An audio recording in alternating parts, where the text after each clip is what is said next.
Tune in to nostalgia. Tune in to now. Golden Radio Hour.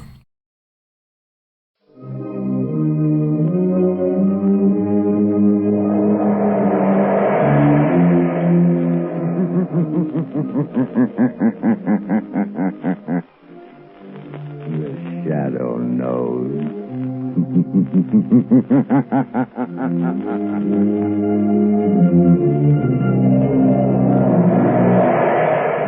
Blue Coal presents The Shadow, the man of mystery who strikes terror in the very souls of sharpsters, lawbreakers, and criminals.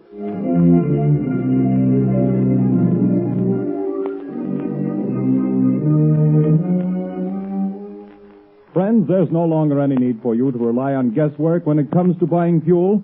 Now you can get the best fuel for home use, and know it at a glance, too.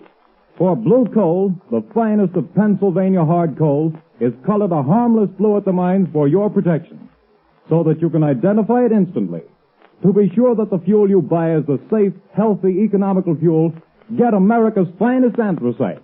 Ask for Blue Coal by name. Order your supply tomorrow.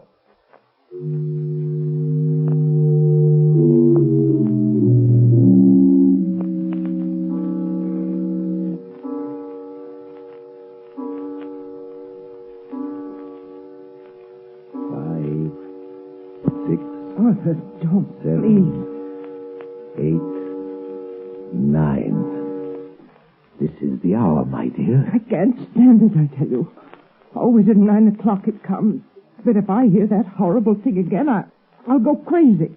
Oh, this awful house. But it's quiet, my dear. Way out in the country like this, I can install my laboratory here as soon as I get around to it. As for these strange sounds, well, haunted houses have always fascinated me. I've always wanted to meet a ghost, shake hands with him, invite him to tea. Stop talking like that. It's serious. Oh, I've tried to stand it for your sake, Arthur, but I don't know how much longer. My heart isn't strong, and I... Hear it? But that's only the wind, isn't it? No. It always starts like that. You know it does. Don't move. Listen. Arthur, it's coming. It's coming. It's coming. A ghost, eh? Well, we'll see. I'll meet him this time. I'll meet him halfway, too. Stop! Stop! Come. We'll both meet him. Give me your hand. No! Carolyn. Carolyn, it stopped. Can't you hear me? Goodness me. Has the shock killed her? No, her heart still beats. She's only fainted again. Just passed out again.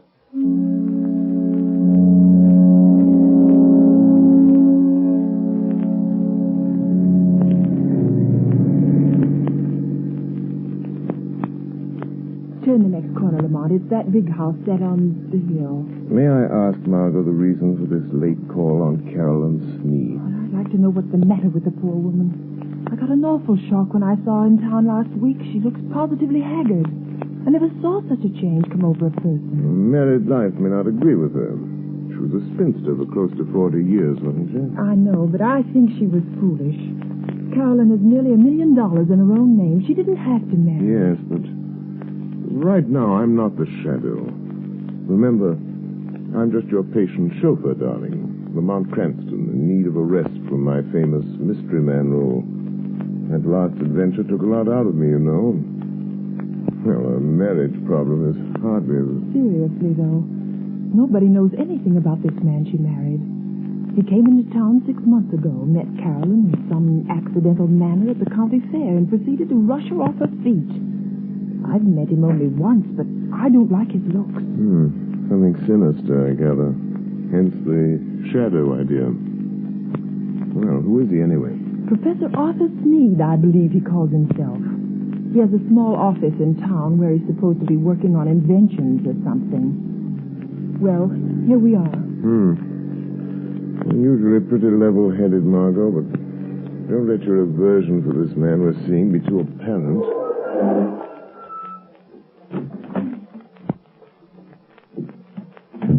Dreary place, isn't it?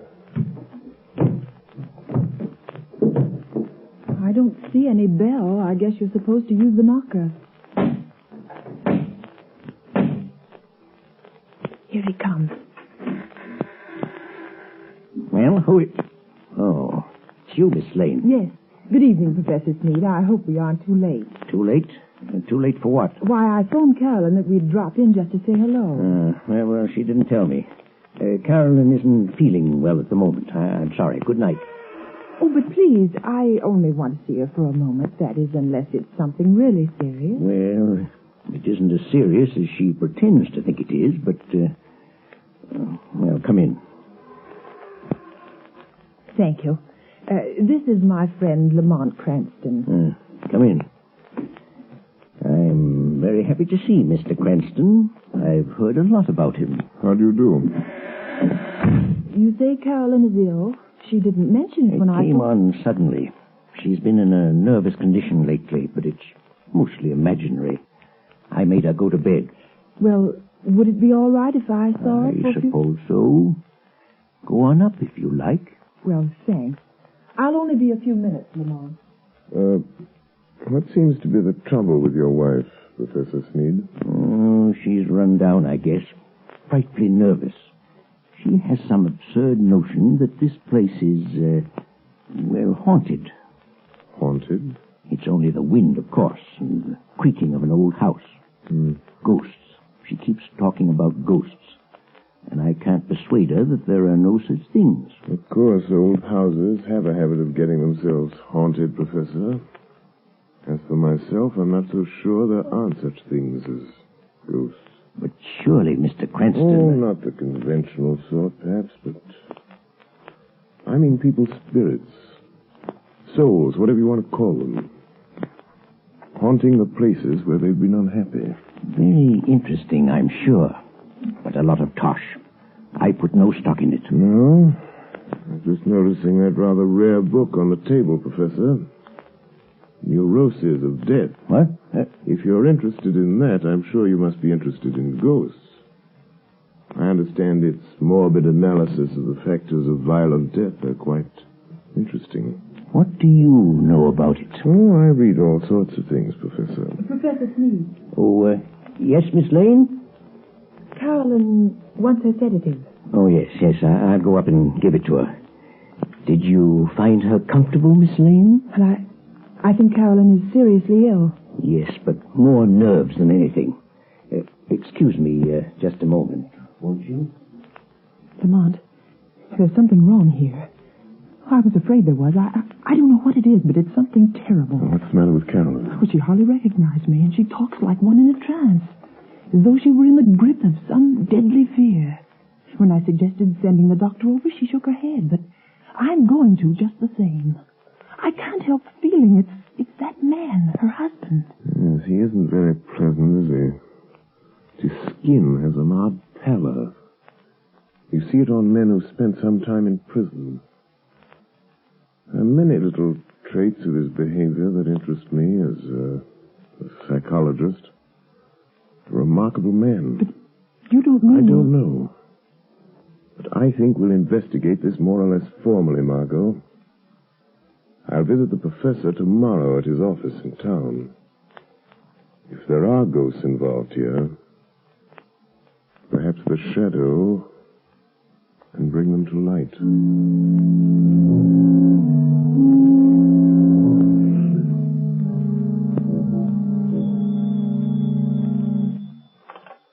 Hello?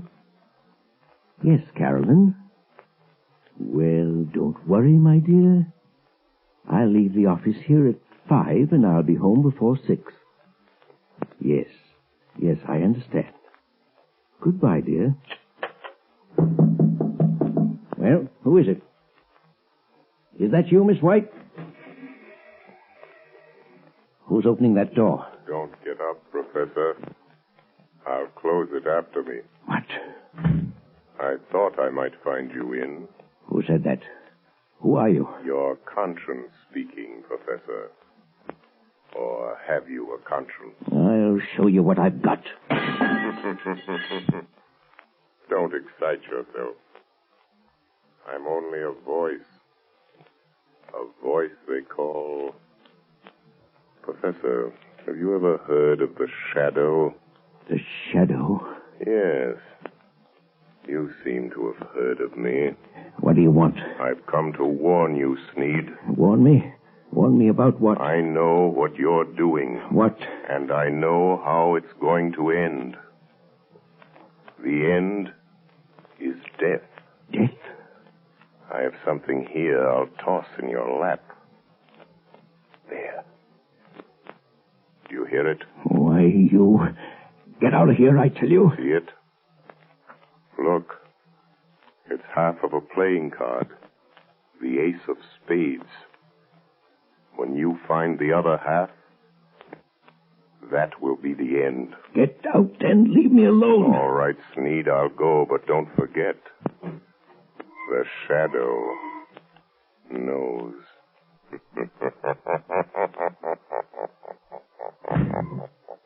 Trying to frighten me with his tricks. Oh, coming back, are you? Oh, it's you, Miss White. There are two gentlemen here to see you, Professor Sneed. Two gentlemen? Well, I'm not I expecting... guess you may remember us, Professor Sneed. Spike. Your old friends, Spike Collins and Mr. Wilson here. Yes, of course.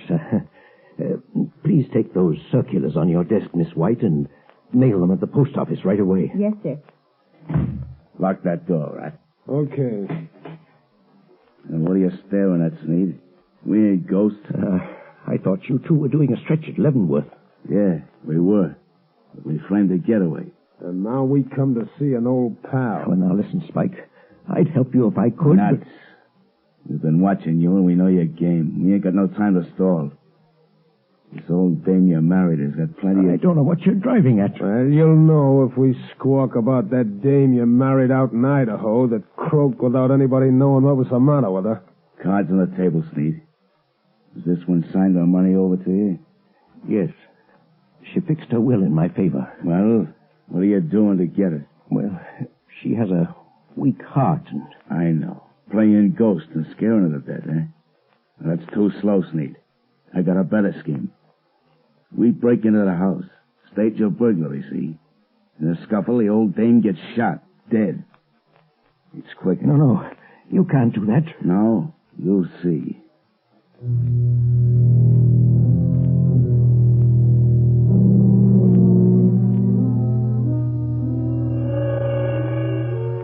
Spike Collins. Spike Collins. Wake up. Spike Collins. What? Who's that? Just a voice, Collins. The voice of your own thoughts, coming to warn you. No one but you can hear me. Your friend's need is going to double-cross you tonight. Sneed is going to double-cross you. It's your move. Be there to prevent him. Be there in time. 6 o'clock. Be there.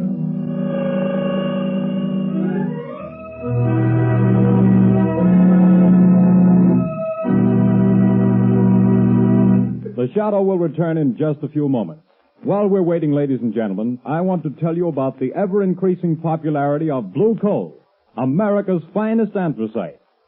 Blue Coal is winning new friends every day among New England housewives. They not only like the superior heat of Blue Coal, but they find that it simplifies housekeeping. This is because Blue Coal is so clean.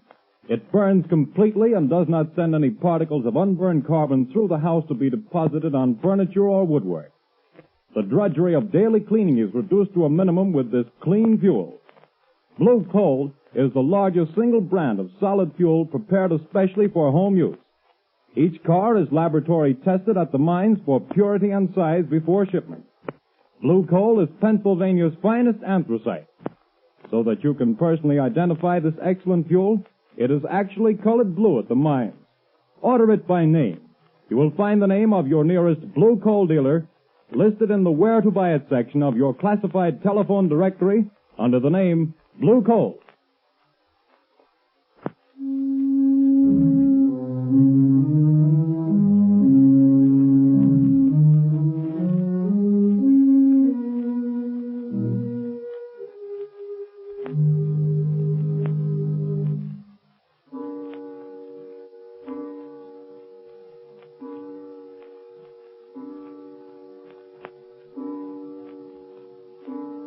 Are you comfortable in that chair, Carolyn? Yes, thank you, Margaret, dear. And I do appreciate your coming out here and staying with me. I'm glad to do it. But it's 6 o'clock. Your husband ought to be coming home pretty soon, shouldn't he? He phoned just before you got here and said he was starting. He seemed very agitated. Oh, he's a strange, unaccountable man sometimes. There are things about him I don't seem to understand. Yes, I know, dear. He has the car, I suppose? Yes, he's driving. He's probably on his way now. I've got to think. I've got to think of something. I know. We leave town. You're driving rather recklessly, Sneed. You again. I'm going to haunt you. Try to forget that I'm here in the rear seat, if it annoys you. No, don't look under the seat. If I could only see you, get my hands on you, I'd show you how much it annoys me. Shut up. I'm the voice of your conscience, Sneed. Perhaps you have a conscience. After all, I could choke that voice down your throat without any trouble to my conscience. if you only had the power of second sight, you could see me. That's an invaluable gift, Sneed. Being able to see things that other men can't. Some people call it mental telepathy, some by other names. Remember, I can see the pictures you make in your mind. I told you about that. You can warn all you like. That's not evidence, not in court.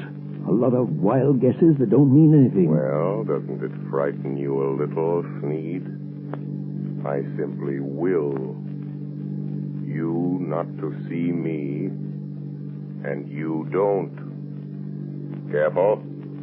There's a truck coming down the road. Better sound your horn. Good Lord, the fool's taking up the whole road. It's going to hit you. Look out. It's gone. There wasn't any truck there. No. I willed you to see it. And you saw it. No truck at all.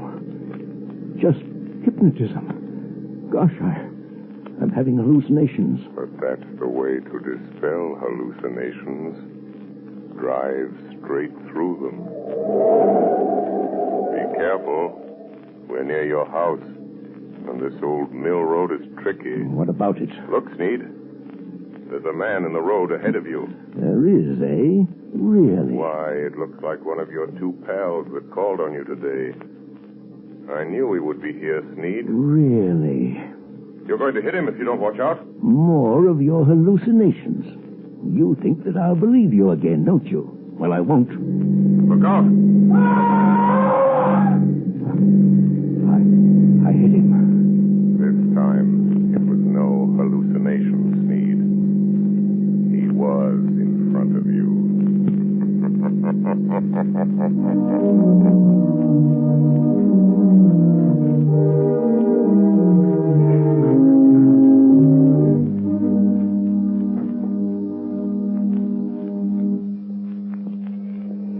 Morning papers!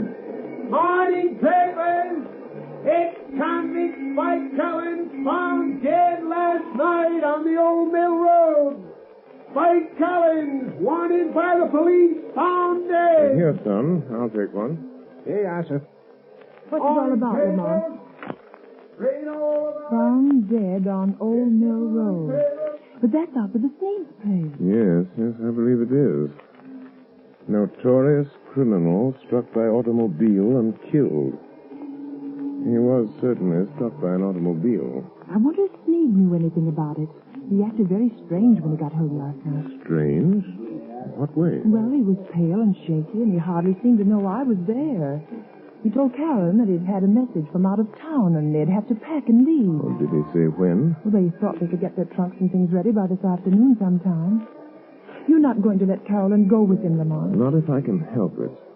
Let's see. A little after 9. I imagine Commissioner Weston is rather startled by the morning's news. I think I'll have a word with Commissioner Weston.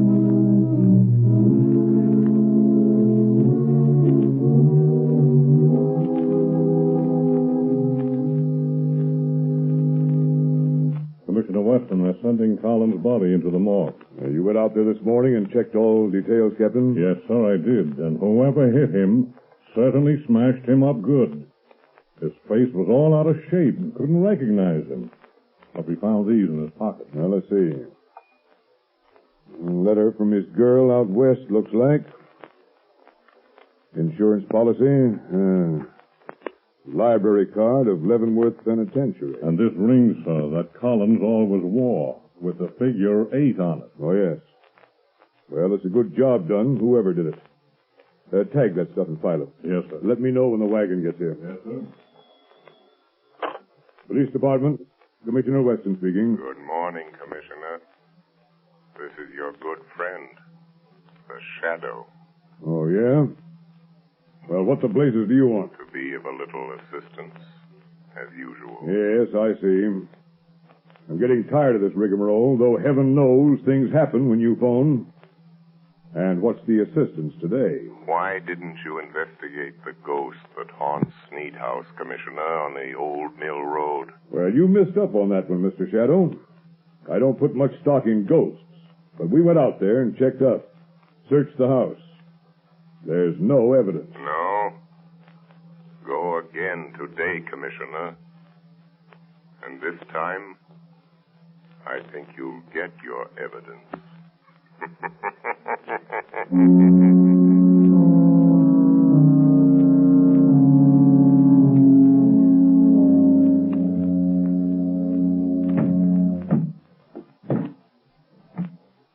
Is that the last trunk, Arthur? Yes. The expressman won't be here until 4. Another hour yet.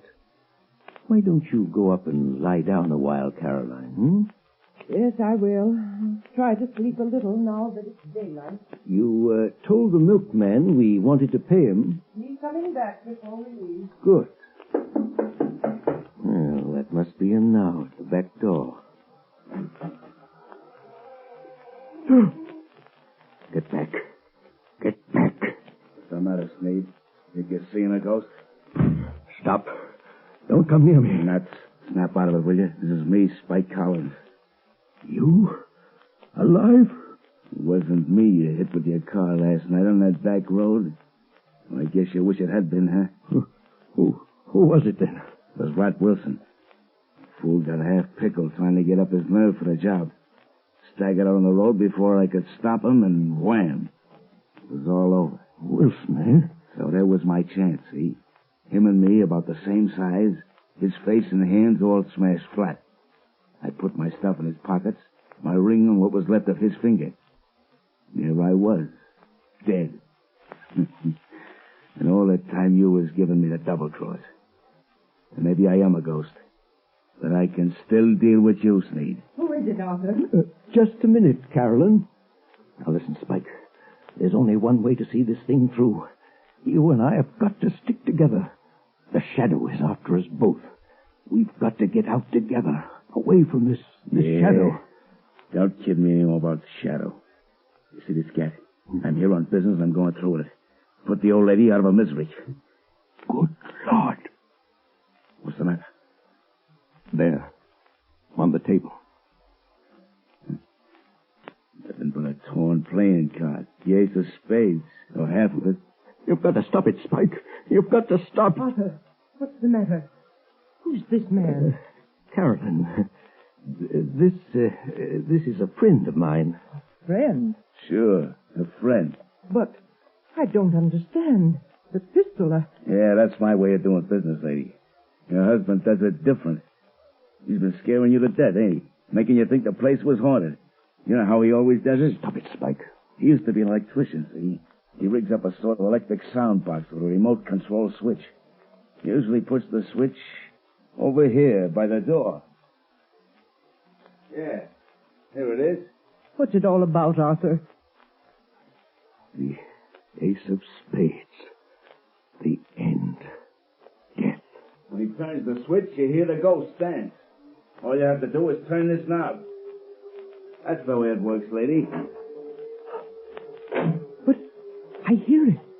Arthur, I hear it. Turn that thing off, you idiot. What? I haven't turned it on. You haven't. Then what's making those sounds? I am. What's that? It's him. He's come. A shadow. I am coming up these cellar stairs. I will enter and stand beside you. Where is he? Stand back or I'll shoot. When I enter, I will touch one of you on the shoulder. Stop him. Stop him. And that one will die. Open over there. It's the cops. Come here, Speed. It's a plant. You called in the cops. No, don't shoot, Spike. The jig is up. You can have the bullet I was going to give your wife, you double-crossing skunk.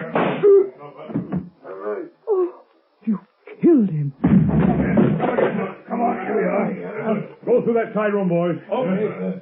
Stick him up. I got him. Now stand still or I'll break your arm. Now, hand over that gat. All right. I'm through. You win. Spike Collins. Spike Collins? I thought he was... I thought you...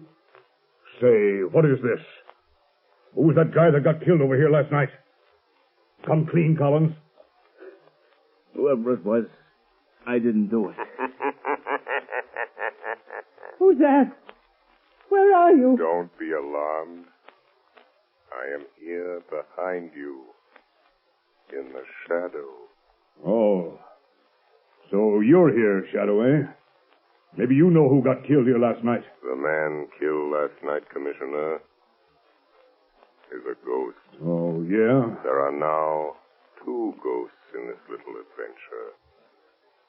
Mr. Collins will probably make the 3rd. You really should believe in ghosts now, Commissioner. And in shadows.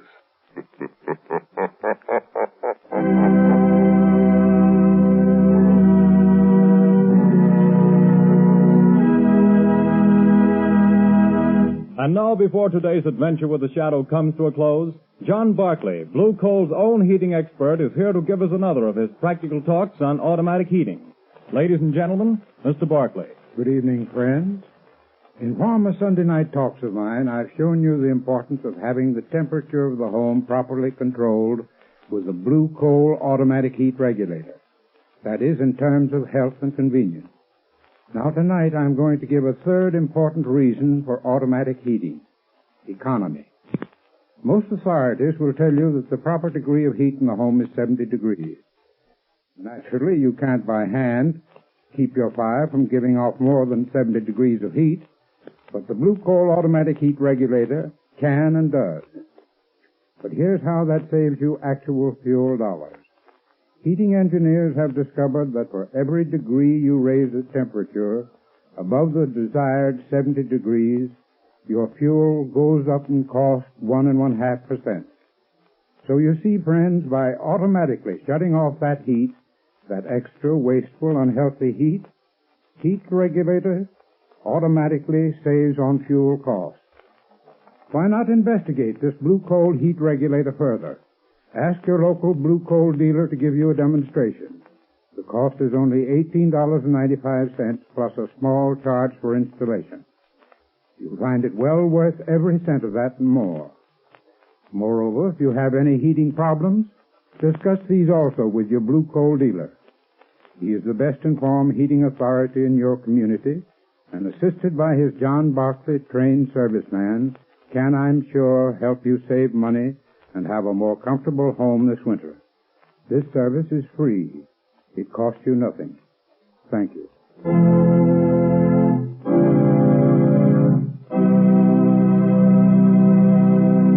The Shadow adventure you have just heard is copyrighted by the Shadow magazine. The characters in this story are entirely fictitious. Any similarity to persons living or dead is purely coincidental.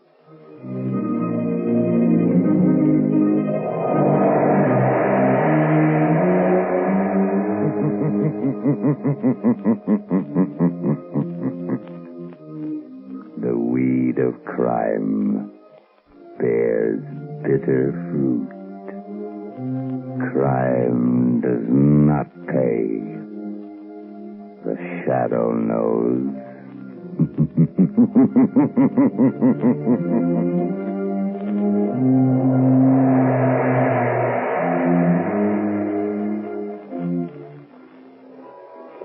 Extra! Extra! Hear all about it! Next week, same time, same station. The Shadow's latest adventure. Extra! Extra!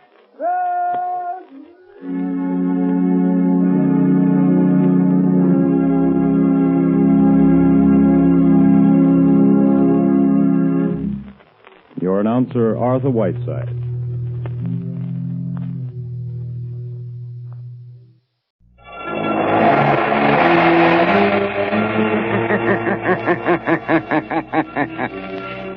Who knows what evil lurks in the hearts of men? The Shadow knows.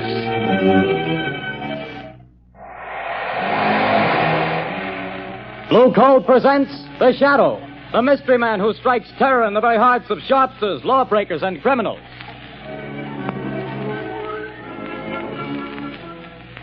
Ladies and gentlemen, when you hear The Shadow's blood-curdling laugh, you can be sure that exciting entertainment will follow. And here's something else that you can be sure of. When you buy Blue Coal, you're getting the finest of Pennsylvania hard coal. The harmless blue coloring that identifies Blue Coal is your guarantee of clean, even, safe, dependable heat all winter long. So don't take chances. Insist on Blue Coal. Ask for it by name. Phone your order to your nearest Blue Coal dealer tomorrow. And be sure to hold on for John Barclay's important message at the end of this program.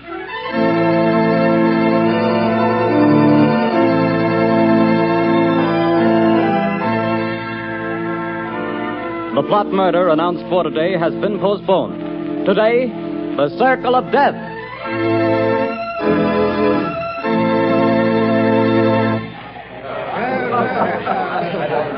Oh, Jack, what a delightful show. What a wonderful way to start our honeymoon. Darling, when it comes to shows and girls, I'm a swell picker. Now watch me pick a nightclub. Oh, taxi! Hey, taxi! Darling, I think you're wonderful. I've never had such a marvelous time in my life. Hop in, honey.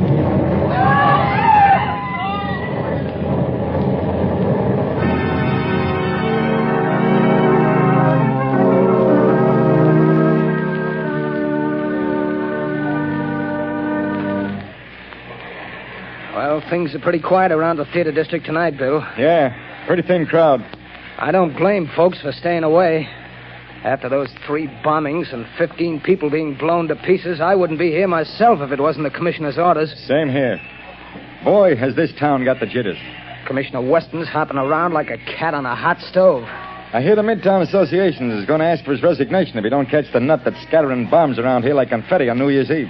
The guy that's pulling these jobs sure must have it in for a lot of people. Yeah, he's a real screwball if you ask me. Look at the way he's always sending warnings to the newspapers before he blows another batch of pedestrians to Hades. Yeah, and have you noticed? He always ends his notes by saying, I hate crowds. Yeah. Well, this is the time that crazy goof warned he'd set off another blast. Maybe his watch is slow. Things are going to pop if he pulls another job and kills any more people.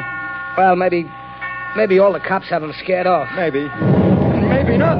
Bill, look at that car. Blown to smithereens.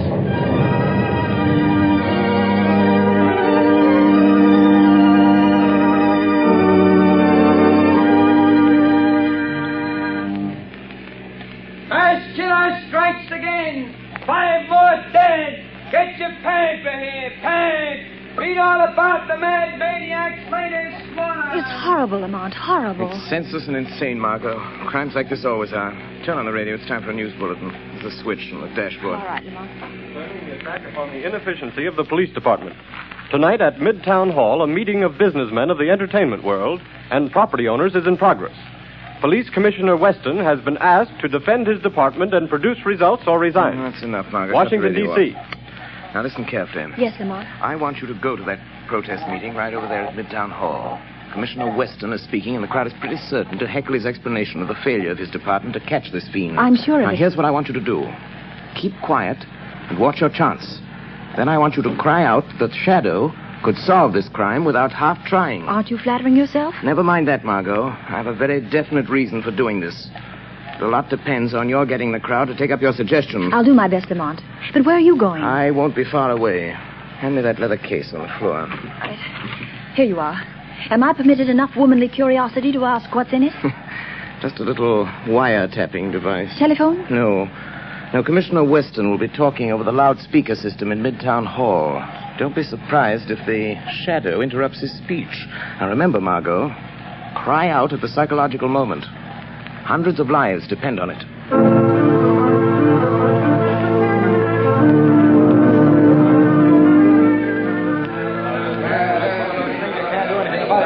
We don't want alibis, Commissioner. We want action, Weston. Crazy man's making a fool of you, Weston. Gentlemen, as I have explained to you, every available resource of the police department has been thrown into catching this fiend. Our bomb squads have combed the city.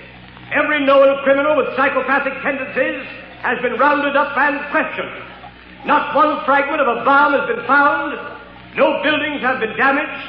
No one person has been singled out for death. This is not an ordinary crime. We are not dealing with an ordinary criminal. Alibis! Alibis! We've had enough. 15 people dead. 50 injured, and you talk! Talk! Business is at a standstill. We're being ruined. The whole city's in a panic. Get this killer or resign, Weston. Get out and let the mayor appoint somebody with brains enough to catch this maniac before he strikes again. Yes. The Shadow could solve this crime without half trying. There's an idea. The Shadow. Yes, the Shadow could get him. He's cracked cases for you before, Weston. Why don't you call him in? He wouldn't have to do much to do a better job of it than the police have. Get the Shadow, Weston. What about Get it, the Shadow. Commissioner? You've done nothing in 2 weeks. You're licked. Wait a minute. Hold on. What makes you think this man who calls himself the Shadow is interested in law and order? He's helped to crack plenty of criminals, hasn't he? Yes, he's tipped us off occasionally, but it may have been to get rid of rivals. We have no assurance he isn't a criminal himself. What of it? A thief can catch a thief. I don't run my department that way. You're not running it at all. That's a matter of opinion. I bet you're not running it. I was asked here to tell you what we've been doing. You seem to think my department works with the Shadow. We don't. We never have. And as for the Shadow, and you reporters can spread it all over the front pages, I challenge him to uncover one single scrap of evidence that my men have overlooked. I challenge the Shadow to find this maniac. Wait a minute. I am the Shadow. I accept that challenge, Commissioner Weston. I am working on the case. Gentlemen of the press, it will not be necessary for you to print the Commissioner's challenge, but you can print this challenge to the arch fiend behind this reign of terror. Print this, gentlemen. The Shadow will trap the mass killer if he dares walk through the Central Arcade during the rush hour between 5 and 6 tomorrow night. Remember, the Central Arcade between 5 and 6 tomorrow night. I dare him to come to walk through the Central Arcade.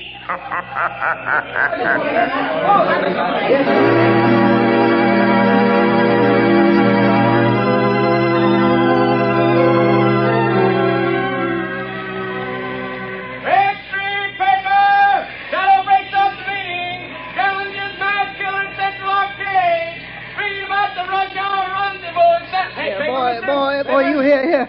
Give me a paper. That's 2 cents, mister. Here's your 2 cents. Well, thanks. Here's the paper. No, not that one on top. Crowds have seen it. Well, so what? They're all the same. No.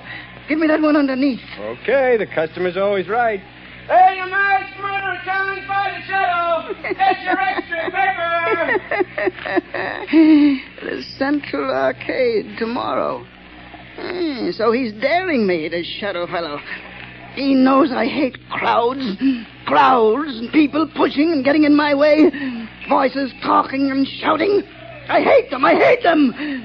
But I'll show them. I'll show the shadow fellow, too. I'll fool all of them. I'll accept his challenge. I'll be there at the Central Arcade. And the shadow fellow will know I was there. The whole world will know. After I've gone.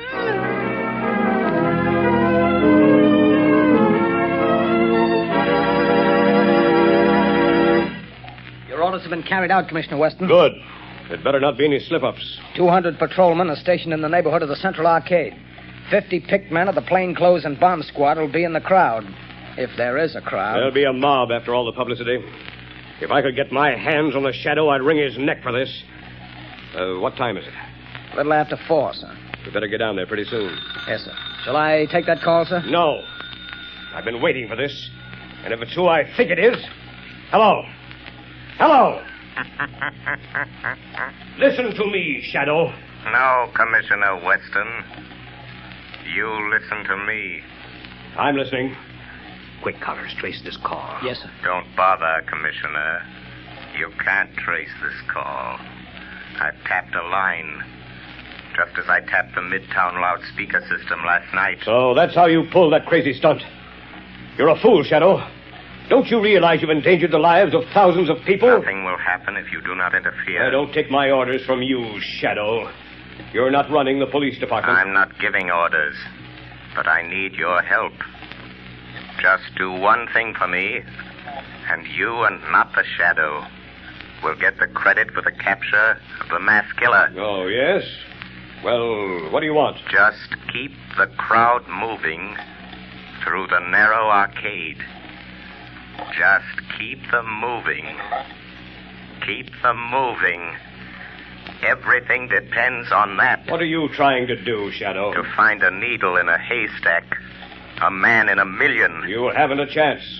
The maniac won't come. You overlook the fact that a dare is a powerful psychological magnet that no egotistical, crazed mind can resist. Just keep that crowd moving, Commissioner. Keep them moving.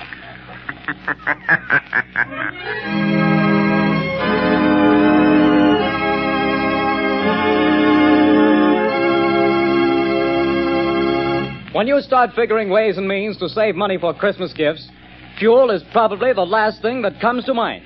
Naturally, you don't want to jeopardize the health and comfort of your family. But did you know that you can actually have better heat for less money simply by burning blue coal? Here's why. Blue coal is a rich Pennsylvania anthracite. The fuel that furnaces, space heaters, and cooking ranges in this part of the country were especially designed to burn. And while other fuel prices are advancing, the cost of anthracite is not. No wonder thousands of homeowners are switching back to anthracite. No wonder anthracite is the fuel that is used for cooking purposes on the nation's crack passenger trains. They've tested all kinds of fuel and found that anthracite is far more economical because it burns long, steadily, evenly, with minimum drafts and less attention. Now, the cream of all Pennsylvania anthracite is blue coal. It comes from the mines of the famous Glen Alden Coal Company. It's tested and retested for purity and uniform sizing. Blue coal is prepared especially for home use, and it comes in all domestic sizes: egg, stove, chestnut, and pea. So if you want clean, even, dependable heat at lowest cost, always order blue coal. Phone your nearest blue coal dealer tomorrow. You'll find his name listed in the Where to Buy It section of your classified telephone directory under the name Blue Coal.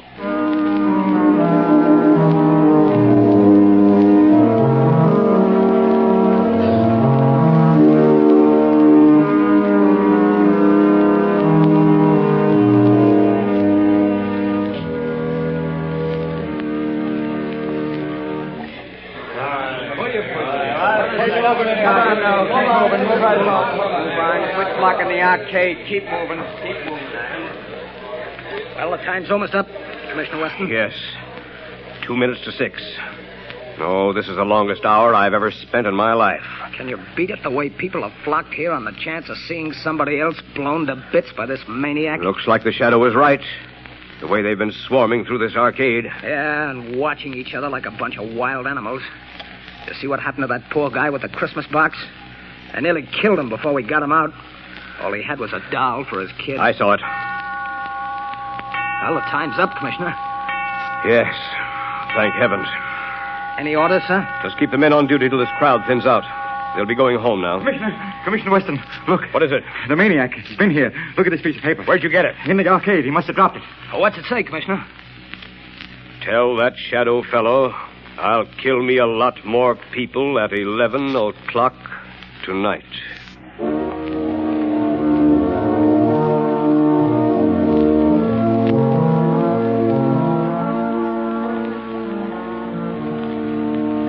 Lamont, I was afraid something had happened to Something him. has. I found the maniac. Thank heavens. Have you notified the police? Margot, this man is a fiend. If I notified the police and they bungle things, he might kill hundreds of people. This is a job that the Shadow must handle alone. But Lamont, he's dangerous. You might fail. He might kill you. The Shadow won't fail, Margot. But if he should, it's far better that one die than hundreds. Oh, Lamont, please. There must be a safer way. Perhaps, Margot, but this is the only sure way to end the career of this mass killer. Goodbye, my dear. Lamont. Oh, Lamont.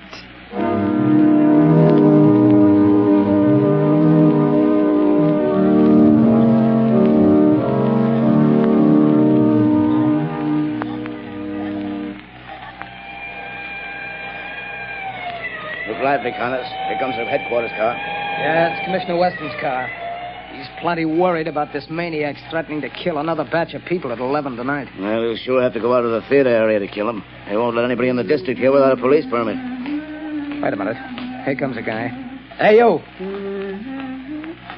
You. Who, me? Yeah, you. Where do you think you're going? Me? I'm going to work. That's where I'm going. Got a permit? Got a badge. See? Says I'm a night watchman. I got to go to work. What do you watch? Where do you work? I watch things in the ground. Down there. Down where? Down under the street. Down under the planks. Oh, I get it, Bill. He's a night watchman down on the new subway they're building. Yes, that's it. I go down them steps. Every night I go down them steps and watch. Well, why did you say so? Get on with you. Get to your watching. Thank you. Joe Tonetti is waiting for me so he can go home. Every night at 10:30, I take from him the job of watching. Now, that's a job I wouldn't want any part of. Me neither. I'll pound my feet on the street.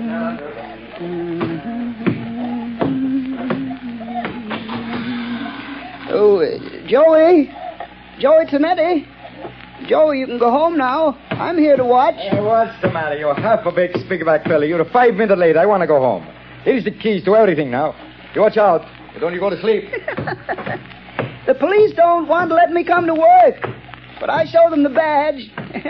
You can go home now, Joey. I'll watch everything. Okay. See you in the morning. Goodbye. Goodbye.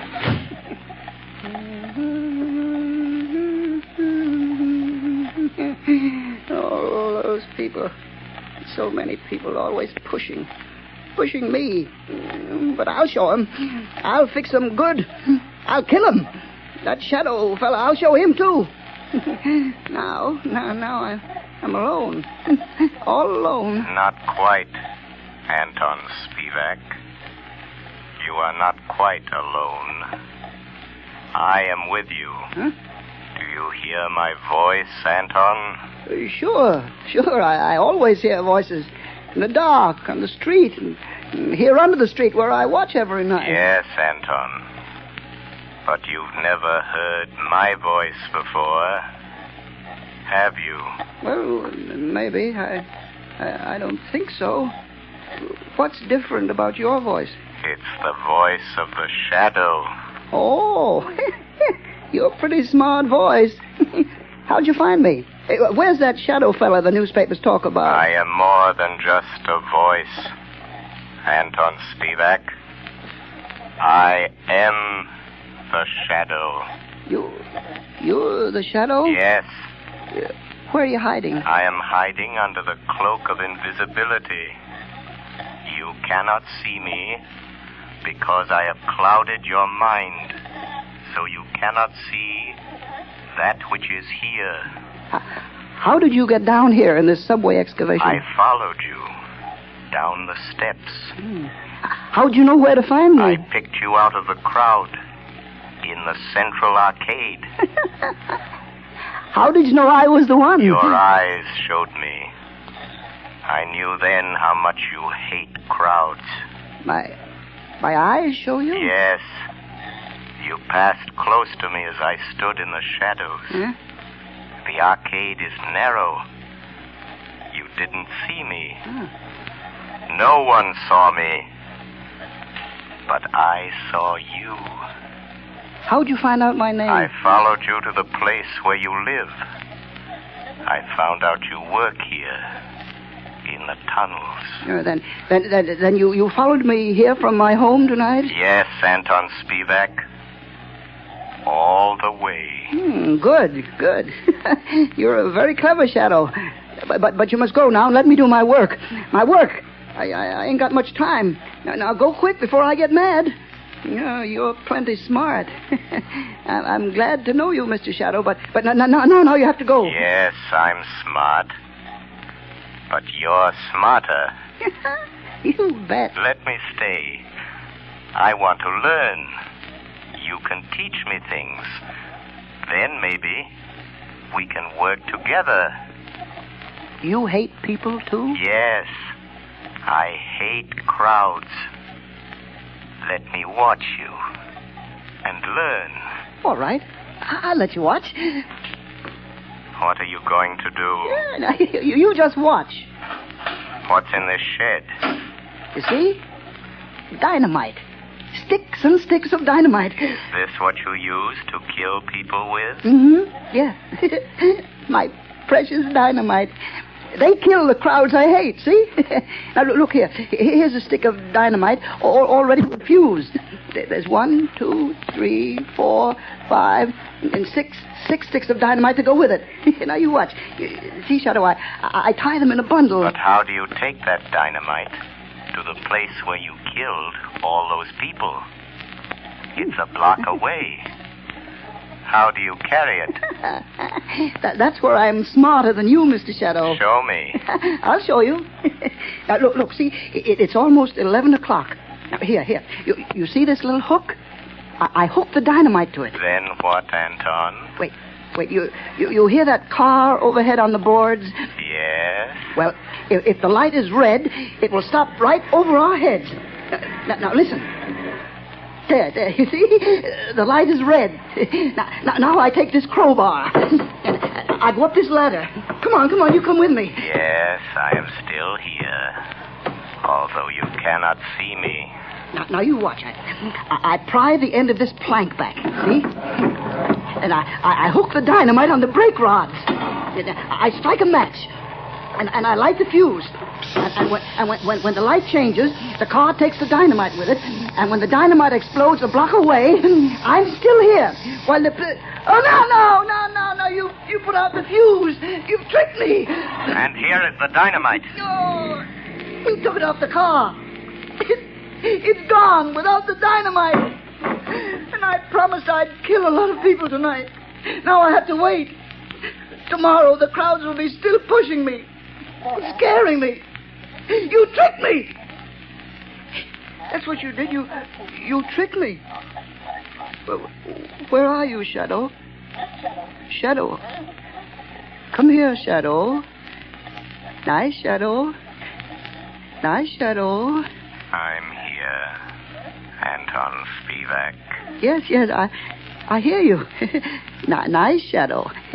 Come close to me. Put down that dynamite, Anton. No, Shadow. I light another match. If you touch that match to the fuse, you'll die too. But I'll kill you, and I don't care. You wouldn't let me kill people, and I don't want to live. I want to die. I want you to die too, Shadow. Wait, Anton. No, you blow out my match. Yes, I have a plan. Those thousands of people waiting up the street. Huh? Yes? You can kill all those people. Wouldn't that be better than just killing The two of us. How? Tell me how. Take your dynamite and come with me. Up the steps. Up to the street. Oh, no. There's policemen out there. I saw them. But they won't see you any more than you can see me. No. They will see me. Hypnotize them. Huh? Hypnotize them. Look straight at them. Stare at them. And then they won't be able to see you. No, I'm afraid. Think of all those people waiting to be killed. Come. Just a few more steps. I am with you. You'll be safe. I'll try. All those people waiting to be killed. I'll try it. But don't you leave me, Shadow, or I'll light the fuse. I'm here, Anton Spivak. Look, there are the two policemen. Just stare at them hard as you pass, and they won't see you. All right, I'll try. Well, it's past 7, Connors. Looks like a false alarm this time. Hey, wait a minute. Here's that night watchman. Yeah, what's the matter with him? What's he staring at? Look what he's carrying. You can't see me. Dynamite. Grab him. No. Take it away from him. Let me go. Hold it. No, I said no. I got him. It's a mass killer. No. Oh, he lied. He fooled me. He said you couldn't see me. No. Give me my dynamite. I want to kill all those people. Hold him. No. Here's Commissioner Weston. No. Got him. We got him. We got the maniac, Chief. Good work. Here, let me look at him. No. He tricked me. He said you couldn't see me. Where'd he come from? Up out of the subway excavation, Commissioner. He's a night watchman. No, he tricked me. The shadow tricked me. Oh. It was the shadow. Yes, Commissioner Weston. The shadow. I found the killer, but the glory is all yours.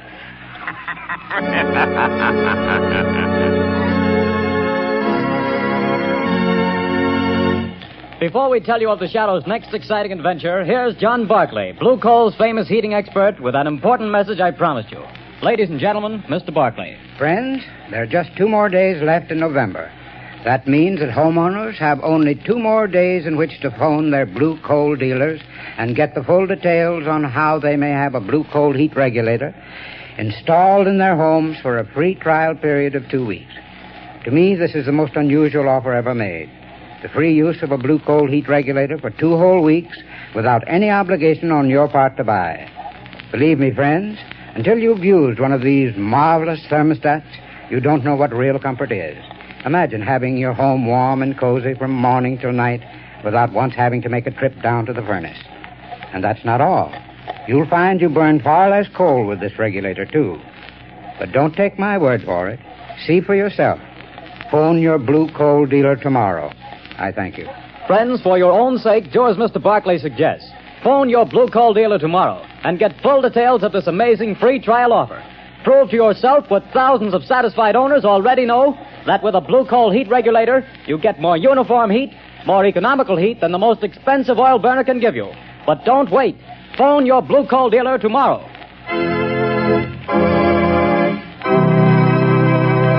The story you have just heard is copyrighted by the Shadow magazine. The characters in this story are entirely fictitious. Any similarity to persons living or dead is purely coincidental.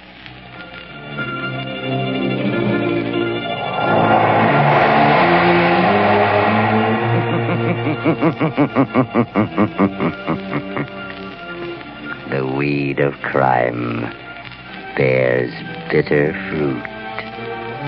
Crime does not pay. The Shadow knows.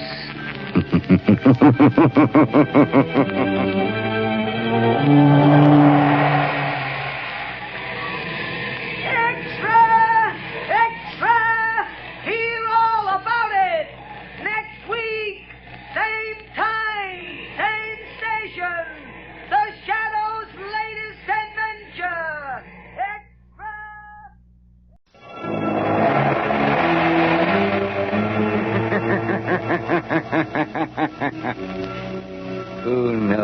what evil lurks in the hearts of men.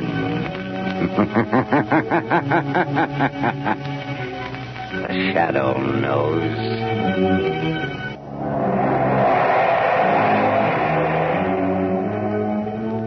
Blue Coal presents The Shadow, the mystery man who strikes terror in the very hearts of sharpsters, lawbreakers, and criminals. Today, the Death Triangle.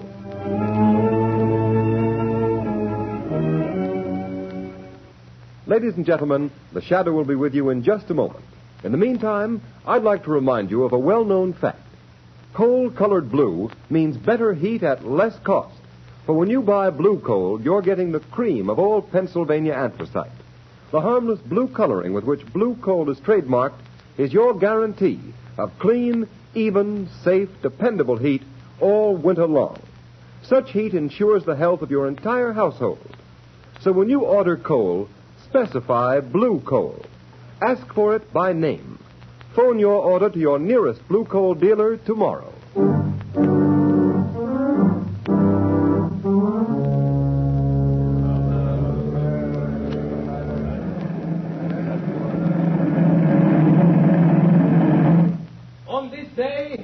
December 22nd, 1913, by order of the authority of Devil's Island, you, Pierre Martin, are hereby sentenced to 100 days in confinement solitaire and 100 lashes in the presence of the assembled prisoners as a warning to all who would attempt to escape.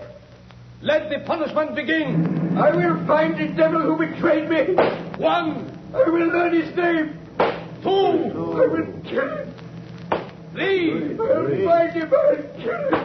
4. I'll kill him. 5. 6. 7. 8.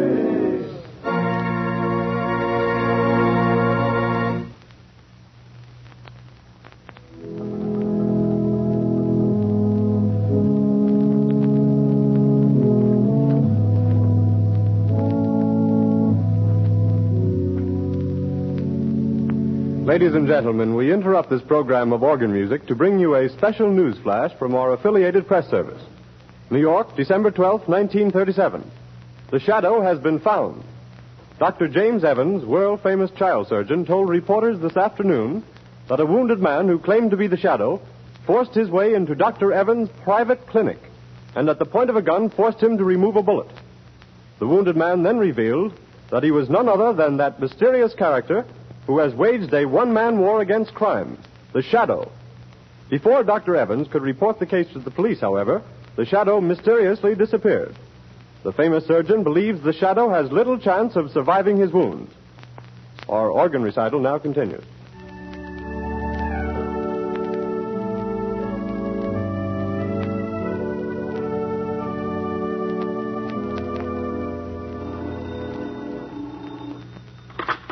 Hello?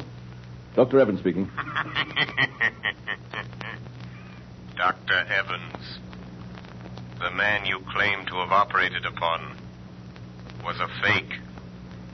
The real Shadow has not been wounded. The Shadow? You are the Shadow? Yes, Dr. Evans. You don't seem surprised. I'm not. I've been hoping you'd get in touch with me.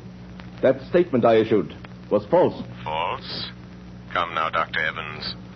A man of your high standing in the medical world does not issue false statements without very grave reasons. There was a very grave reason. I need your help. An old acquaintance of mine, Raymond Dubril, the financier, has received a death threat. Have him notify the police. No, he refuses to do that. Then let him take the consequences. Unless... Dr. Evans, have you also received a death threat? Yes, I have. Before I made this call, I investigated your past, Dr. Evans. My past is a matter of public knowledge. You were once a political prisoner on Devil's Island. You escaped 20 years ago with 3 other men. Raymond Dubril, the banker, and Pierre Martin, the concert pianist. Yes, but our convictions were reversed by a high court a year after we escaped. I know it was proved that you 3 were innocent. But what about the 4th man who escaped with you? A murderer. Jacques Cauvet. He was caught and sent back to Devil's Island. After the escape, one of you betrayed him to the police. I don't believe that. Why else should he mark you for death? Then you know Cauvet escaped from Devil's Island a second time 6 months ago? Yes, Dr. Evans. Then you're interested. You'll help? Yes, I will help. But only because your life is in danger, Doctor. The world can ill afford to lose the skill and genius that has saved the lives of countless children. You overestimate my importance, Shadow. But will you help? Yes. When and where does Cauvet's warning say he will strike first? At Jubril's Long Island estate tonight. How do you know this warning came from Cauvet? Jubril received a miniature music box in the shape of a coffin in the mail this morning. A musical coffin? Yes. And when the lid of the coffin is raised, the music box plays a tune. A tune Jubril, Martin, Cauvet, and myself whistled as a danger signal when we were planning our escape from Devil's Island. Where is Jubril, Dr. Evans? At his Long Island estate. Martin is staying with him, and I am driving out there to spend the night. I had hoped you'd come and help. I will help you, Dr. Evans. Tell Jubril and Martin that the shadow will be there tonight.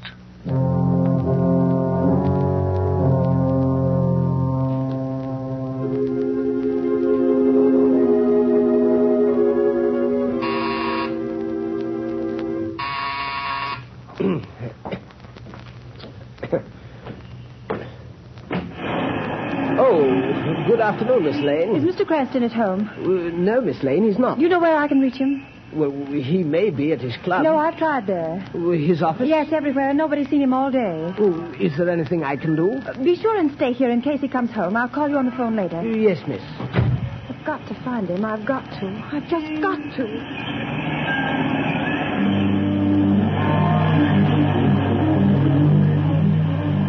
I've got to find Lamont. Maybe Dr. Evans knows more than he told the newspapers. His office said he might be at home.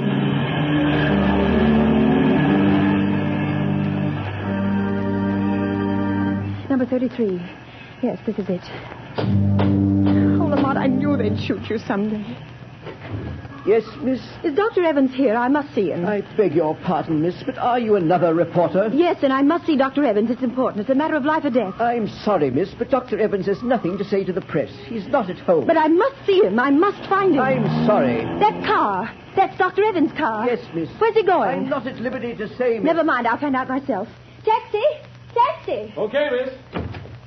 Where to? Follow that big black limousine, the one with the green cross on the license plate. That's a doctor's car, miss. I may have to break a lot of traffic laws if it goes through red lights. Never mind. I'll pay the fines. Don't lose sight of that car for a minute. Okay, lady. But this is going to be one fast ride.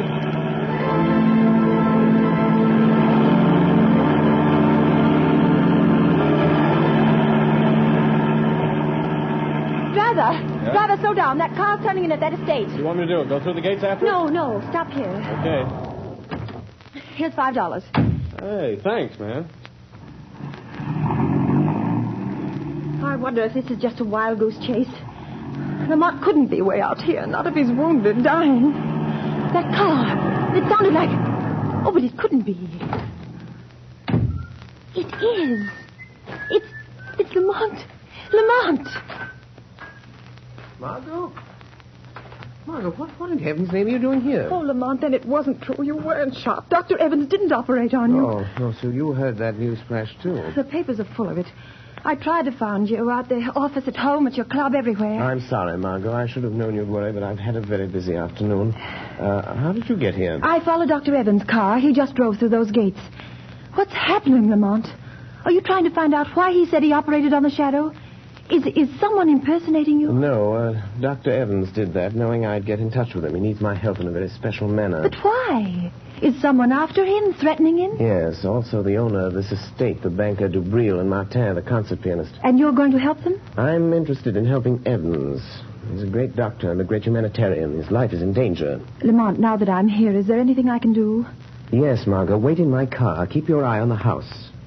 If you see a light go on and off twice in one of the windows, drive to the nearest payphone and notify the state police to come to the Jubril estate. I'll watch for the signal. Fine. I suppose there's no use my asking you to be careful. No, Margot, but I'll try. I'll try to avoid really putting Dr. Evans to the trouble of removing a bullet. from the shadow.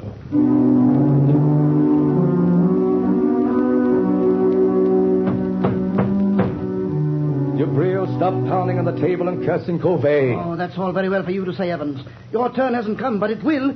If we three sitting here, you or me or Martin, don't get Covey when he comes here tonight, you will be the next on his list. You or Martin. Don't concern yourself about my fate, Dubril. I am not afraid of Covey. Oh, you'll change your mind if he manages to kill me, Martin. I wonder what it's like to die. What do you think, Dubril? Or do you ever think of anything but your fat stomach and your money? Gentlemen, this is no time to argue. I have something more important to tell you. What is it, Evans? I hear you had quite an experience today. Operated on this man who calls himself the Shadow. Yes, that's what I want to talk to you about. Ah, there's a man, Dubril, the Shadow. He might save you from Covey. What could he do? I've had the best private detectives in the country trying to find some trace of Covey ever since he escaped from Devil's Island again 6 months ago. By the way, Dubril, I've always wondered who tipped off the police when Covey was hiding after he helped us escape 20 years ago. Covey was a murderer. We were innocent men. And also, who betrayed me, Dubril, the time I tried to escape alone the first time? Martin, Dubril, now listen to me. A moment ago, we were talking about the Shadow. Well, he isn't dying. I didn't operate on him. I announced that, hoping the real Shadow would get in touch with me. And did he? Yes. And he's coming here tonight to help us. I've always been curious to see this Shadow. You won't see him. No man has ever seen him, but he'll be here. Oh, Evans, for a man of intelligence, you're talking like a fool. The age of ghosts and mystic presences is You're past. wrong, Jabril, you're wrong. Because I am a doctor, I can readily accept the fact that the Shadow is a master of the powers of mental suggestion, of mass hypnosis. Recent experiments have proven conclusively that... Rubbish. Allow me to convince him, Dr. Evans. What was that? Who spoke then? The Shadow, Dubril. You do not accept the theory of my power of invisibility, but perhaps you will accept the fact, for I am here. Sit down, Dubril. You look rather pale. If I am to help you, you will all sit down. Sit at that table there. I understand there is little time to lose. I must know the whole story, the truth, if I am to help you. Do as the Shadow says. Sit there, Martin. And you, there, Dubril. Well, why don't you talk back, Dubril? Be quiet, Martin. Dr. Evans, I will help you if I can. But there is one gap in the chain of events leading up to this moment. I'll tell you anything I know, Shadow. Then tell me this. When and under what circumstance did Covey first threaten your lives? It was the last day we spent in the open boat in which we escaped from Devil's Island 20 years ago. Storms had blown us off our course. Our food was gone. Our water was exhausted. Covey, the only one who knew how to navigate, was... Well, he was slowly dying from hunger and thirst. I can still remember his cry. Water. Oh, be quiet, Covey. There is no water. The cask is empty. You're lying, Dubril. All of you. You've been drinking my share. Give me that bucket. Give me a drink of that mud. Don't let him Martin. Don't let him. Salt water will kill him. What does it matter, Dr. Evans? 17 days in this open boat. Nights of storm and days of blazing heat. Water. Water. I'm dying, I tell you. Dying. You're not giving me my share. You're stealing my water. Where will you be if I die? I'm the only one that knows navigation. Be patient, Covey. It may rain tonight. We might as well be back on Devil's Island. At least there was bread and water there. Bread. Bread. A crust. Just a crust of bread and water. Water. There's no bread, Covey. The last crust went 3 days ago. You're cheating me. Killing me. You only brought me along to steer the boat. Now you're starving me to death. You don't want me to live. But I will live. I'll get you for this. I'll live to kill every one of you for this. You, Dubril. You, Martin. You, Evans. Oh, shut him up, Evans. You're a doctor. You know what to do. Look. Martin, Dubril, look. Seagulls. Oh, what does it matter if we have no gun? I know, but don't you see? The gulls never go far from land or a ship. Oh, you're right, Evans. Look to the west. It's land. Land at last. All right. There, to the southwest. You can see the sun of the mountains. We're saved, free at last. Come back. Sit up. Look. We've sighted land. There'll be food and water plenty for everybody. You tried to kill me, starve me to death, but I'm going to live. I'm going to live until the last one of you is dead. Dead. Yes, we threatened all three of us. And so you see, that's how it all began. And now Covey is free and out to get us, Shadow. But what makes you so sure it is Covey? Well, it couldn't be anyone else. It's Covey, all right. He sent you Breel that thing on the table. That oblong box? Yes, Shadow. Notice its shape. It's a miniature coffin, beautifully carved. Covey was a woodcarver. He was always handy with a knife. But still it does not follow that he was the one. Except for one thing, Shadow. When the lid of the coffin is raised, it's a music box. And that tune it's playing was a warning signal we used while planning our escape from Devil's Island. Remember, only the four of us knew it. You, Breel, Covey, Evans, and myself. Oh, stop it, Evans. Stop that cursed thing. Stop it, I tell you. I can't stand it. So you have a conscience, eh, Breel? That danger refrain recalls the past, doesn't it? Stop talking about it. It looks as though Covey meant business, doesn't it? Don't sit there conniving over me. You forget your turn, maybe next, maybe tonight even. I am not forgetting anything, Breel. You better steady yourself, Dubril. I'll get you a drink. Oh, never mind. Here's the decanter. I'll pour it myself. Oh, that tune! Where is it coming from? I smashed the coffin. Good heavens, Dubril! It's the decanter in your hands. Oh, someone changed the decanter. Covey! He did it! He's here! He's been in his house tonight! Dubril, where are you going? To my room! I don't trust anybody! I'll be safe there behind locked doors, alone! And if Covey comes, I'll be ready for him! Wait, Dubril, wait! Let him go, Dr. Evans. But he shouldn't be left alone. Covey may carry out his threat. Are you sure it is, Covey? What do you mean? It must be. It couldn't be anyone else. The coffin, the decanters are his warning. I know. But you said the four of you knew the signal. Are you sure it isn't one of you? Oh, of course not. I thought you said the Shadow was here to help us. I am. But I am content to let events lead themselves to a logical conclusion. You mean you won't use your power to save us from him? I shall use my power at the moment it is required, Dr. Evans. Right now, for instance. Look on the table. Huh? There's a note where the decanter was standing. Good heavens! Covey has been here. Listen to this matter. You are the first. And you will die tonight, Raymond Dubril.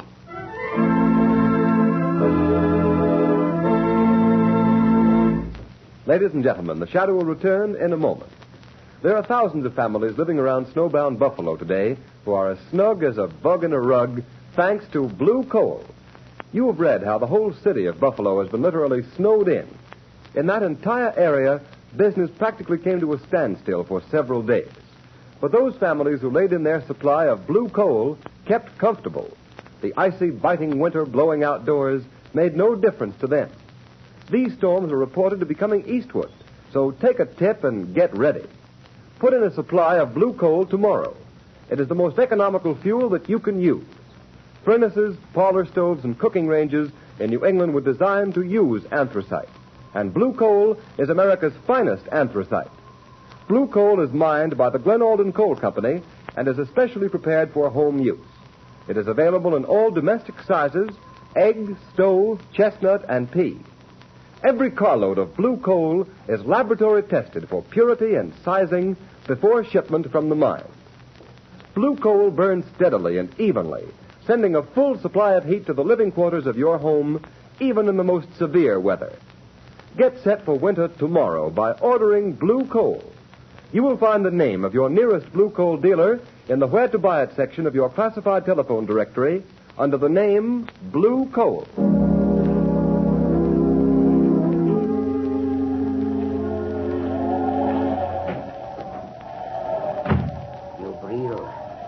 Dubril, wake up. I have come for you. So you've come, Covey. Oh, you poor deluded fool. Do you think I'd let you kill me in my sleep? I've been awake, waiting here in the dark for you to come. A little light helps. So you've grown a beard since I saw you last, Covey. And your hair is gray. That gun in your hand won't save you, Dubril. If I die, I will take you with me. Listen, Covey. I didn't steal your food in the open boat. I swear it. No? You also betrayed me to the police. You told them where to find me. And I am not the only one you betrayed, am I, Dubril? You betrayed Martin the time he tried to escape alone, didn't you, Dubril? Yes, but what do you care, Corvée? He wouldn't take me with him. But I did not betray you. Have you paid Martin for those 100 lashes and those 100 days of bread and water he got because you betrayed him? Oh, he doesn't know. He will never know it was I. Dubril, you remember how we passed the long days in that open boat throwing knives? Don't raise that knife, Corvée. We got so good we seldom missed. I'll shoot if you move. But Martin was the best. You may shoot me, Dubril, but my knife won't miss. Oh, wait a minute, Corvée. I will make a deal with you. Listen, Corvée. You're out to get Evans and Martin, too. If you throw that knife, I'll shoot you and you will never get them. Oh, you would help me kill Evans. I know he's here in the house. Yes. I hate Evans and Martin, too. I will help you get them. So, you would betray Dr. Evans to save yourself, Dubril. The Shadow. Corvée, don't be afraid. He's only a man. By some trick he can make himself invisible, but he's flesh and blood. Quick, lock the door. We'll deal with him first. He won't get out. Now, Shadow. What can you do to stop us? Speak up. I dare you to speak. Listen where his voice comes from, Dubril. Then shoot quickly. No. The shot would bring Evans and Martin. Throw your knife, Corvée. Make him speak. I won't miss. Speak up, Shadow. We will find you anyway. You can't get out. I am here. In the corner. In the far corner. Throw your knife, Corvée. I heard it. Oh, you missed. But he was there. No. Only my voice was there. Ventriloquism. He's there in front of you, Dubril. Shoot. Yes, I will shoot now. Yes, I will shoot. But not the Shadow. He came here to help us catch you, Corvée. And he has your knife. It's gone. Now, Corvée, you are helpless. And now I'll deal with you. You treacherous snake. You fool. You think I carry only one knife? This one is for you. Oh, you devil. But I take you with me, Corvée. Dubril,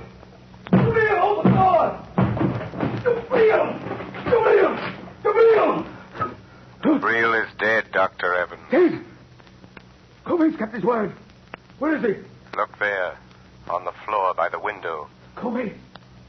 That Corvé? Dubril tried to save his life by promising to help that man kill you. Dubril? Dubril offered to help Corvé kill me? Look closely, Dr. Evans.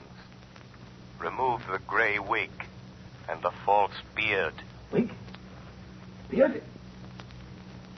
It's Martin! Yes. Martin, disguised as Corvé. He's still alive, breathing. Get away from me, Evans. Don't touch me. I hate you. I hate you both. Why did you do this, Pierre? Why? I hated Dubril because he betrayed me on Devil's Island. I hated you, Evans, because you have got the things that I always wanted. Success, fame, glory. It was I sent the musical coffin, the warning note. I knew you'd think it was Corvé. I've got Dubril, but Corvé will get you, Evans. He's after you. He will get you. He will kill you. He will... Martin! Stop breathing. He's dead. Yes, Dr. Evans. He is dead. You are quite safe now. You forget Corvé. No, Dr. Evans. I knew, even when I phoned you today, that it was not Corvé who sent the musical coffin. What? I knew it was not Corvé. It had to be Martin or Dubril. Why didn't you stop them? Martin and Dubril were both criminals plotting to kill you. If I'd stopped them, your life would have been in danger as long as they lived, hating you always for having attained the things that life denied them. But you forget, Shadow. Corvé may find me, succeed where Martin failed. Never. I learned the whole history of all of you before I saw you. Yes? Everything, Dr. Evans. Your escape from Devil's Island after Dubril's betrayal of Martin that resulted in the 100 lashes, and his resolve for vengeance. And from the authorities at Devil's Island, I learned the truth about Corvé's last escape. Yes, I see now. I see now why he hated us. But what about Corvé? You are safe now, Dr. Evans. Safe from Corvé. The chain of logic is complete. 3 months ago, a bleached skeleton was found on a deserted beach at Trinidad. It has just been identified as the body of Corvé.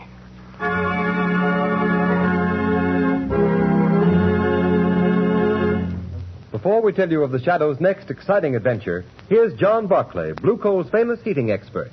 Ladies and gentlemen, Mr. Barclay. Good evening, friends. While you're doing your Christmas shopping, why not get a gift for your own home?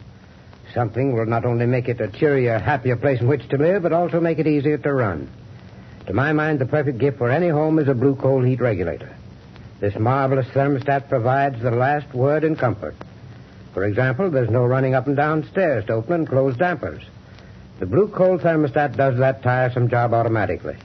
Keeps your home at just the temperature you want from morning till night. It can be attached to any kind of heating equipment. Steam, hot air, hot water, even a parlor heater. And it'll give you more uniform heat, more economical heat than you can get with the most expensive oil burner. In fact, this Blue Coal heat regulator will completely modernize your present heating equipment. And yet it costs only $18.95 plus a small installation charge. You'll be amazed at the amount of fuel it saves you. So this Christmas, give your family the gift of a lifetime, a Blue Coal heat regulator. Your nearest Blue Coal dealer will be glad to give you complete information regarding it. Phone him tomorrow. Thank you, Ken Roberts. Thank you, Mr. Barclay. And friends, take Mr. Barclay's good advice. Make this Christmas a memorable one by having a Blue Coal heat regulator installed in your home. You'll save at small cost time and time again in fuel consumption, and you'll make your home a happier, healthier place in which to live. So don't wait. Phone your nearest Blue Coal dealer tomorrow.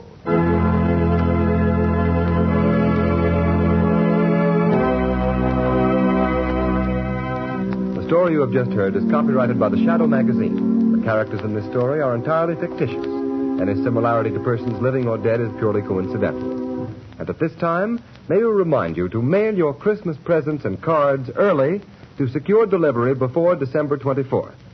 There will be no post office service on December 25th.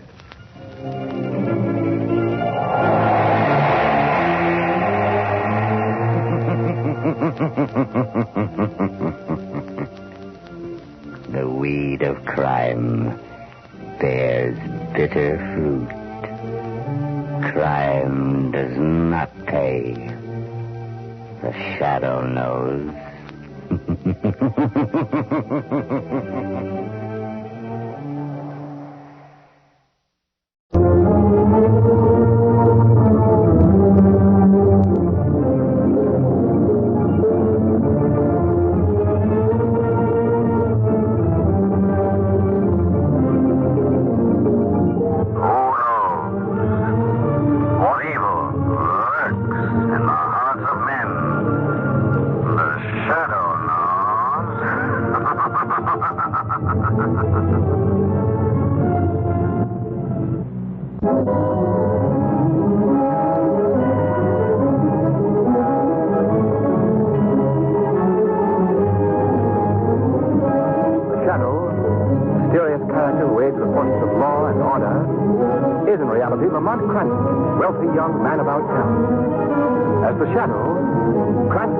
Hypnotic power to cloud men's minds so that they cannot see him. Cranston's friend and companion, the lovely Margot Lane, is the only person who knows to whom the voice of the invisible Shadow belongs. Today's story, The Voice of Death.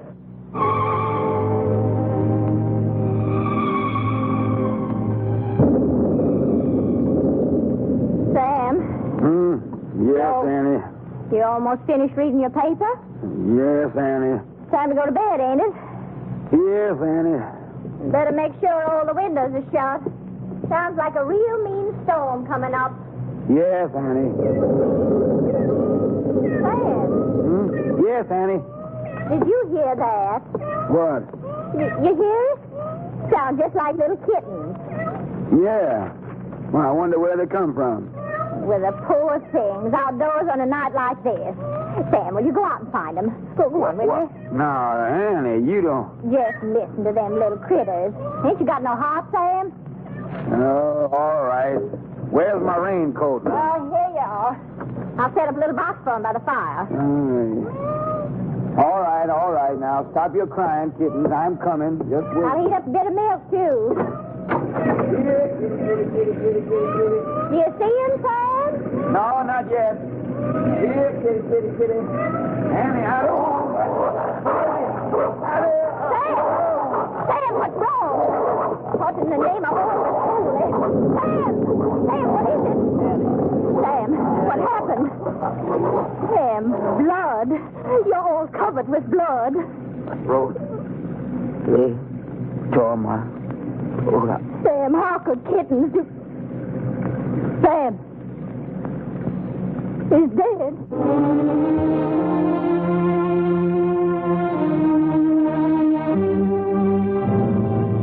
Well, I must say, Lamont, that we picked a fine day to go visiting. You want no secret, Margot? I'm your man. This whole thing is just an effect. Huh? A fact, eh? People always look for a mysterious atmosphere in the Louisiana bayou, so Mother Nature very obligingly provided for them. Oh, I see. Well, I must say that sunshine wouldn't make a great deal of difference. I don't see how it could ever penetrate those moss-laden trees. Much further to go, Lamont? I don't think so. Arthur told me the house was exactly 5 miles from that last bridge. Why in the world would anyone want to live way off like this? Well, the house has been in Arthur Whittington's family for many, many years, and Arthur, being a rather peculiar chap, I don't suppose it bothers him in the least. No. Forgive me for appearing dull, but I don't get it. Well, Margot, it's a long story. It began in college when we took a medical course together. I guess I was the only person in the whole school who really understood him. And why was that? Well, Arthur was a brilliant student, but he was also a highly sensitive lad. Always imagining that people were making fun of him, laughing at him behind his back. Was there any reason for that? Well, yes, there was. It was his voice. He had the harshest sounding voice I'd ever heard. It cracked, it rasped, it did everything that a voice shouldn't do. Really? In fact, it was his voice that made him leave medical school. I don't follow you, Lamont. Well, it all happened one day in class. Arthur had prepared a paper, an excellent paper that he had to read aloud to the student body. Gentlemen, please. You may proceed, Mr. Whittington. Mr. Whittington, where are you going? Wait, why are you leaving the classroom? Well, he threw down his paper and walked right out of the room.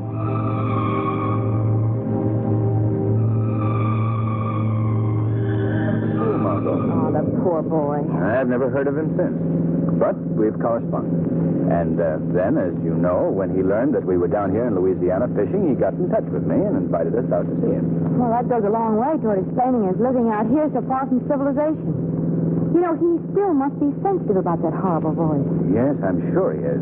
But remember, we mustn't do anything to call attention to it. Oh, heavens, no, I wouldn't. Lamont, there's something right ahead on the road. Yes, Margaret, yes, I see it. This rain on the windshield is hard to... Wait. It's some sort of a fence. Well, it looks like we've reached the end of the line, and not a house in sight. Oh. Well, there seems to be a sign on it. We better get out and investigate. Button up that raincoat, Margot. Oh, don't worry. Yeah. It's getting so dark, you can hardly make the sign out. Here's your flashlight, Lamont. Oh, thank you. There we are. Whittington Hall.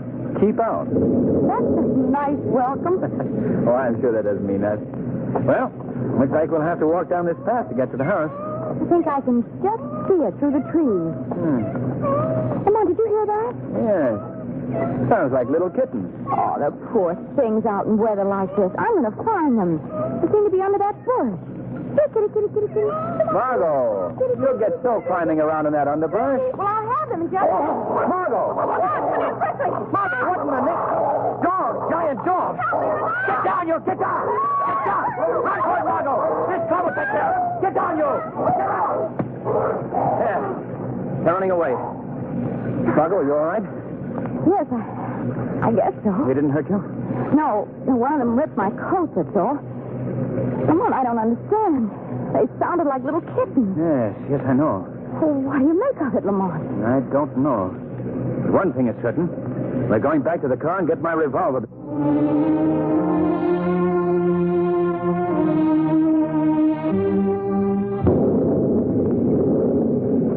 Lamont, I've never seen such an eerie-looking house in my life.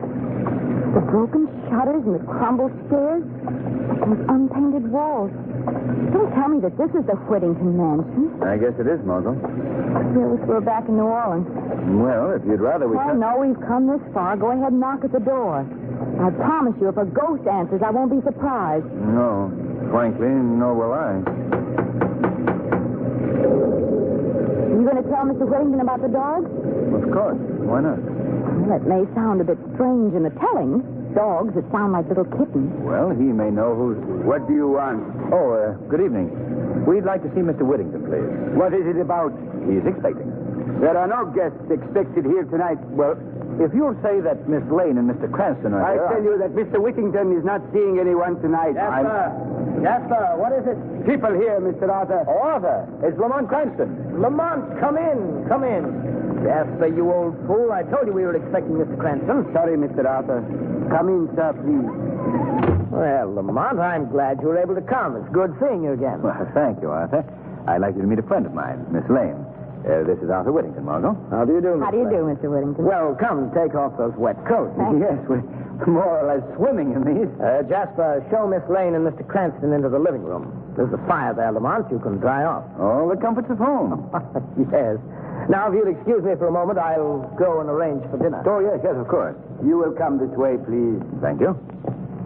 Lamont, this place is just as scary inside as it was outdoors. Yes, I see what you mean.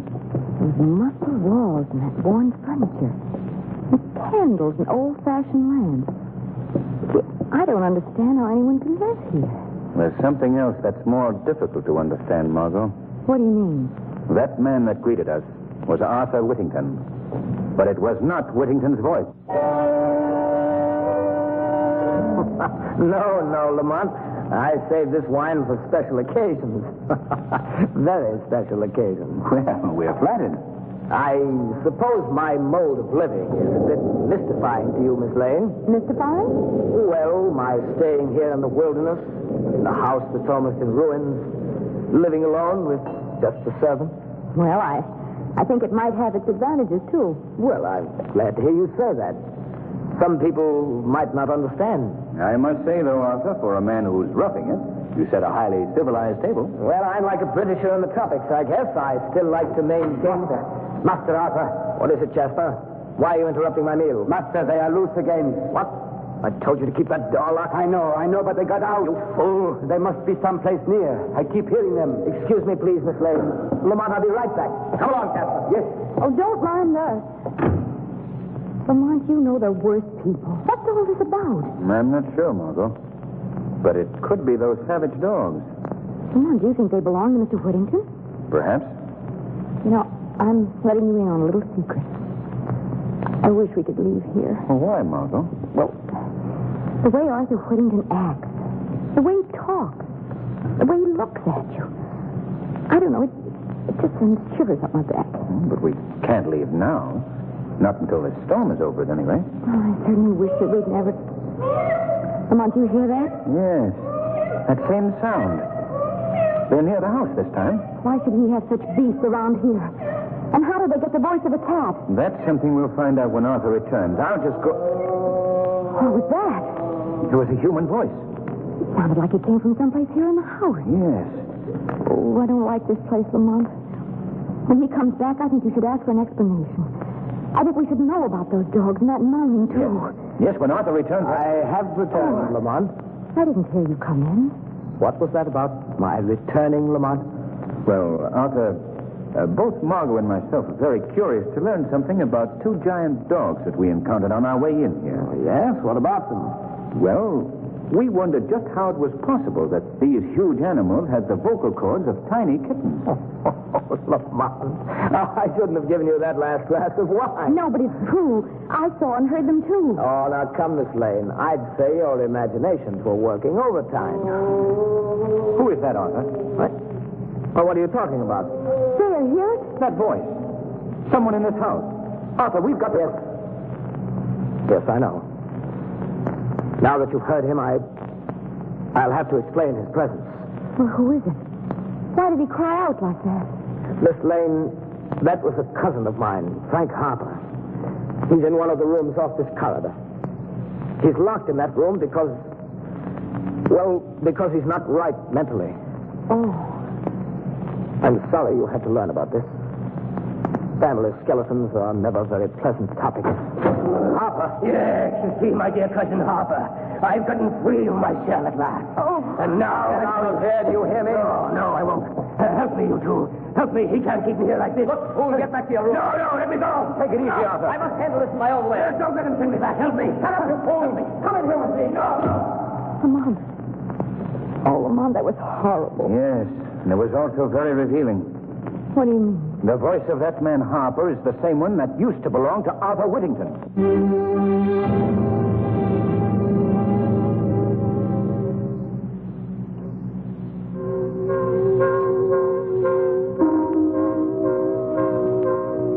Lamont, what does all this mean? I don't know yet, Margot. Some way, somehow, that poor creature that rushed in here has been given Whittington's voice. Listen, the animals again. Yes. They're part of this thing, too. This mix-up of voices. Oh, Lamont, I wish we could leave here right now. We can't go now, Margot. Not until we learn what's behind all this. Lamont, what's happening up there? Sounds as if Harper's being beaten. Come on, Margot. We're going to that room. What are you going to do? I want to talk to that boy. Quietly, Margot. We must get down the hall without Whittington hearing us. Oh, what is he doing to him? Quiet. The room is right down here. Are you going in there? Not yet. Not until Whittington leaves. I want to talk to the boy alone. Well, perhaps I'd better wait in the living room. Well, If Whittington wants to know where you are, I can tell him that you've gone out to the car for something. very well, Margot. But please, Lamont, please don't be long. I won't. The answer to this mystery will be found very quickly by the shadow.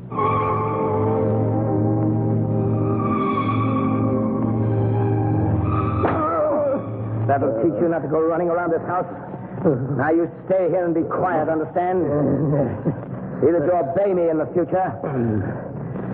Good night, my dear cousin.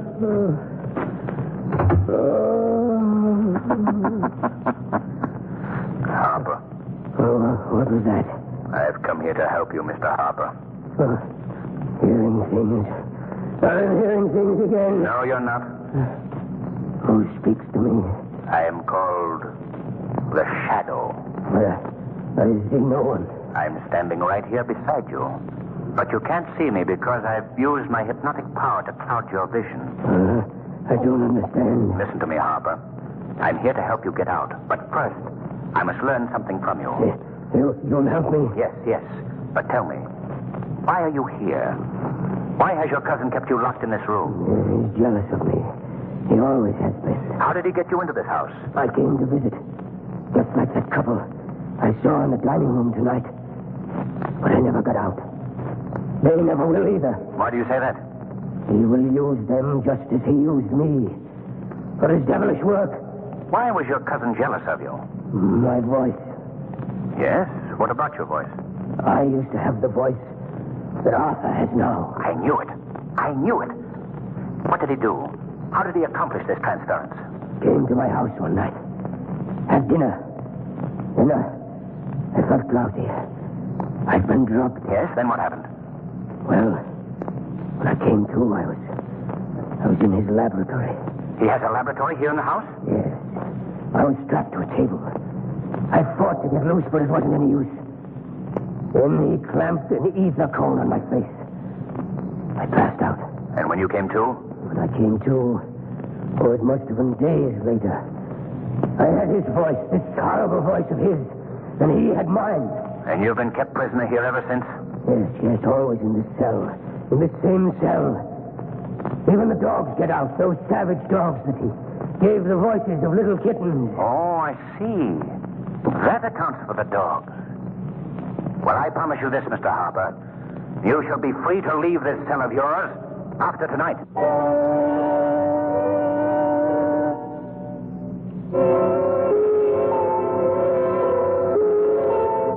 Is that you, Lamont? No? Oh. I'm sorry. Oh, Mr. Whittington. Where is Lamont? Well, he went out to the car for something. He should be right back. I see. Well, perhaps you'd like me to show you your room while we're waiting. Oh, no, thanks. That's all right. I'll wait for him. I'd rather you'd come with me now, if you will. I have several chores to perform, and I'd just like you to know where your room is. Oh, very well. Just down this hall, Miss Lane. Thank you. I think you'll be very interested in what I have to show you. This will be your room. Won't you step inside? All right. Is there a light that I can... What are you doing? I'm just making sure that no one will disturb us, Miss Lane. Why did you lock that door? You'll see. Now we'll put on this lamp. There. What's wrong? What is this place? This is my laboratory, Miss Lane. My workshop, where I conduct my experiments. Let me out of here and unlock that door at once. I'm sorry, but you're staying here. If you don't let me out, I'll call for help. Lamont will hear me. Why don't you call? Lamont! Lamont! Before you continue, Miss Lane, you might be interested to learn that these walls are completely soundproof. Why are you doing this? Why have you got me here? You're going to help me, Miss Lane. Help you? Yes. They're going to be a party to an experiment of mine. My greatest experiment. What do you mean? You'll learn soon enough. First, I'm afraid I must strap you to this table. No! Don't keep away from me! Stop being such an obstinate fool. Don't do that! Stop pounding on that door. Let go of me. You come with me now. Oh! On this table. No, you can't do this. There you are. Let me go. Let me go. Now, a few straps to hold you securely. No, let me loose. There we are. Oh. Now you can struggle or scream as much as you wish. I'd particularly recommend the scream. It may be your last chance to use it. What do you mean? This experiment of mine has to do with your voice, Miss Lane. That's my work, you know. The transference of voices. What are you saying? You've already heard two of my examples. The dogs with the voices of little kittens, and my cousin Frank Harper. It is true. What Lamont thought is true. Oh, so he guessed my secret, eh? Well, he'll never live to tell it. Oh, no. You will survive, though. But you won't be able to tell it either, Miss Lane. What are you going to do to me? I'll show you. The answer to your question is in this box. Let me open it. There we are. A cat. Yes, a cat. Have you ever seen a more beautiful cat? She's pure poison, aren't you, girl? What has that cat got to do with me? A great deal. I'm giving her your vocal cords. No, you don't know what you're doing. You're mad. Not at all. I merely have a great hatred, Miss Lane, for the entire human race. They ruined me. Their heartless cruelty blighted my entire life. But animals, you're different.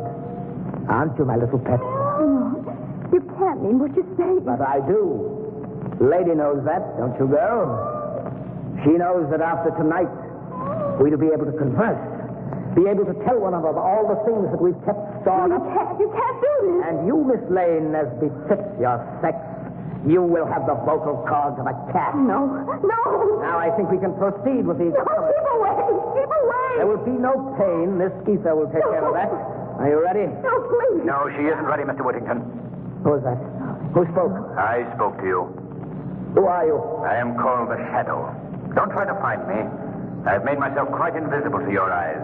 What are you doing here? Why are you interrupting my work? I've come to put an end to your work. I'm here to free that young woman. Oh, no, you won't. I'm not frightened by someone I can't even see. Put down that ether. I'm going ahead with my work. No! You may not be able to see me, Mr. Whittington, but I think you'll feel this. Why, you... Now I'm releasing this girl, and then I'm holding you until I can get the police out here. They'll be very interested in your experiments. You think you can keep me here, do you? The light, he's put out the light. Now, Mr. Shadow, I am invisible, too. And I'm getting out of here right now. Stop him. He's going through those cases. Come back here, Whittington. Come and get this Shadow. Come on, Margot. He's not getting away. There he is, crossing the lawn. He's evidently trying to get to our car. Look, Margot. Those two figures running after Whittington. It's the dogs, the giant dogs. They're chasing him, Lamont. Oh, they're tearing to pieces. Whittington, look out. Oh, Lamont, can't you do something for him? I'm concerned with doing something for you, Margot. Those animals are spotting you. Quick, back to the house. Oh, they're coming at us, Lamont. I'll never make it. All right, you stand still, Margot. Don't move. I'll take care of them.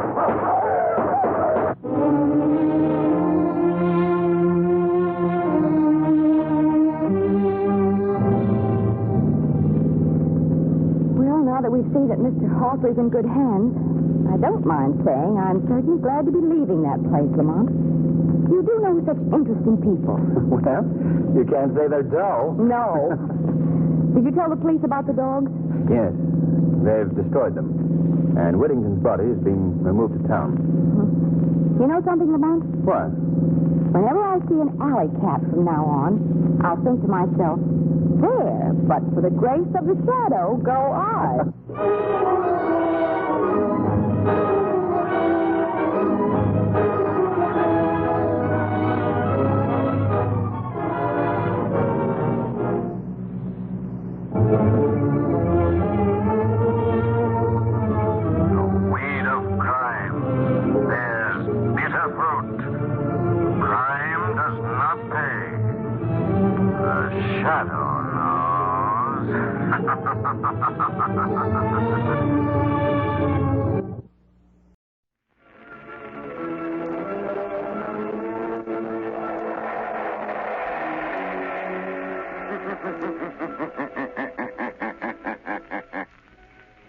The shadow knows.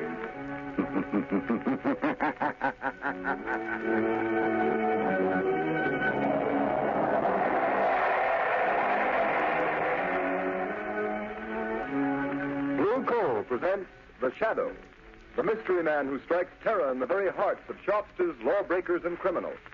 Today, the League of Terror.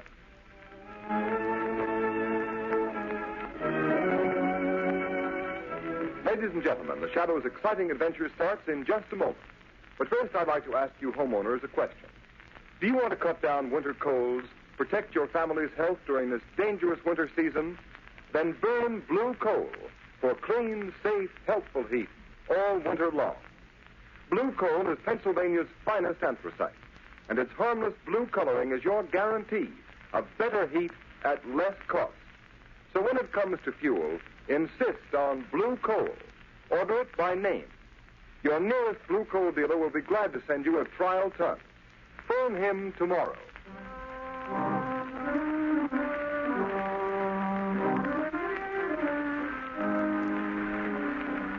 With the court's permission, I'll rephrase that question. Mr. Sullivan, do you know how these counterfeit $1 and $5 bills came to be in the cash register of your grocery store? I got them from customers, I guess. Michael Sullivan, you're a witness in a federal trial, under oath to tell the truth and nothing but the truth. Do you know you can be sent to prison for perjury? Yes, I know it well enough. Before this trial began, you testified that the defendants in this case, Slater and Marino, entered your store, that they forced you to buy counterfeit $5 and $10 bills to be passed out and changed to your unsuspecting customers. Why have you changed your testimony? Why? I was mistaken, that's all. You're lying, Michael Sullivan, lie. Order in the court. Mr. Prosecutor? Yes, Your Honor. It is quite apparent that your witness has received a threat, either to himself or his family, if he testified against the defendants in this case. Since he will not repeat his sworn testimony against these defendants, I have no alternative but to dismiss the charges. Case dismissed. Order in the court.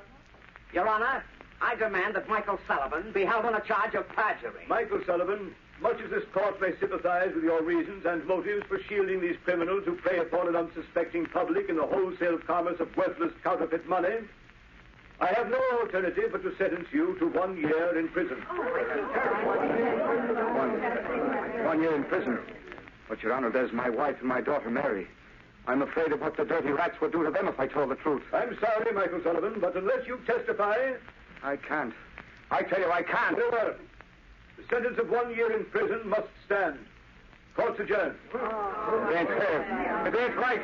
I get a year in prison for trying to protect my family, and the real crooks go free. Look at them walking out of court free as the air to go on with their dirty business. Yeah, it's a good thing for his daughter Mary that Sullivan took my warning. Come on, let's get out of here. Okay, boss. Lamont, of all the unfair, unjust sentences... I know, Margot. It seems cruel, harsh, but our whole legal system is being undermined by violence and intimidation of witnesses. Isn't there something you could do, Lamont, some way of helping Michael Sullivan? Sullivan isn't the only one who is suffering from the operation of this counterfeit ring. Small businessmen, shopkeepers, poor people who can't afford to get bad money. A counterfeit dollar bill probably means the difference between eating and not eating to a lot of those people over in Sullivan's district. Exactly, Margot. This is operating among the poor people who can't defend themselves. Lamont, are you going to another case as the shadow? Well, later perhaps. Right now, Margot, Lamont Cranston and Margot Lane can help by doing a little shopping. In Michael Sullivan's grocery store.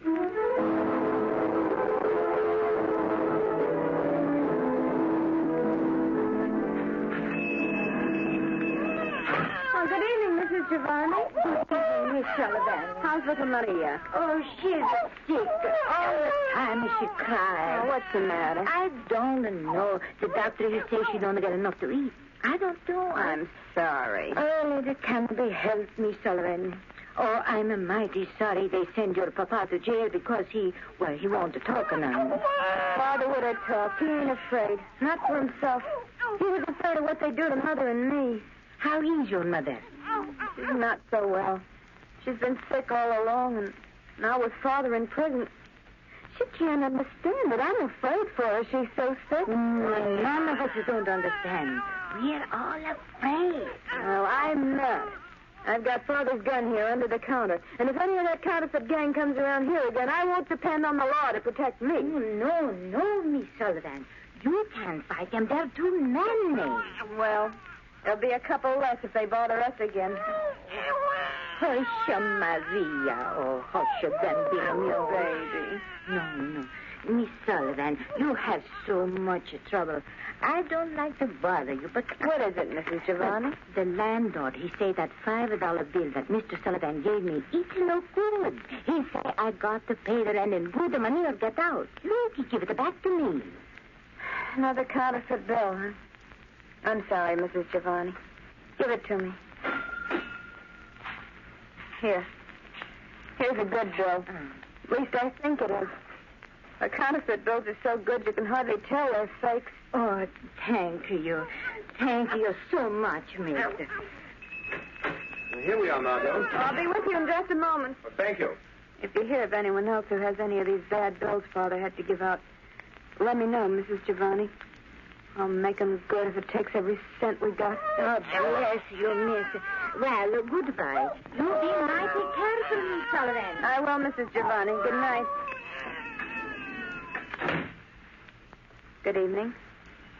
What do you want? I think a couple of cans of corn and string beans. And a loaf of bread. Yes, and some butter. You're strangers in this neighborhood? Yes, and get some peaches. Yes, 2 large cans of peaches. Strangers don't come way over here in this section to buy groceries. Who are you and what do you really want? Miss Sullivan, put away that gun. You're a courageous but a rather foolish young woman. Well, maybe so. But I got only myself to think of. I'm not like Dad, afraid because he had a family. Please, Miss Sullivan, we're not members of the counterfeit ring that's been terrorizing your father. How do I know that? If we were members of that ring, Miss Sullivan, you would have been shot long before you could get that gun. It's very obvious. Well, what do you want? For appearance's sake, in case this store is being watched, you'd better give us the groceries we ordered. All right. What was it now? Corn, string beans, and peaches. Here's the corn.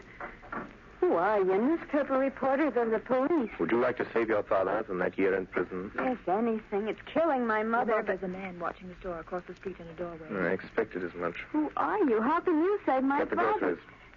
Yes, sir. Now the other things. Keep moving. But listen to me. Yes, sir. You're a brave girl, Miss Sullivan, but your life won't be worth one of those counterfeit bills unless you use your head. What do you mean? Do you know enough about this counterfeit ring, how they operate, who they are, to make them fear you will talk?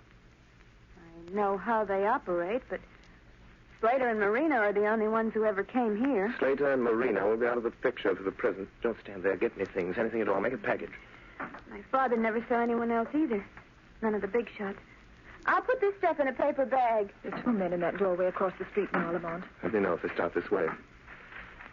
Now, Miss Sullivan, I can't tell you who I am or exactly why I'm here, except that I was in court today. I want to help you.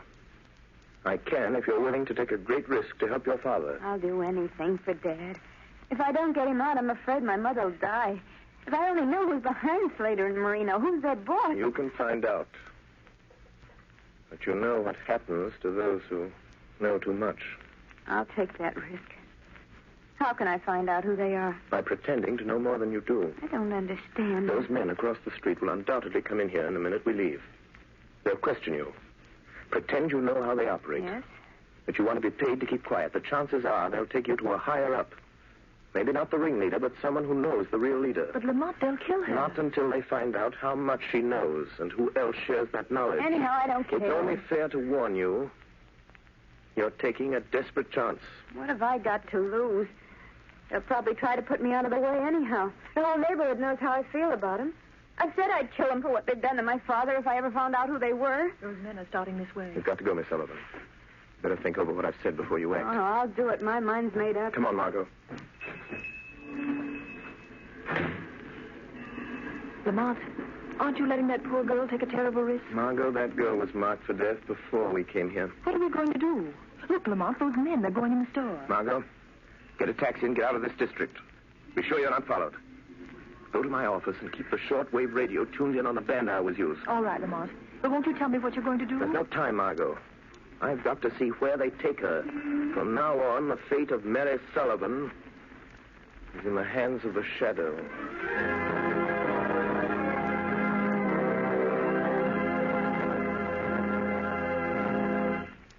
Ladies and gentlemen, the Shadow will be back with you in just a moment. In the meantime, I'd like to tell you some interesting facts. In the Dominion of Canada, where there is a temperature range of almost 200 degrees, from warm summer days to frigid Arctic nights, the selection of fuel is a serious problem. And the tremendous popularity of blue coal in Canada under these varying conditions is positive proof that blue coal gives steadier, healthier, more dependable heat than you can get with any other fuel. You homeowners here in the United States should be just as critical in the selection of your fuel. And when you choose blue coal, you'll find you're getting better heat at less cost. For blue coal is a selected Pennsylvania anthracite, the fuel that burns longer, more economically, down to a fine powdery ash. What's more, anthracite is the fuel that furnaces, parlor stoves, and cooking ranges in this part of the country were especially designed to burn. And the finest anthracite in America is blue coal. It's mined by the famous Glen Alden Coal Company, and every carload is tested and retested for purity and uniform size before shipment. Blue coal is especially prepared for home use. It comes in all the popular domestic sizes: egg, stove, chestnut, and pea size. So solve your problem of home fuel selection by placing your order for blue coal tomorrow. Ask for it by name.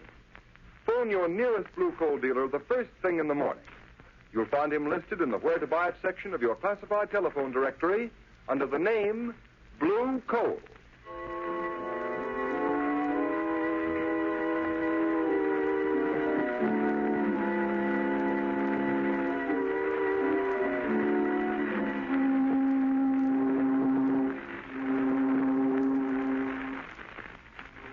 Where are you taking me? Shut up.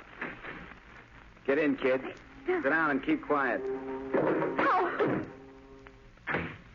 Come on, get up, sister.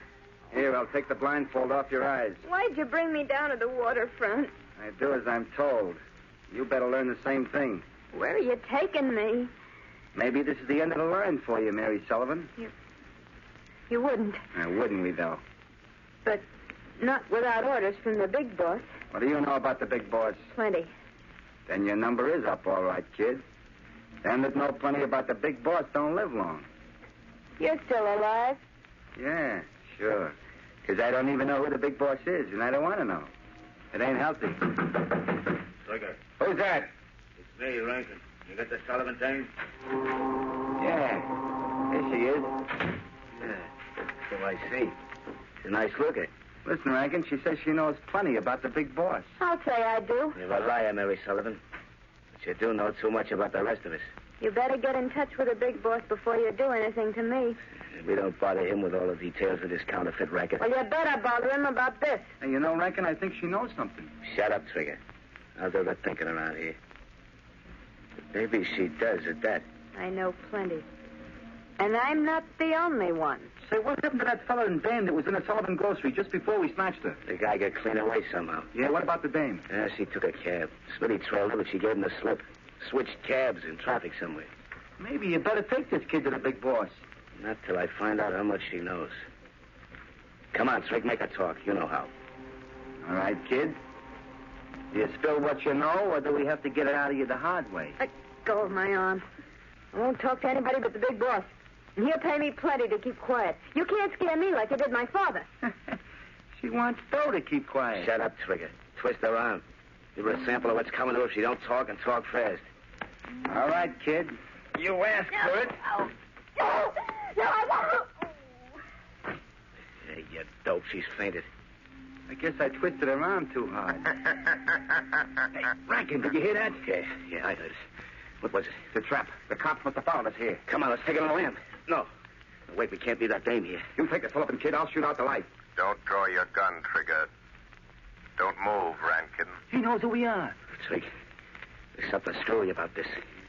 That voice, it's right here, but there ain't nobody with it. You're mistaken, Rankin. There is someone here. What kind of gag is this, Rankin? I don't see nothing, but Jerry, I'm getting out of here. Wait, Trigger. Trigger. Do you remember Lefty Sims?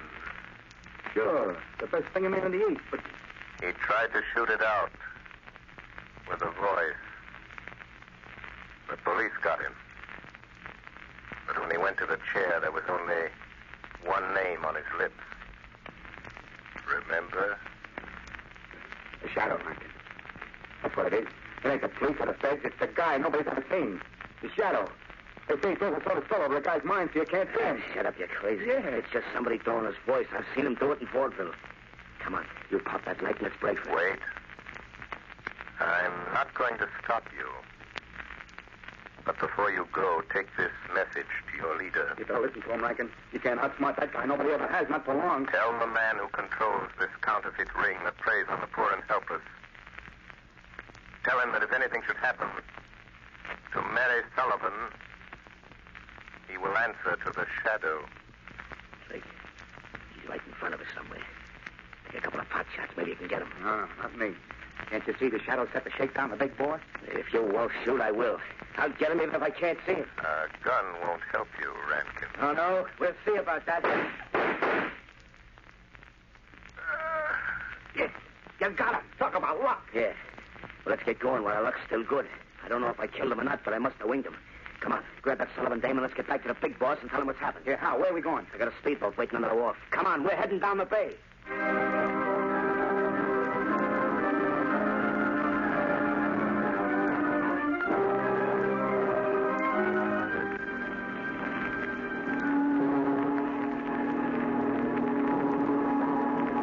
Hey, look.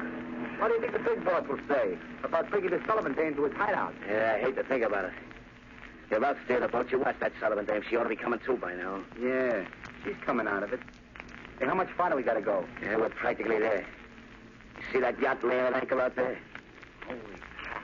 You mean that's the big boss hideout? Yeah, Trig. And you're finding out something you're liable to wish you never heard about, much less seen. Yeah? You mean that's the plant, huh? That's where all the phony dough's been coming from. You'd catch on quick, don't you? Yeah. Yeah. That's the layout the feds and cops have been looking for months. Flashy, ain't she? All right, here we are. Get that Sullivan dame on her feet. Yeah, okay. But how about me staying in the speedboat? Nothing doing. You're coming aboard and tell the big boss what you know about this Shadow. Nobody knows much about it. You better spill what you do know and spill it fast, Trig. The big boss is the head of this racket because he can think faster than you can shoot. He gets the idea you're in the shakedown, you're as good as dead. I ain't pulling no double cross. I swear I ain't like Shut that. up and bring that dame aboard. Boss knows how to handle her kind. Watch your step or you'll get what's coming to her. Okay. Come on, sister, come on. Before the night's over, I got a hunch you and me are going to wish we'd never seen this ritzy tub.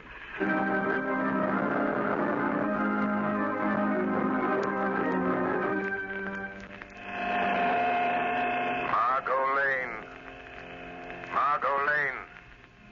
Listen carefully. Act quickly. The life of the Sullivan girl depends upon it. Telephone Police Commissioner Weston.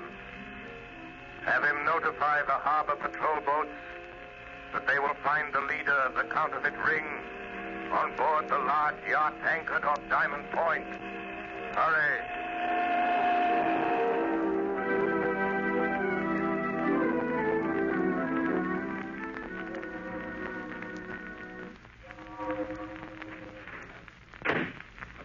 you are, Rankin. Listen, boss. No, you listen to me.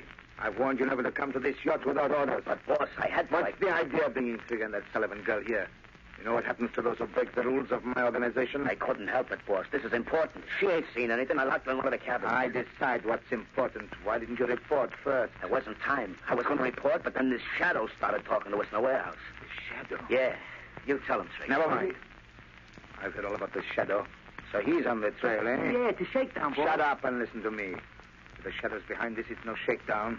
What is his racket? Putting organizations like mine out of business. Putting fools like you and Trigger in the electric chair. Yeah? Well, he won't, because I got him back in the warehouse.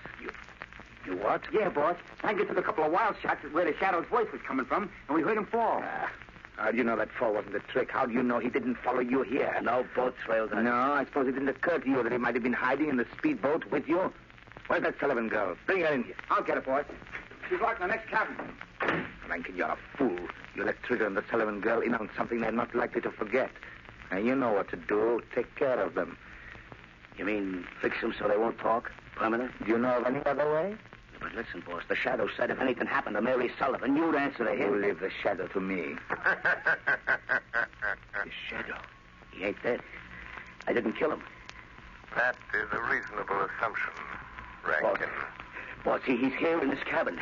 I see my presence is accepted without question. Even though you can't see me. Rankin, shoot, you fool, shoot. Yes. Try again, Rankin. All right, Shadow. Maybe I won't miss this time. Hey, Rankin, what's up? Rankin. Try again. The door. He's getting out. First Trigger. Shoot, Rankin, shoot. Get out of the way, Trigger. Rankin, you rat. You double-crossed rat. Fill me full of lead, will you? Rub me out because I think too much, will you? Talk, Trigger. Put down that gun. I wasn't shooting at you. It was the Shadow. He was here just a minute ago. I don't care about the Shadow. All I know is I got a load of lead in me. Your lead, and I'm going to... Don't shoot. Too bad, Rankin. Too bad. Couldn't have polished me off like I did him. Quick and easy. Trigger. Shadow.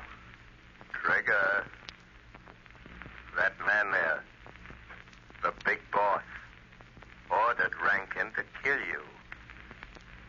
Trigger, he is your real enemy. Yeah. I had a notion he might try it. Don't raise that gun, Trigger. I know that one. If I do, you'll kill me. You can't kill a guy with as much lead in him as I'm carrying. You can't kill a guy that's already dead. Perhaps not, but I can't avoid the risk that you have strength enough left to raise that gun. You're a better shot than Rankin. Big shot. Better shot, big shot. Not bad. Not a bad gag. And now, we are alone. Yes, quite alone. And now, I'm going to deal with you, Shadow.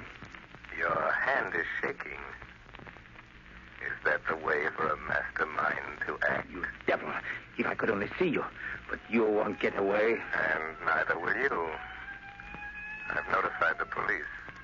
Their boats are coming. Listen. So that's it, eh? Yes. That's it. They're coming to get the leader of a counterfeit ring. But they will find a murderer. A cold-blooded killer. Locked in this cabin with his victim. That's what you think, but you're mistaken. Why are you putting down your guns?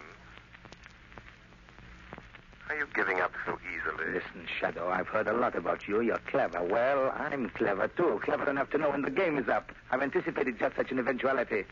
I suppose you can see this little switch on my desk. My hand's resting on it. Yes, I see it. You know what will happen if I close this switch, and I will if the police set foot on this yacht. I think I can guess. Well, I'll tell you. This switch will set off a charge of high explosive down in the hold that will blow you and me and the police to kingdom come. I see. If you touch me, try to stop me, I'll throw the switch. What do you expect me to do? You call the police, and you can send them away. What makes you think I will? If you don't get rid of them, I'll throw this switch. What have I got to lose? Well, there they are. What about it? Think fast. Will you send them away? So you think I'm bluffing, eh, Shadow? No. No, you're not bluffing. I have no doubt there is high explosive in the hold of this ship. But I wonder if you have nerve enough to throw that switch. I wonder. Right, Shadow, you had your chance and you wouldn't take it. Now I'll show you. I'll throw the switch. It didn't work. It didn't explode. No, it didn't explode.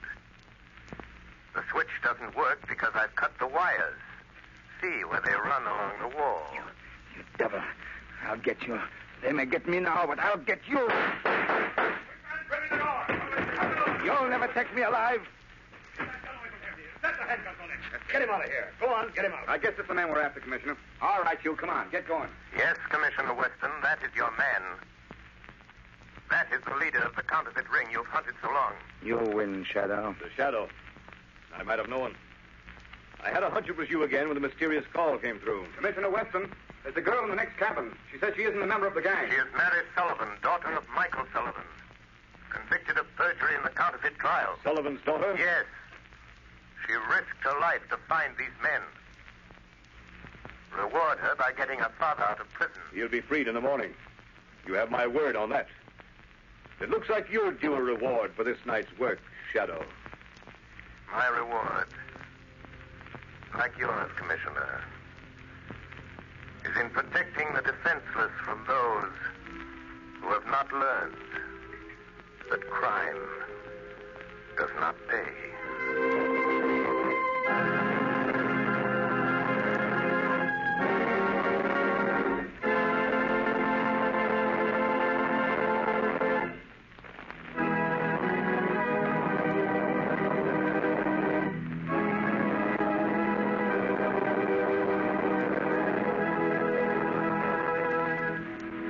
The story you have just heard is one of the many copyrighted stories that appear in the Shadow magazine. The characters in this story are entirely fictitious. Any similarity to persons living or dead is purely coincidental.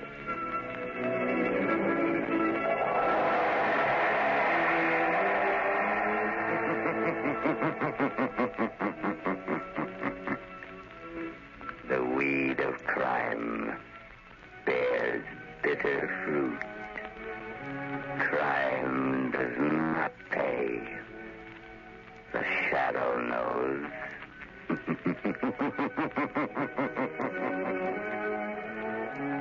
Next week, same time, same station, Blue Coal, America's finest anthracite, will present another thrilling adventure of the Shadow. Be sure to listen and be sure to burn Blue Coal, the solid fuel for solid comfort.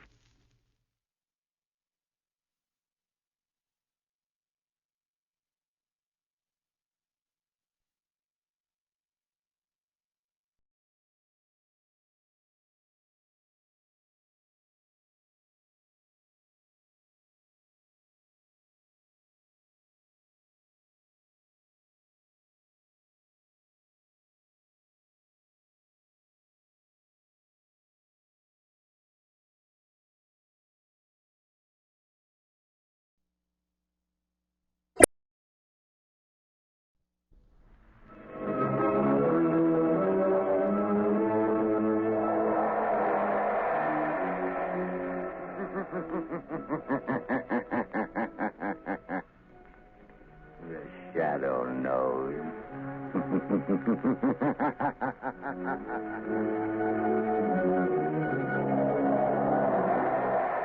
Blue Coal presents The Shadow, the mystery man who strikes terror into the very hearts of shopsters, lawbreakers, and criminals. Today's story, Sabotage. Today's exciting adventure with The Shadow starts in just a moment. But first, I'd like to say a few words about health. Over 50% of all family colds can be traced to uneven heat or overheating in the home. So protect your family's health by burning Blue Coal, America's finest anthracite. Then you'll be sure of steady, lasting, healthful heat at less cost. The next time you order fuel, ask for Blue Coal by name. You don't have to get a full supply. Your nearest Blue Coal dealer will be glad to send you a trial ton. Phone him tomorrow.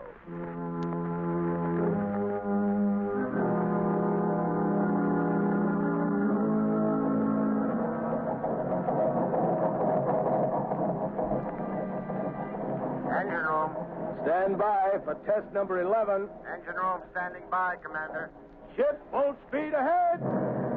What the? Engine room. Hello. Hello, engine room. Chief Engineer Swain reporting. Boiler explosion, sir. 3 casualties, sir. Good Lord, what happened, Commander? Boiler explosion, Lieutenant. Hard luck, sir. Luck nothing. You mean another case of sabotage? Yes, sabotage.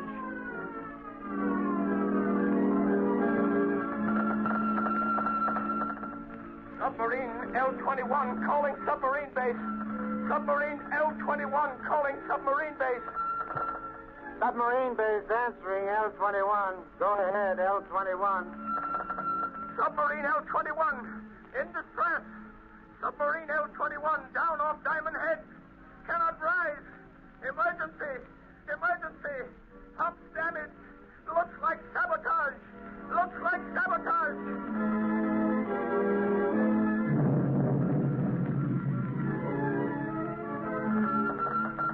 Cruiser returning to base. Cruiser returning to base. Explosion. Explosion in after gun turret. 3 dead. 6 wounded. Suspect sabotage. Suspect sabotage.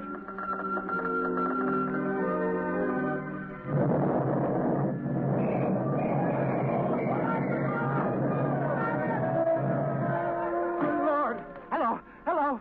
Hello. Sentry post number 4 reporting. Explosion and fire. Explosion and fire and destroyer dry dock. Sag Island Shipyard. Sag Island Shipyard.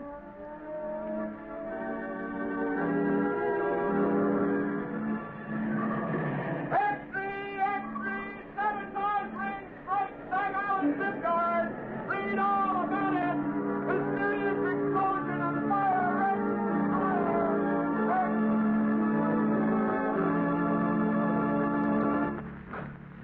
Hey, fellas, here's Admiral Keeley now. Well, what are the findings of the board, Admiral? Yeah, Admiral, what's the dope on this sabotage ring? Gentlemen, the board has authorized me to make this statement to the press. Let's have it, Admiral. Yeah, let's have the lowdown, Admiral. Our inquiry indicates that all ships affected by recent acts of sabotage have all been built, reconditioned, or repaired in the Sag Island yard. Sag Island, eh? Yes. And every resource at the command of the government is being directed toward the apprehension of those responsible for the systematic blows at the naval defense strength of the United States.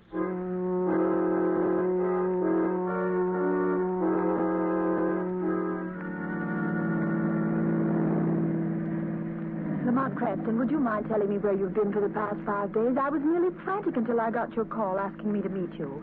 And why those old clothes, and why haven't you shaved? I'm sorry, Margot. I've been at Sag Island. Sag Island? You mean where they're having all the trouble in the shipyard? Yes, it seemed to be a case where the Shadow might be of some use to his country. You've uncovered something. Is that why you sent for me, Lamont? I'm not sure, but I stumbled on something last night. It's been a process of elimination. Where are we going? Back to Sag Island? Yes, we're almost there now. Lamont, have you anything definite to work on? It seems so hopeless. You forget, Margot, that I, as the Shadow, have a certain gift. You mean what the underworld call the power of invisibility? Yes, and the ability to read other men's minds, particularly the mind of a man who has something to hide. But you've got to find that man first, Lamont. I know. Do you mean that out of the 3,000 men in the Sag Island shipyards, you found the one man who has eluded the Secret Service, the police, and everyone for weeks? I think I have, Margot. I'll know for sure tonight. What do you want me to do, Lamont? We're coming into Sag Island now. I want you to go to the Sag Island Hotel, take a room, and set up the shortwave radio outfit. You brought it, didn't you? Yes, it's in the baggage compartment. Good. Now listen, Margot. Tune in the wave I use as the Shadow and wait. Wait all night if necessary. Stop the car here, Margot. Yes. Lamont, I know you don't believe in woman's intuition. At least you pretend not to. On the contrary, I have a healthy respect for intuition. Now be careful. I have a premonition myself. Lamont, can't you tell me anything more? I can only tell you I'm going into that bar down the street. If this man is the one I think he is, we will have a very interesting visit in that bar.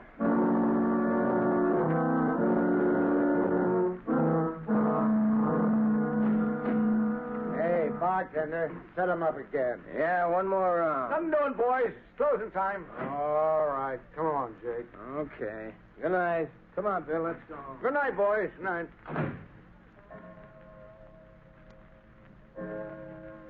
Holy mackerel. 2:00 already. An hour passes quickly when a man is talking about himself, Mr. Buckler. What? What have I been talking about? What have I... Say, who the devil are you, anyway? If you're one of them Secret Service guys trying to pump me, you're barking up the wrong tree. I'm not a Secret Service man. And then what's your game? What's yours? You're not looking for a job. You're a phony. I have a good notion to turn you over to the cops. They're rounding up guys like you. Sit down, Buckler. Listen to me, or you'll get us both in trouble. Who sent you here? Who told you to look me up? Would it help if I told you what you're thinking, Buckler? Quit stalling. Who sent you? It's running through your mind over and over again. I see it like a picture on a slate. You're thinking, did Arnheim send him? Did Arnheim send him? You're a liar. I never mentioned Arnheim's name. Never heard of him. Then why are you thinking of a name you never heard? Don't be a fool, Buckler. I know. What do you know? What did he send you for? What's wrong? Why didn't he... Yes. Nothing. Quit staring at me like that, or I... You were going to say, why didn't Arnheim tell me himself? Suppose we go ask him. No, he don't want anybody to know. If you're in on this, you ought to know that. Listen, you. I don't know how much you know or how much... Hey, you two, it's past closing time. Come on, I'll clear out. Tomorrow's another day. My friend and I were just leaving. Yeah? Well, you'll have to go out to the alley. I locked up the front door, and I ain't unlocking it again. Come along, Buckler. We can finish our talk on the way. On the way to where? Come along, I'll show you. All right. We can cut through the alley. We can talk on the way. Yes, we can talk. After you, Buckler. Okay, come on. Hey, come on, what's the idea? We're going down the dark alley, ain't we? Hey, you, cut the comedy and come on. Your companion has left you, Mr. Buckler. He saw your hand slip into that pocket where you carry a blackjack. He saw the picture in your mind. And knowing you meant to crush his skull, he asked me to take his place. What is this, a frame-up? Who was that guy? Who are you? Steve Buckler, you're a traitor. You're selling your birthright, your honor, your country's safety for money you'll never live to collect. How do you know all that? Who are you, anyway? This is your first excursion in crime, isn't it, Buckler? What difference does that make? Who are you? What do you want? If you had any contact with the underworld, you wouldn't have to ask who I am. Have you ever heard of the Shadow, Steve Buckler? The Shadow. So that's it. That's who you are. The man who can hide anywhere that no one has ever seen. Yes, Buckler. The man no one has ever seen. Don't move. Shall I tell you what you're thinking? I see the picture inside your head. You're thinking you'd kill me if you could only see me. You're like that other guy. You can't tell what I'm thinking. All right, you got me dead to rights. What do you want me to do? Stop taking orders from Arnheim. Is that all? You mean you're not going to turn me over to the Secret Service? No. No, I'm going to give you one more chance, Steve Buckler. One last chance.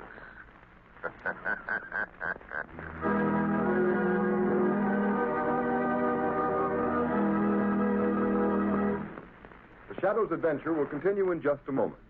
Meanwhile, thousands of homeowners are engaged in another kind of adventure. An adventure in home heating involving the health of your family. I am referring to the purchase of fuel. You know, if you order just any kind of coal, it's a gamble. But it's a gamble you don't have to take. Baltimore families, for example, have found out how to eliminate the risk in fuel buying. They order blue coal by name.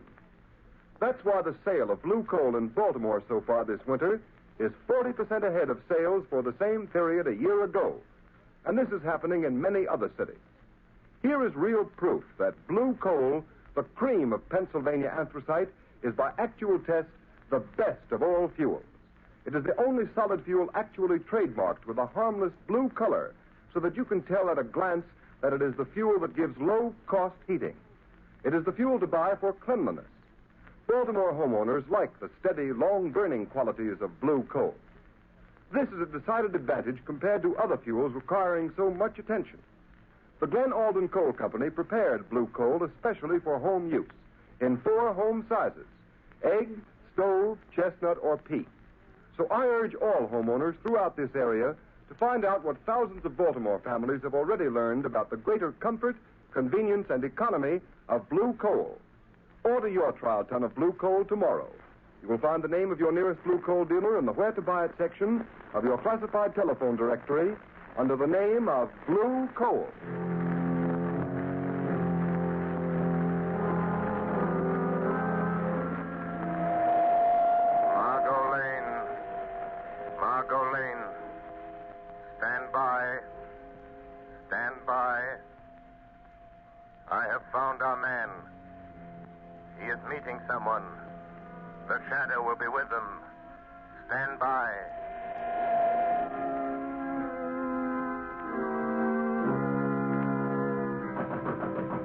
Who's there? Who's there? It's Rigo. Let me in, Butler. Oh, okay. Where's Arnheim? Why didn't he come? What makes you think he'd be fool enough to come here just because you sent word you're in trouble? I've got to see him. I've got to talk to him, Rigo. What's the matter with you? The Secret Service men been asking you questions again? No, they don't suspect anything. But somebody else is after us. Somebody knows Arnheim is back of all this sabotage. Well, who is it? Come on, Buckler, out with it. Let go of me and I'll tell you. It's the Shadow. The Shadow. Don't give me that. It's the truth. That's why I phoned Arnheim. I got to have the money you promised me. I got to get away from here. Listen, you fool. How did the Shadow get wise to you? How much does he know? I'm not sure. How did he find out unless you told him? I didn't tell him. But he can read your mind. Listen, you got to take me to Arnheim. I got to get away. How did you get away from the Shadow? He let me go. Said he was giving me one last chance. You're lying, Buckler. People don't get away from the Shadow. He doesn't let them go unless they're working for him. Listen, if you're trying to pull a double cross on Arnheim, you'll never live to tell it. I'm telling you the truth, Rigo. You got to believe me. All right. Maybe you are. But it just happens we've got another job for you that'll prove whether you're on the level with Arnheim or not. I can't do anything more. The Shadow knows I'm responsible for all those accidents. He'll find me. You can't hide from anybody like that. He'll find you dead if you don't do as you're told. Besides, Buckler, you'd like to get that $50,000 Arnheim promised you, wouldn't you? I've done more than he asked already. I've earned that $50,000 a dozen times over. Maybe you have. But you don't get it unless you carry out Arnheim's orders. Well, this is the last. It'll be easy for you. And it won't take you long. I'll wait for you. Take you to Arnheim's place. He'll pay you off and you can be on your way. And what about it, Buckler? What does he want this time? It's that battle cruiser that's going out on a trial run in the morning. It's too late to tamper with anything now, Rigo. So what? You're turbine inspector. You're scheduled to go along. We know that. But how? What can I do? It's too late, I tell you. I'll show you what you're going to do. You see this metal tube? Yeah. What do you want me to do with it? You're going aboard the cruiser and plant that inside some piece of machinery. Some place where it'll get smashed when the engines start. What's in that tube? Oh, nothing much. Just enough nitroglycerin to tear the turbines out of that cruiser. No, I won't do it. It'll kill every man in the engine room. It won't be the first time, Buckler. I couldn't carry that thing into the yard. They're searching everybody, Rigo. Quit stalling, will you? We know they don't search inspectors. That's why you've been so useful. All right. Suppose I can get it in the machinery. Get off the ship before she sails. How do I know Arnheim will keep his word? Pay me off and let me get away. I didn't come here to bargain with you, Buckler. All I know is Arnheim told me to bring you back after you'd carried out his orders. All right. I'll do it. But this is the last time. Give me that tube. Now you're talking. But look out for that stuff. It's touchy. Well, come on. What are you waiting for? You better go first. Nothing doing. I'm making sure you get to the yard. That cruiser sails with the flood tide. And don't try anything because I'll be waiting for you in my car when you come out. Well, come on.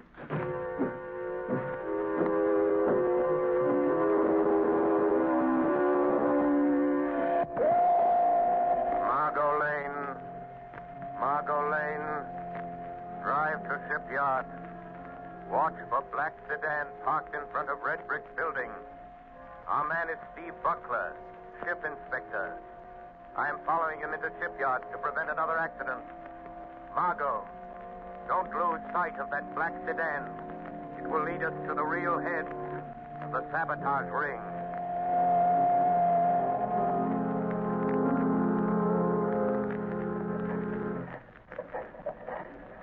Morning, Mr. Buckler. Oh, morning, Lieutenant. Giving the turbines a bit of final inspection before we start on the trial run? Yeah, I thought I'd have a look around. Go right ahead.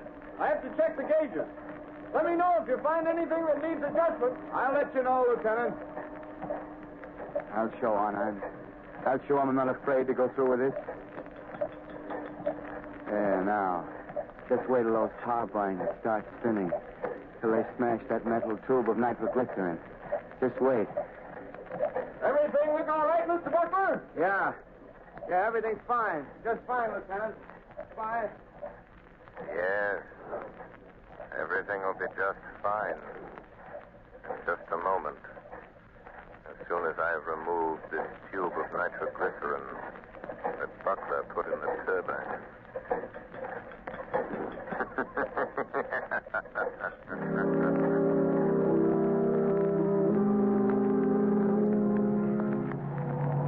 Margot, Margot, wait a minute. Oh, Lamont, thank heavens you're here. There goes that black sedan. Buckler and a man named Rigo. Follow them and don't get too close. What happened in the shipyard? Buckler tried to carry out another sabotage job for a man named Arnheim. He's the man we want. Did you stop Buckler? Yes, but he doesn't know it. Don't have an accident, Margot. We'll be scattered all over the landscape.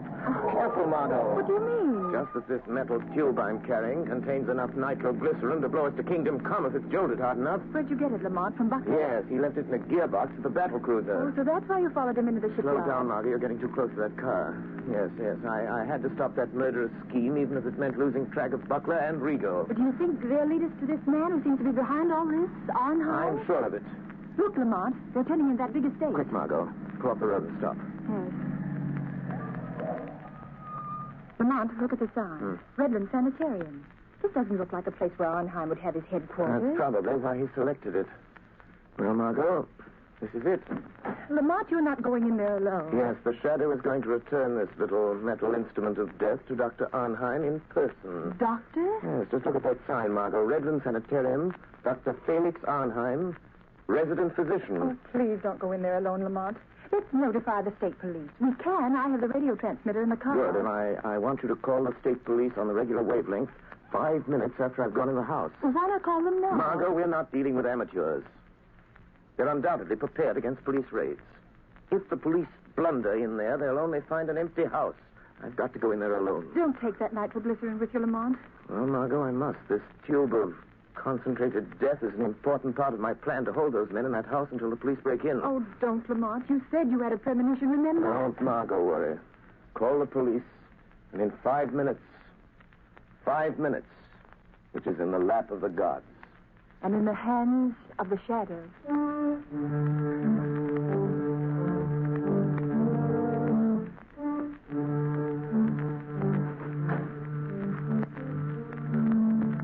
Well, Rigo?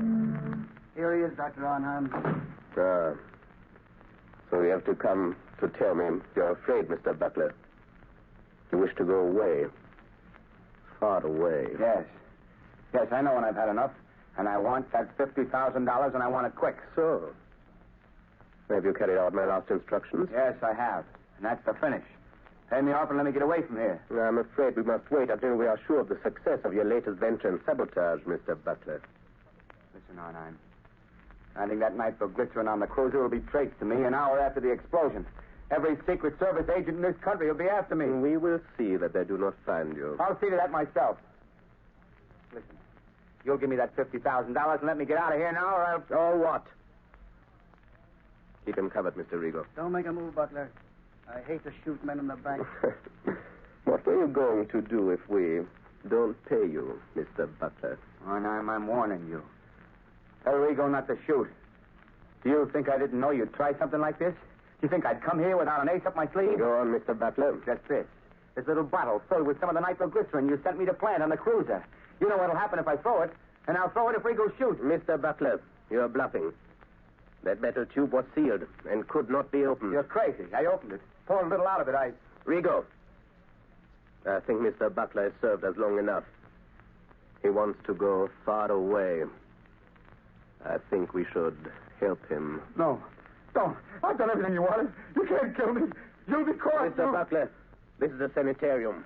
Many persons have died here. It is quite useful. The police think nothing of one death, more or less. Are you sure there's no nitro in that bottle, Doctor? Quite sure.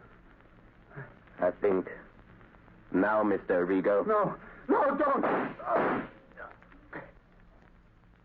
Shadow. The shadow warned me. I should have listened. Listen, this is Shadow. Very good, Mr. Rigo. This American man of mystery, the Shadow, he interests me. You told me something over the telephone. Yes, he got to Butler last night. Makes himself invisible. As I told you over the phone, I think we'd better get out of the country for a while. Because of this Shadow? He's just a man using hypnotic forces that affect men's minds. Well, maybe, but once he gets on your trail, there's no shaking him off. But I know something about such forces. He can appear in a room without being seen. How does he do it? Some call it the powers of angels or devils. But it's the art of mesmerism. Hypnotic suggestion is very old. And certain men of modern science have developed it amazingly. Well, no matter how he does it, I don't want to meet this shadow. In that case, Mr. Rigo, will you be so kind as to remove that body? I dislike the presence of the dead. All right, I'll take care of it. I'll be in the cellar if you need me. I shall not need you. Hey, what's funny, Doc? What are you grinning about? I am looking forward to a conversation I'm going to have. Somebody coming here? Not exactly. Don't concern yourself, Mr. Rigo. This is something beyond your comprehension. Okay. I'll be on tap if you need me. What are you waiting for, Shadow? Why don't you speak? How long have you known I was in this room, Doctor? For quite some minutes, Shadow. While I'm not a master of your art of invisibility, my mind is sensitive to such a forceful concentration as you exert to cloak your presence. I see. Since you sent Rigo away, it is evident you are not afraid of me. Fear is a luxury I do not allow myself, Shadow. Your career of sabotage is over, Dr. Arnheim. I think not. I have never met a man who did not have a price, Shadow. I have only one price for your kind, Doctor. Prison. You could be very valuable to me, Shadow. Don't reach into that drawer, Doctor. A gun is of no use. A gun? That is a crude way of settling a difference of opinion. But, money, I can pay well. Money won't help you. Then you leave me no alternative. You see that little wheel set into this wall? Yes. I turn it, and... Gas. Yes, Shadow, gas. The room is airtight. Has served me well on other occasions, Shadow. You can't get out. The door is locked on the outside. What good will it do you to kill me if you also die? I'm not going to kill you or myself with this gas. What then? Just enough gas will be liberated to numb your powers of concentration. Enough to destroy your ability to remain invisible. You can't resist it, Shadow. And just the moment you will weaken, become visible, and the moment I see you, the moment I catch the faintest glimpse of a shadowy form, I shoot. The air's becoming quite heavy, Shadow. Yes, but...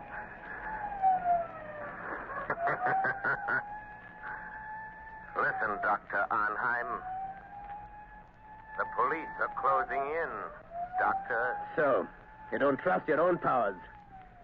You had to have the police to help you. In a few minutes, the place will be surrounded. That is all the time I need. You will become visible. I shall kill you. And then... And then? I'll take the police a little while to break into this room. When they do, they will find a dead Shadow. But I shall not be here. This door behind me leads to a passageway which leads to a bay. A speedboat awaits me there. I know about the speedboat, Dr. Arnheim. You see? The gas is doing its work. You're weakening. Your power of invisibility is losing its... What is it, Rigo? Doctor, quick, the police. The passageway. The speedboat is ready. We can make it. Hey, what are you doing with that gas? What's the idea? Wait, Rigo. The Shadow. He's here in this room. In just a moment, he will become visible. But you haven't time to wait. The police are already in the house. Don't try to escape in that speedboat. I have turned it into a death trap, Dr. Arnheim. Oh, come, quicker. It'll be too late. Wait, Dr. Arnheim. Death is waiting for you in that speedboat. A violent death of your own making. No, you can't bluff me. Don't listen to him, Doctor. Hurry. All right. But remember, Shadow, we shall meet again. I'm afraid not, my friend.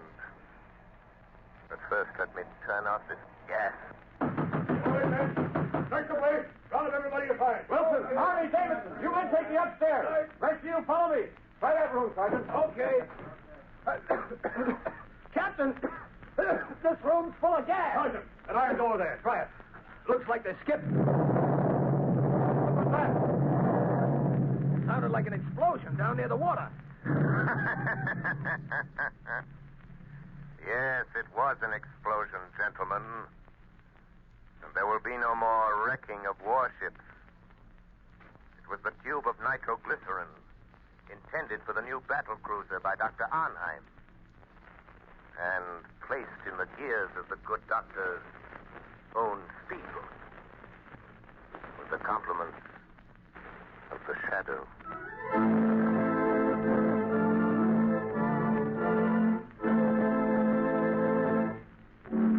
You have just heard a dramatized version of one of the many copyrighted stories which appear in the Shadow magazine. Any similarity to persons living or dead is purely coincidental.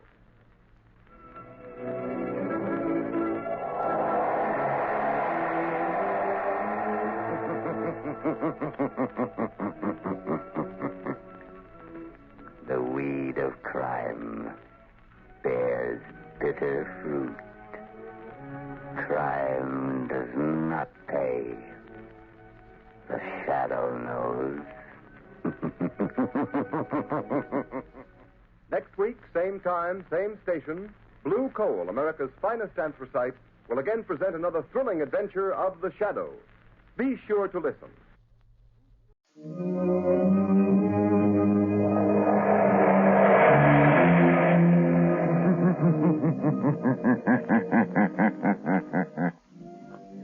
The Shadow knows.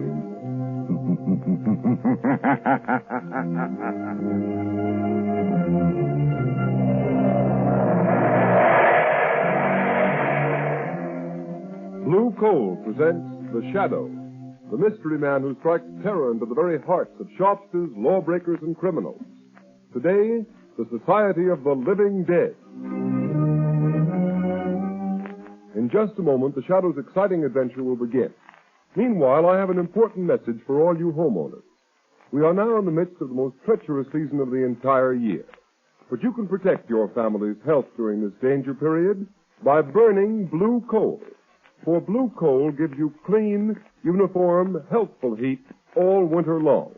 And its harmless blue coloring is your guarantee of better heat at less cost. So when you order fuel, insist on blue coal. It's Pennsylvania's finest anthracite. Your nearest blue coal dealer will be glad to send you a trial ton. Phone him tomorrow.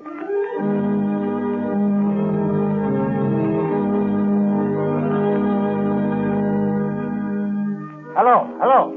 Daily Classic, City Desk. Yes, go ahead, Turner. Mr. and Mrs. Smith are being held in Holly military prison as spies. The Smiths are believed not to be American citizens. What? Yes. The Prime Minister was handed a note by American ambassador this morning. Yes, go ahead. American State Department reported investigating circumstance under which the Smith passports were issued. Good work, Turner. Keep feeding it. Yes, sir? Hold the presses for a new front-page story. London correspondent is on the wire. This phony passport racket is being uncovered.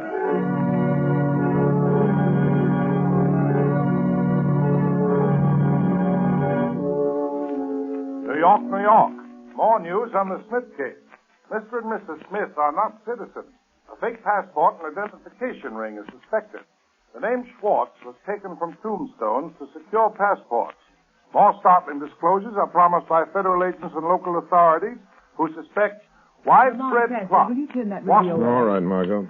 Well, this fake passport and identification racket interests me. At Scotland Yard in England, the State Department in Washington, and a whole New York police force working on that fake passport racket. Do you have to get mixed up in it? You see, Margot, it ties up with a case that interests me. You mean the suicide of your broker, Henry Adams? Yes. But, Lamont, what possible connection could there be? I don't see it. Well, I didn't see any connection either until today, although Adams never struck me as being the type of man who would commit suicide. His body was found 2 weeks ago, and they buried him right afterwards in the family vault in Kingman Cemetery.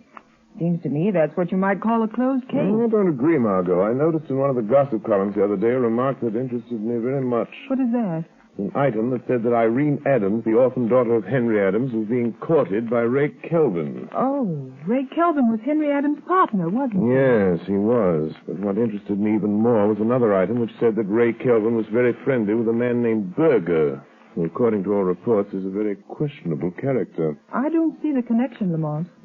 But much of the evidence points to Berger being mixed up in this business. Oh, you mean that fake passport and identification ring that we just heard about on the radio? Yes. Margot, I want you to call on Adams's orphan daughter. Her name is Irene. Pose as a reporter. Ask her about the rumors of her coming marriage with Kelvin and find out if she actually saw the face of her father at any time after his death. All right, Lamont. Where will you be when I get back? I'll phone you at my office. Are you going to visit Berger as Lamont Cranston? No, Margot. I rather think Berger will be more impressed if I visit him as a shadow.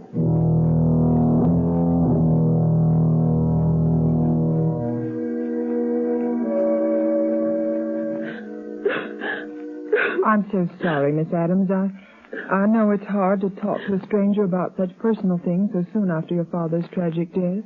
Yes. True that my father didn't want me to marry Mr. Kelvin. It seemed so unfair. Ray Kelvin was his own partner in business. But you are going to marry Mr. Kelvin. Yes. I wanted to wait. It's just soon after Father's death. But Ray has to go away. To Europe. He may be gone for years. It'll be quiet for him. Oh, I see. Mr. Kelvin's leaving the country. But isn't he indicted on a stock swindling charge? Yes. Oh, but he says he'll soon have proof that he didn't have anything to do with it. Miss Adams, don't you realize that Mr. Kelvin can only clear himself by proving that your own father was the swindler? No. Ray wouldn't do that. Did you ever see your father after they found his body in the river? No. Mr. Kelvin said I shouldn't. He said it would only upset me. Do you believe your father committed suicide, Miss Adams? No. I can't bring myself to believe that of Dad. What does Ray Kelvin think about your father's death? Ray said it was suicide. But Dad was worried over what would happen when they tried him on that stock swindle charge. But don't you see, Miss Adams, Kelvin, your fiancé, has been implying all along that your father is a swindler. That he's going to clear himself by pinning the guilt on your father. No, I can't believe that. That's why your father opposed your marriage to Kelvin. No. Why are you saying these things? You have no right. Please go. Yes, I am going, Miss Adams. I'm so sorry if I've hurt you, but I believe you're going to thank me for keeping you from marrying a treacherous thief. Perhaps even a murderer. What do you mean? Who are you talking about? Your dead father's partner. Your fiancé, Ray Kelvin.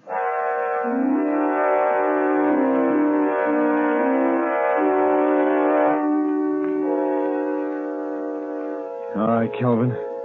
What's on your mind? Now listen, Berger, I want action. I won't be safe till I get Adams to sign a confession taking full blame for that stock swindle. Yeah. I see you got the confession all ready for Adams to sign. Yes. Stated the day he was supposed to have jumped in the river. How are you going to account for not having produced the confession until now? That's easy. I'll just tell the authorities that in going over his papers, I've just found it. The government will have to dismiss the charges against me when I produce this confession signed by Adams. What are you going to do with Adams after he signs? That's where you and your man in the morgue come in. You've got the papers that were on the man who was buried in Adams' place.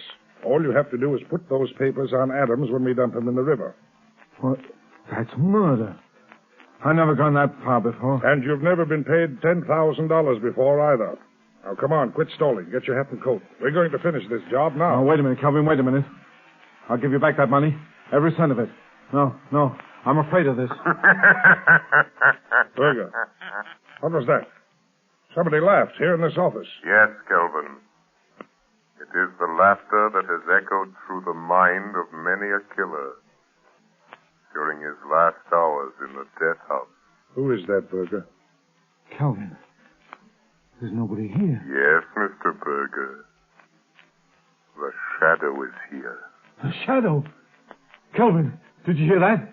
The shadow. He knows. He's not everything. You can't go through with it now. Yes, Kelvin. I know everything. Yes? Well, I've heard about you, Shadow. The man who has the power to make himself invisible. I know how you do it. Hypnotic suggestion. Hindu mesmerism. Oriental trickery. Well, you don't scare me. Your murderous scheme is doomed to failure, Kelvin. Give it up before it is too late. Yeah, listen to him, Kelvin. Adams is still alive. We haven't murdered him yet. No, but we've kidnapped him and we'll burn for that if we're caught. Only we're not going to be caught, shadow or no shadow. Come on, Berger.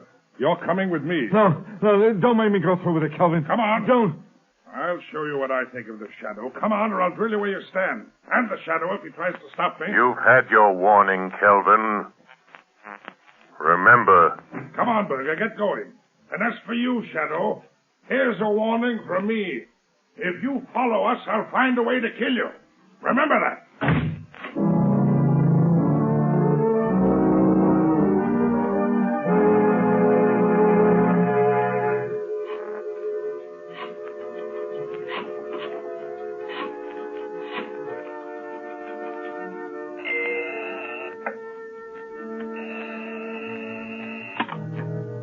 Hello, Lamont Cranston's office. Hello, Margot Lane. Lamont, I talked to Irene Adams.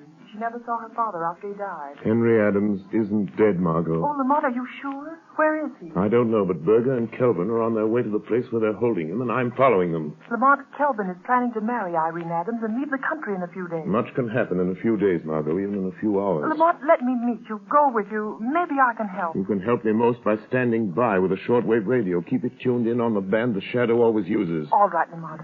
But now you've discovered that Mr. Adams is alive, why don't you let the police handle it? As far as the police are concerned, Henry Adams is dead.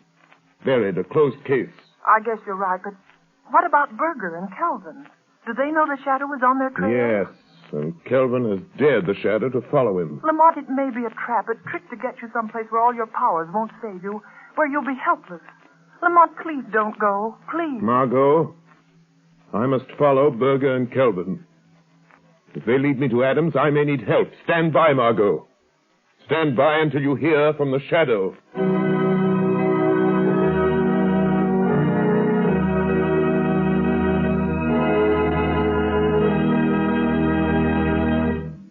The Shadow will return in just a moment. But first, I have a word of warning for you homeowners. Throughout this dangerous winter season, don't subject your family to needless colds and illness resulting from uneven on and off type heating. Thousands of careful homeowners are taking steps to avoid this risk. They're playing safe by ordering blue coal. For instance, blue coal sales in the city of Rochester for the current winter season are 20% ahead of last year's figure, and numerous other cities show similar increases. Here's why blue coal is preferred by so many people.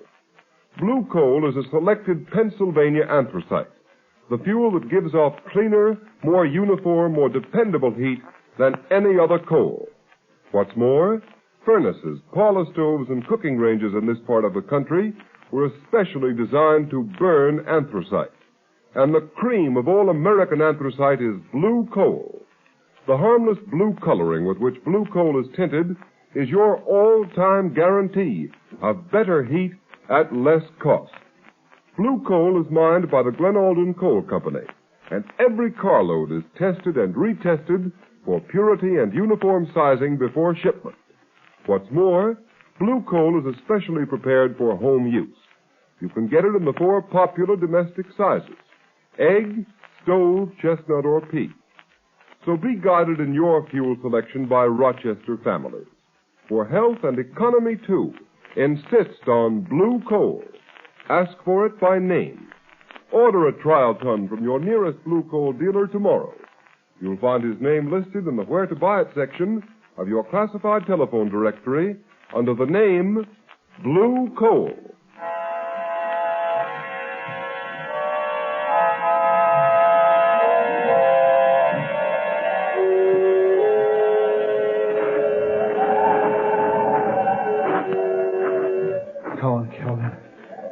Let's get this over with. What's the matter with you, Berger? You're jumpy as a cat. I know. It's the Shadow. I'm scared. If you had any sense, you'd be scared, too. Oh, forget the Shadow. Yeah? But suppose he's trailed us. Here. To Kingland Cemetery. Now, listen to me, Berger. Your job is to make Adams sign that confession. The Shadow has developed superstitious fear in the underworld by means of his magician's tricks. He's dealing now with intelligent people who don't believe in hocus pocus. Why, there isn't one chance in 1,000 the Shadow's been able to follow us here. What'll you do if he has? Huh? What can you do? You leave the Shadow to me. I'll deal with him if he comes. It's the Adams grave wall just ahead, isn't it? Yeah. It's that underground vault on the left. You have the keys to the vault? Yeah, right here. I'll get the vault door open. Yeah. Give me a hand with this door. Ouch. Weighs a ton. Be careful Adams doesn't get out. Where's your flashlight? Right here. There's Adams on the floor in the corner. What'd I tell you? I bet he's so weak he can't crawl, much less run. Berger, he looks like he's dead. If he is, the whole scheme's ruined. I warned you to be careful. He ain't dead. I know a dead one when I see one. He's just sleeping, that's all. Wake him up, and we'll see if he's ready to listen to reason. He'll listen. Come on, Adams. Come on. Wake up. Hey, snap out of it. What? Who are you? Never mind who I am. Come on. Sit up. Are you going to take me out of this tomb? Are you? Yeah, you're going to get out. All you have to do is sign your name to a piece of paper. Huh? Water. Give me a drink. All I've had for days is the moisture on the stones. And nothing to eat. Nothing. Here. I got something better than water. Slug of this brandy will set you up. Oh, thanks. Thank you. How did you find out they'd locked me up in this grave vault? I thought they were going to leave me here till I died. And then put me in that coffin there in place of that corpse that's supposed to be me. Never mind about that now. You're going to have a chance to get out of this grave alive if you do as you're told. Listen, Berger, quit wasting time. Here's the confession and a pen. Make him sign it.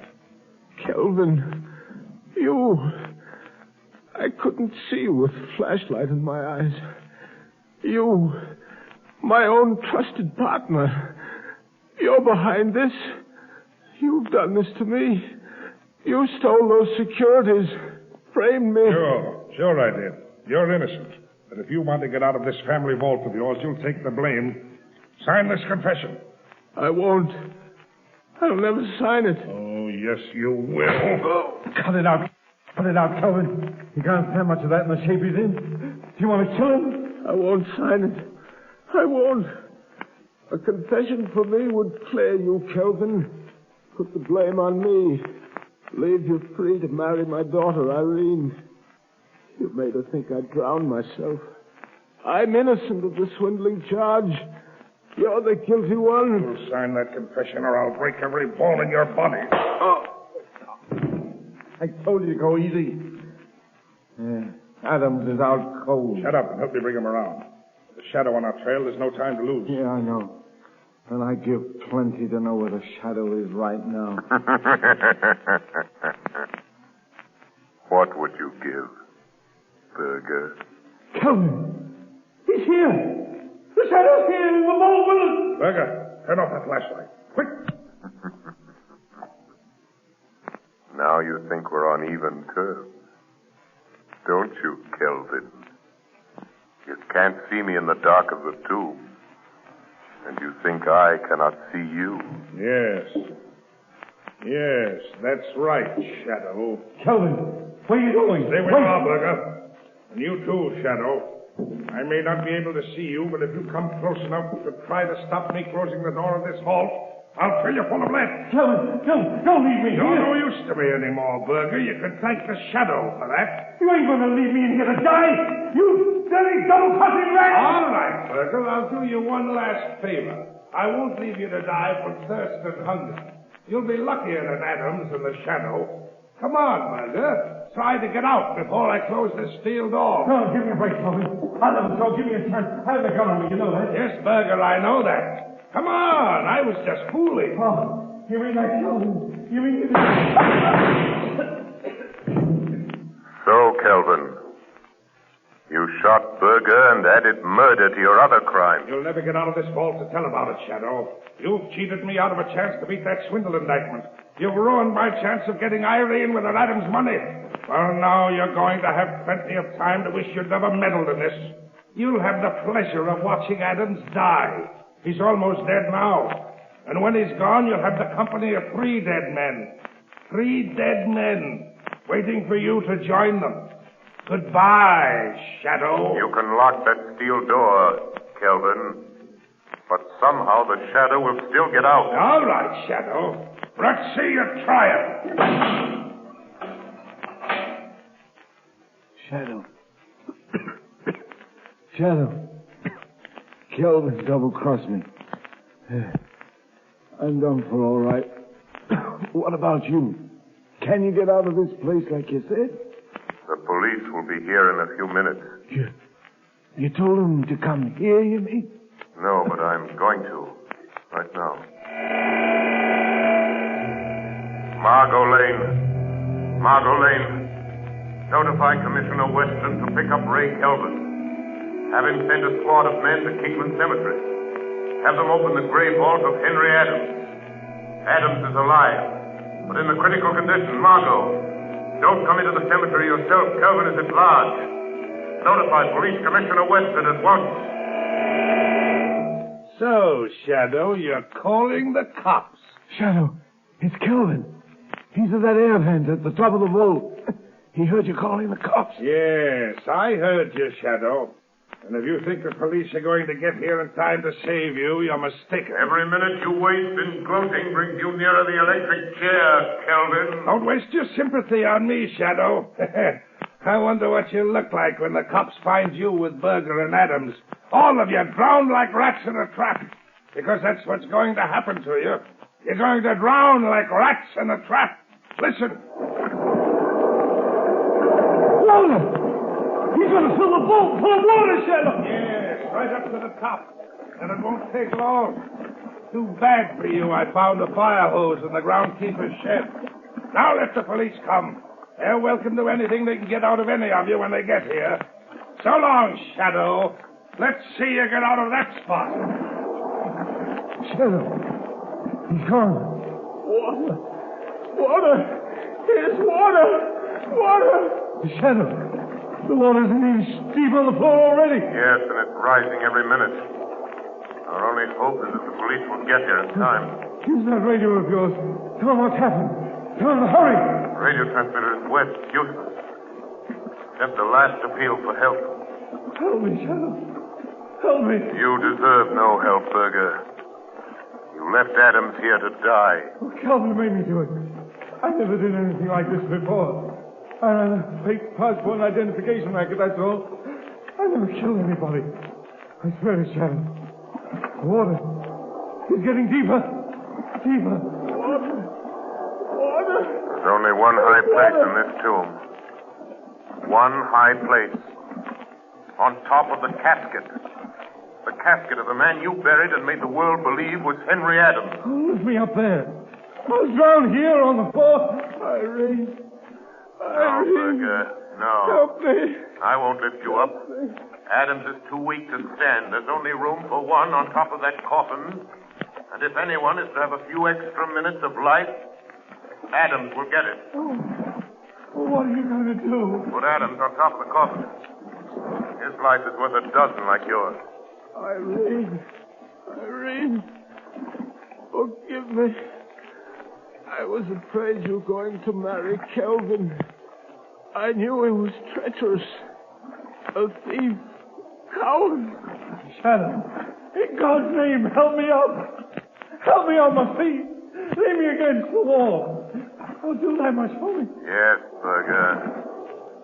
I'll do that much for you. It's all I can do. Thanks. Thanks, Shadow. Here I am, trying to save myself from drowning, so that I can die of bullet wounds. Here I am, being lifted by a man whose hands I can feel on my arms, but I can't see. Maybe it isn't happening.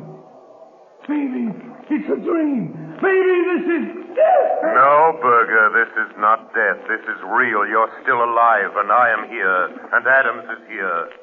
The water is rising all around us. Up to our waist now. What about you, Shadow? I've heard queer things about you that you couldn't be killed. Can't you get out of here, huh? Even though I have the power of invisibility, I cannot walk through solid stone walls. No windows, no other opening but that door. Try it. Try it just once. Maybe it didn't lock when Kelvin closed it, huh? Maybe. Oh, try something, Shadow. Try anything. Yes, Burger, there might be a chance. A faint chance. It's only a chance. I'm going to try to break down the door.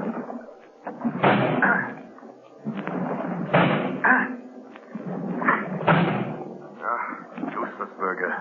You mean you can't even save yourself? No, I can't even save myself. If help doesn't come soon as this vault fills to the roof, the Shadow will die as quickly as you, Burger. No. Not quite as quick. I'm finished, Shadow. Thanks to Kelvin's bullets. I won't drown. No? And perhaps you were lucky after all, Burger.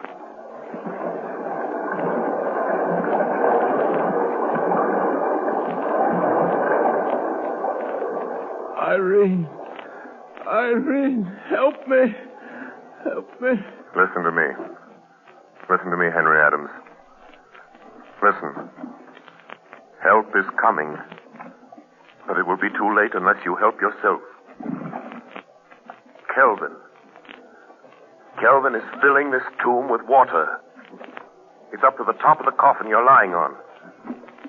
Listen to me, Henry Adams. You must get up. Hold on to me or you will drown.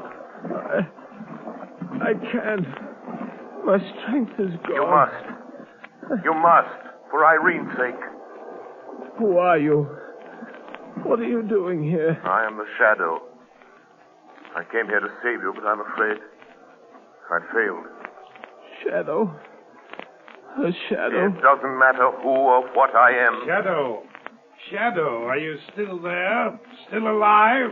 So, Kelvin, the fascination of murder has drawn you back to the scene of your crime. I just wanted to make sure of you, Shadow. In that case, you'd better wait a few minutes longer, Kelvin. Who is that? Who is that talking? It sounds like Kelvin. Irene, don't do it. Don't marry Kelvin. She'll marry me. With you and Berger and the Shadow out of the way, she'll never know, Adams. She'll never know. Kelvin, do you hear that? You hear that, Kelvin? It's the police. Run for your life, Kelvin, or better still, fight them off. They're cheating you out of your triumph of death.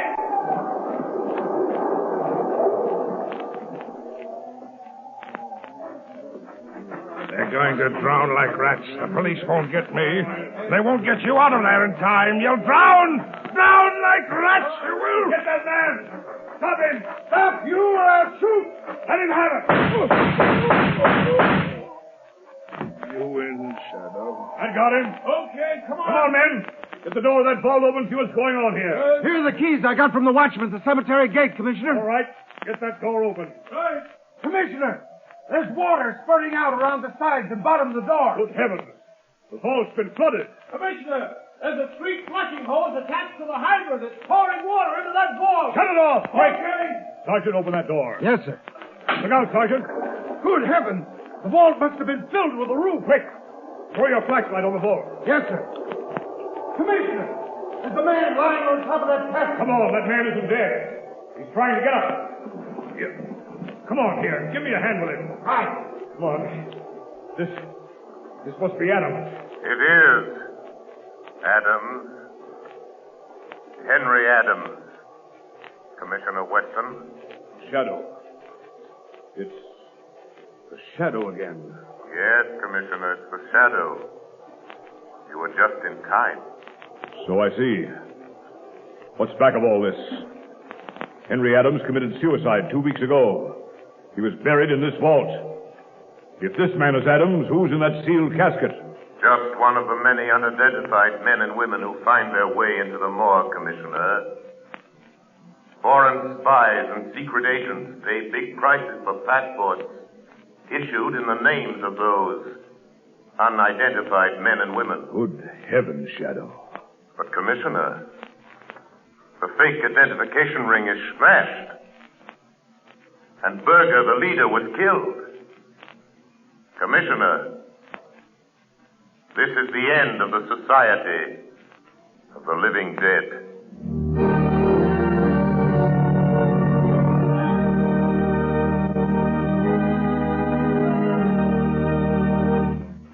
Ladies and gentlemen, before the shadow leaves you, here's John Barclay, Blue Coal's heating expert. Ladies and gentlemen, Mr. Barclay. Thank you, Ken Roberts. Good evening, friends. Tonight I have some news for all you homeowners. When you buy Blue Coal, you're entitled to the free John Barclay service. At your request, a John Barclay serviceman will be sent to inspect your heating plant. No matter what your problem may be, he can solve it for you. And his valuable advice is yours, free of charge. Thousands of families are profiting by the John Barclay heating service. For instance, a woman in Roxbury, Massachusetts writes, I'm truly grateful for the valuable information given me by your John Barclay serviceman. I've learned more about saving coal and looking after my furnace this year than ever before.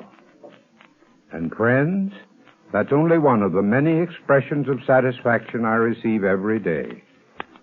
So for the very best results, I earnestly recommend that you burn blue coal in your heating plant and take advantage of the free John Barclay heating service.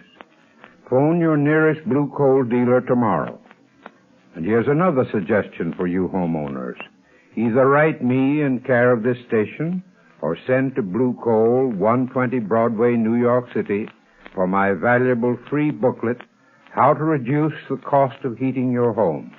Thank you. Thank you, Mr. Barclay. And friends, write to John Barclay or Blue Coal, 120 Broadway, New York City, and get your free copy of How to Reduce the Cost of Heating Your Home. You have just heard a dramatized version of one of the many copyrighted stories which appear in the Shadow magazine. All the characters and all the places named are fictitious. Any similarity to persons living or dead is purely coincidental.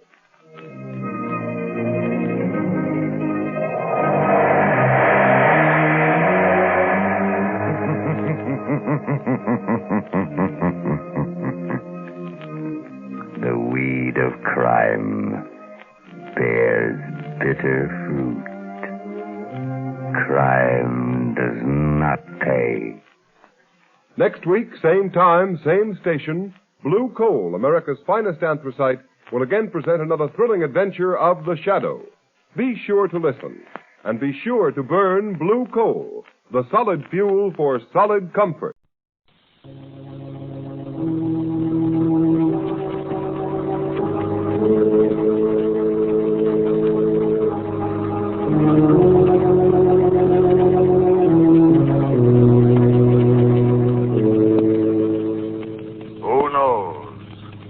What evil lurks in the hearts of men? The Shadow knows.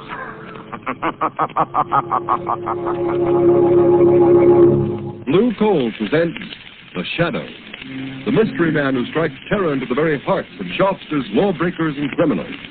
Today, the poison death. Today's exciting adventure with The Shadow will start in just a moment. But first, I have an unusual free offer of great interest to all listeners. John Barclay, Blue Coal's heating expert, has written a book, How to Reduce the Cost of Heating Your Home. And you can obtain a copy of this attractively illustrated 24-page book absolutely without charge. Just address Blue Coal, 120 Broadway, New York City, or write to Blue Coal in care of the station to which you are listening. Drop a postcard in the mail tonight for your free copy of How to Reduce the Cost of Heating Your Home.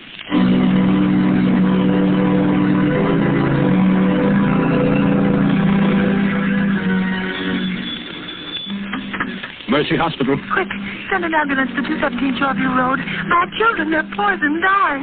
Oh, hurry, hurry, please, hurry.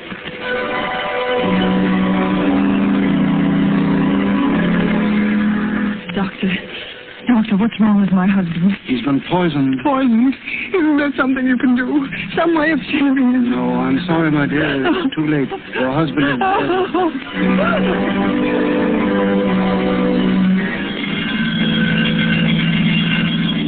What's this, Bill? Another poison case? Yes.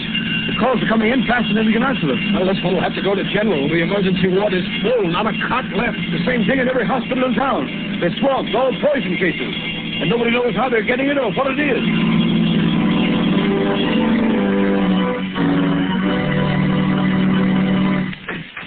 Come in, Commissioner Weston.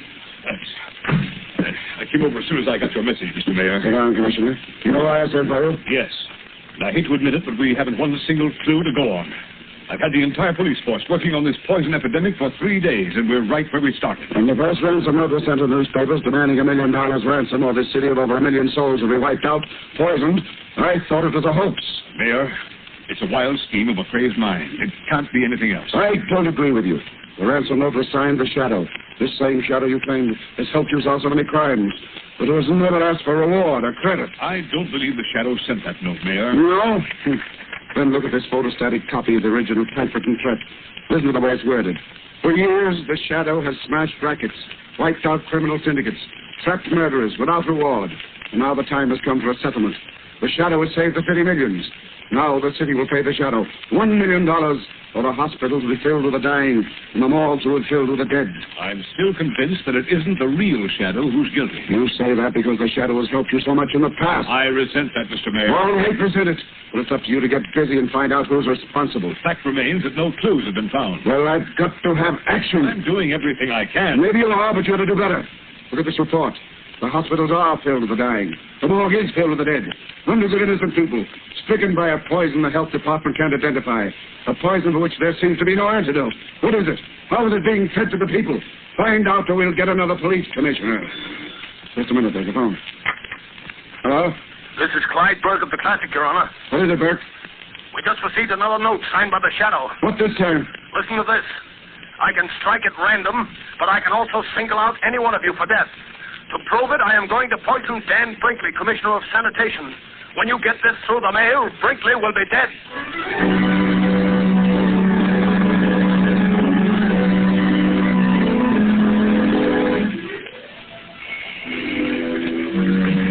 Lamont Princeton. Hello, Margot. Thank heavens you're back. Have you discovered who's poisoning all these people? Who's using your name, the name of the Shadow? Oh, no, Margot. Every theory I've worked on has led nowhere. Whoever he is, this man masquerading as the Shadow must be absolutely insane. There's no doubt about that, Margot, but it's the insanity of a genius, not of a money-mad fool. What strange, distorted mind could devise such a terrible scheme? Margot, let me see that map of the city again. I'll get it. You know the one where we marked all the areas affected by this wholesale poisoning? Yes, I know. Here you are, Lamont. Here you see. The cases are widely scattered all over the city. Well, have you any idea how these people were poisoned? Must have been put in food or milk or something. There have been so many poisonings, it doesn't seem humanly possible it could have been administered individually. No, they were poisoned in groups. In every house affected by the poison, no one escaped. It wasn't poisoned milk. The newspapers checked on that, and it couldn't have been the food. No, the food those people ate came from 100 different stores. Wait a minute, Margot. You've just given me an idea. What's the one thing that all these people must have had at some time or another on the day they were poisoned? What do you mean, Lamont? Margot, I think I've got it. Water. Yes, water, that's it. How could that be? I don't know, Margot, but that's the answer. I'm sure of it. That explains the grouping of the poison cases. But how? Could have been done at the water meter, introduced into the main pipe in the basement somewhere. So many different places without somebody Yes, noticing? and Margot, who could tamper with the water pipes from the basements of any building in the city and not arouse suspicion? Why, only someone from the water company is the man who reads the meter. Exactly, or someone posing as a representative of the water company. Oh, sir. Margot, come on, let's open the window. Something else has happened. Oh, Lamont, it's like a nightmare. What's saying? Daniel Brinkley, Commissioner of Sanitation, found poisoned after warning. Read all about it. Oh, close the window, Margot. Lamont, why do you suppose Commissioner Brinkley was singled out? Margot, distorted mind, especially that of a brilliant man, will very often move along a straight line from cause to effect. This case follows a line so simple and so straight that the police do not even suspect who he is, Margot. But in killing Brinkley, he deviated from his original purpose long enough to settle a grudge. This is that one mistake the greatest of criminals make. You mean it's somebody whom Commissioner Brinkley wronged? Yes. But Brinkley may never have wronged anybody.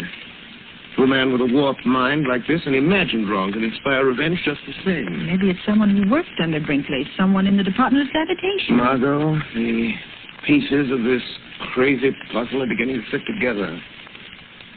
Where's yesterday's paper, the one with the photostatic copy of the ransom note sent by the man masquerading under the name of the Shadow? Oh, here it is, Lamont. I kept it along with all the other clippings. Let's see. For years, the Shadow has smashed rackets, wiped out criminal syndicates, trapped murderers without reward. Margot, look at this. The letter E, it appears 5, 6, 7, 8 times, and every time it appears out of line. And look. Look here, the letter A is blurred. Margot, it's like ABC, the obvious clue.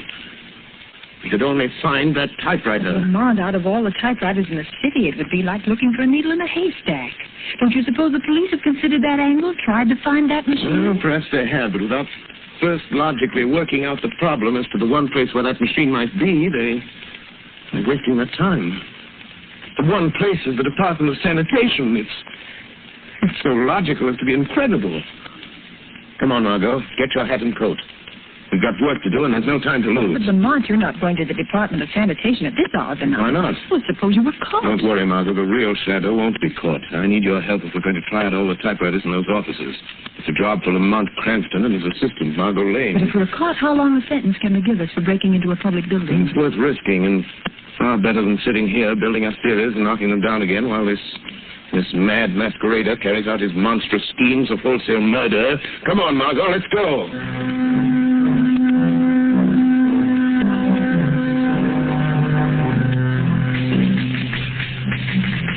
No, Margot. No, this isn't the machine. No, it's the last one in here. Let's try the next office. Just be careful of that flashlight, Lamont. Must be a watchman here in the building somewhere. He's down in the basement sweeping. I made sure of that before I signaled you to come in. Oh, looks like another exploded theory, Lamont.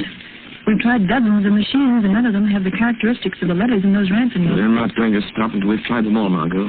There's the door there, leading to the back part of this floor, Lamont. Yes, it says, Private Office of Chief Chemist A.D. Gerber. Let's look in there. Yes, there's the machine. It's the only one in here. Try it, Margot. Here's some paper. Yes. I'll be glad to get out of this place. Try it the same way, Margot. That's it. For years, the Shadow has smashed rackets, Lamont, the jail's rocked. wiped out criminal syndicates. Margot, the A blurred. Go on, finish it.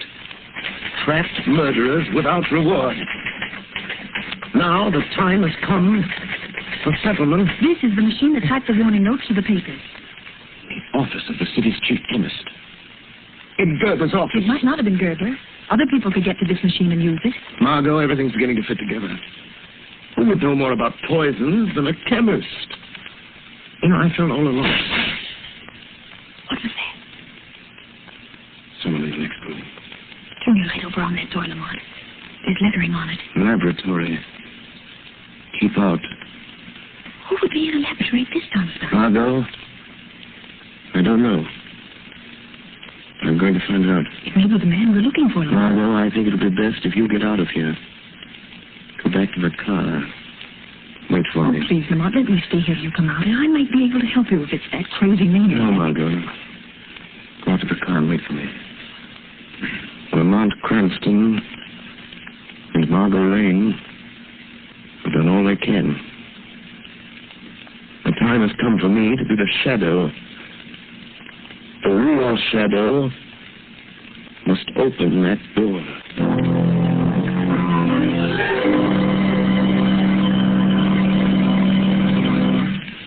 The second part of the Shadow's adventure will continue in just a moment. In the meantime, let's talk about how to save money. You will begin saving money when you use blue coal. Blue coal is Pennsylvania anthracite. It is an American product mined by the Glen Alden Coal Company. Unlike many other fuels, blue coal is especially prepared for use in American homes whose heating plants were designed to use anthracite. And to be sure of getting the best anthracite, order blue coal.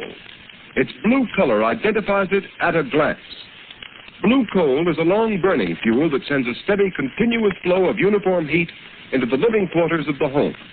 There is no waste because blue coal burns completely to a fine, powdery ash, and it is such a clean fuel to use.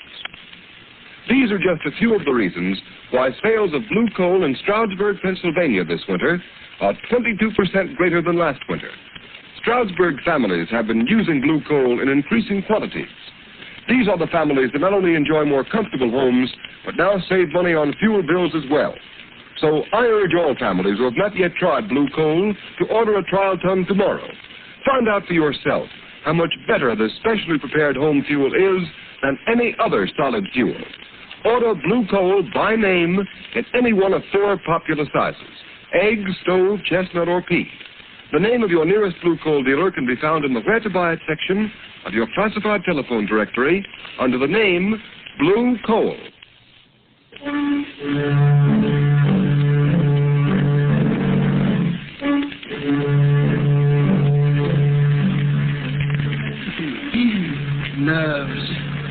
Nerves. Why should I be nervous? No one knows. I'm here all alone. Who would suspect me, Gerber, the city chemist? I'll never tell them. They'll never know that Brinkley is dead. They'll make me commissioner of sanitation. I should have had the job when they gave it to him. I guess he knows it now. Gerber, bring me that report. Gerber, why didn't you do this? Gerber, why didn't you do that? Treating me like dirt.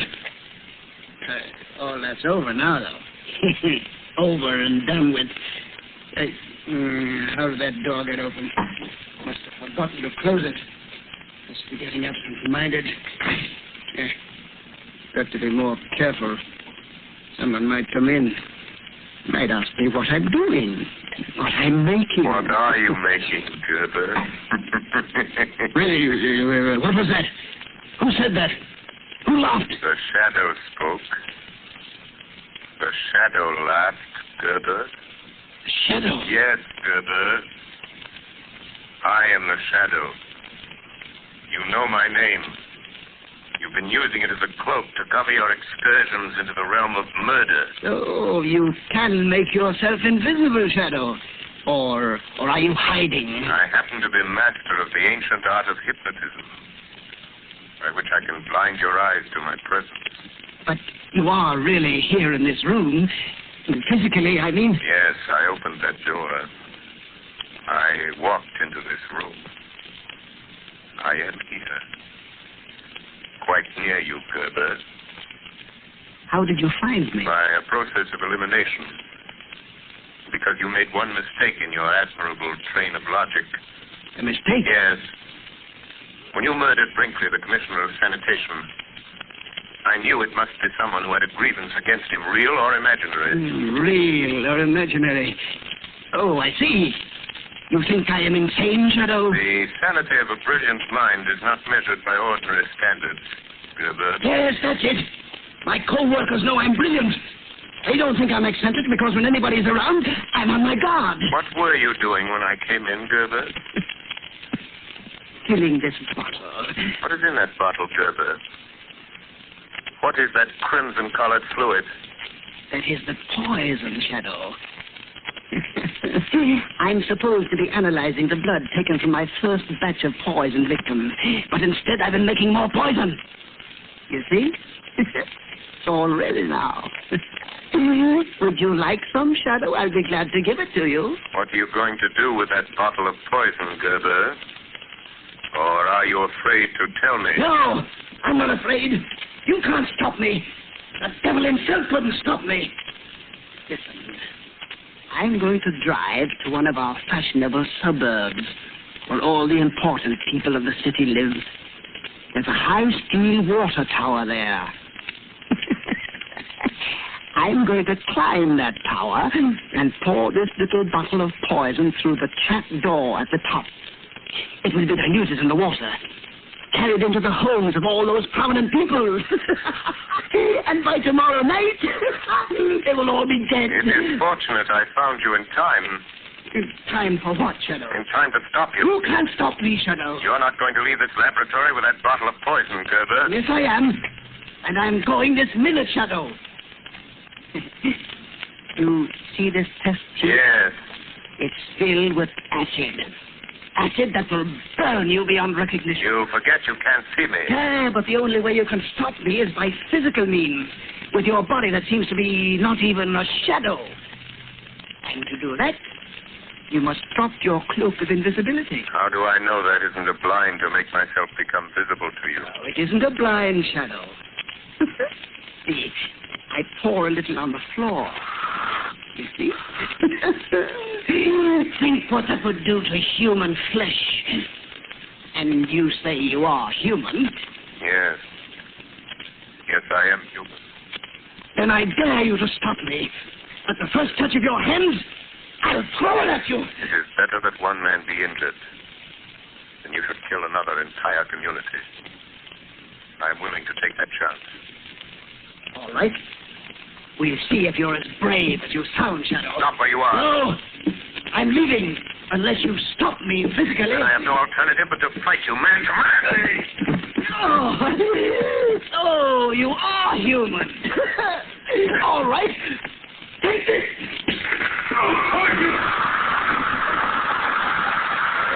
I warned you, Shadow.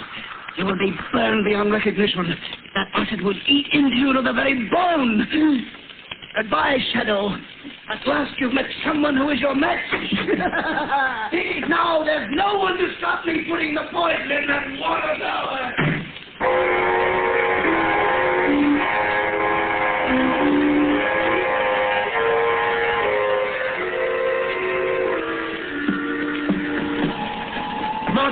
Margot! Yes, Lamont. Did you see a tall, powerfully built man come out of the sanitation building just now? Yes, Lamont. He got in a car. There he goes, going down the street. You can still see the tail. Follow me, Margot. In heaven's name, don't lose him. That's the man, Gerber. He won't get away. Margot, it's the first aid kit. It's in the car. Yes, it's in the side pocket. Oh, Lamont, your clothes. They're smoking. Yeah. And your hands bleeding. Oh, they're not an idea of what happened. Acid, Margot, acid. He was getting away with a bottle of poison. I tried to stop him, and he threw the acid. Oh, Lamont, your face. Let me look at your face. I didn't get anything on my face. I broke my arm in time. It's all right. I'll bandage my hands as best I can. Keep your eyes on that car, Margot. Yes. Far more important. Don't lose him. He's heading for the suburbs. This time, Gerber really means business. Margot, we set the poison to the whole community. It's going to dump a bottle of that deadly stuff in a water tower. Oh, Lamont. Oh, you're in terrible pain. I can see it. Let me take care of you. Let me stop at a phone booth and call Commissioner Weston. Let me send out a general alarm and pick this man No, up. Margot, we have a job to do. We lose Gerber. If we stopped him, the police wouldn't be any good. We'll find out where he's going, and then we can call the police. All right, Lamont. You know best. I'll try not to lose him.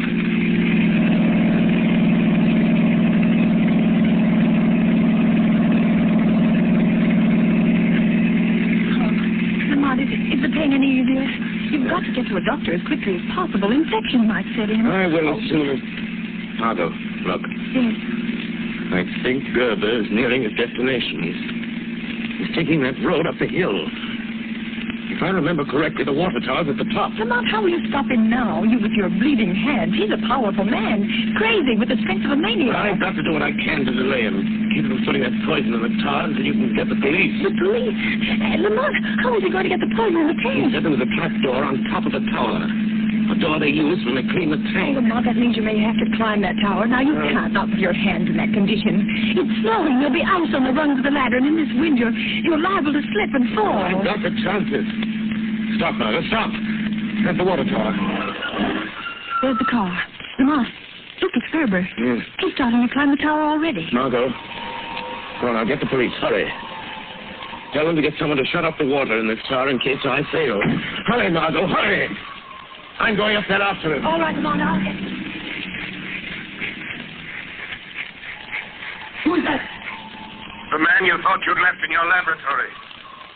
Burnt and blind with acid. The shadow. Yes?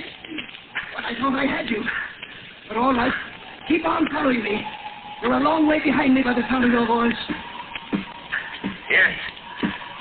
Yes, but you have to stop when you get to the top. And I shall catch up with you. Yes. By that time, I shall have poisoned the water. You forget the trapdoor to the tank may be locked. It will be rusty and easy to break. But it will take time, and I shall be gaining on you. You need to hurry, Gerber. That's too bad you missed my face with that accident, Miss Gerber. Some of it went on you. I heard it sizzling into your flesh. On my hands, that's all. Don't you want to see them? Then you must be suffering holding onto the ice-covered ladder. Not as much as you'll suffer once I reach you. All right, hurry, Shadow. I'm on the top already. Well, you were right, Shadow. The trapdoor is locked. But that won't stop me. I'm going to blow it open with my revolver. The lock is broken, Shadow. You'd better hurry up. I'm not far below you now, Gerber. Now I'm opening the trapdoor, Shadow. Yes, I hear it, Gerber, but you never put the poison in the water. I have the bottle in my hand. I'm pulling out the stopper. And I'm here to knock it out of your hand. Yes! You broke it. You spilled the poison. You spoiled my revenge. You spoiled it. But you'll pay for it. You're leaving blood marks on the snow with your hands. You can't get off the top of this tower. You can't get past me to the ladder. I don't need to see you to find you. The blood marks will show me where you are. Come and get me, Gerber. I'm waiting for you here on top of the tank. I know you are.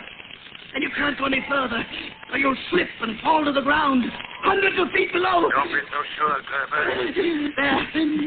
There. I touched you, Shadow. Oh, you squirm very cleverly. But I've got you. I've got hold of you. You won't get away from me, Shadow.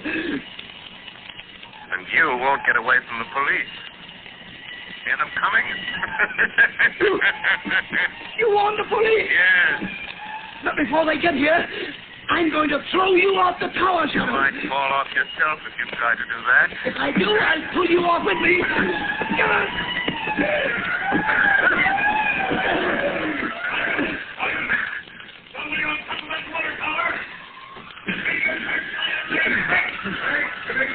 And Commissioner Weston, he's come to take you himself, Gerber. You should feel honored.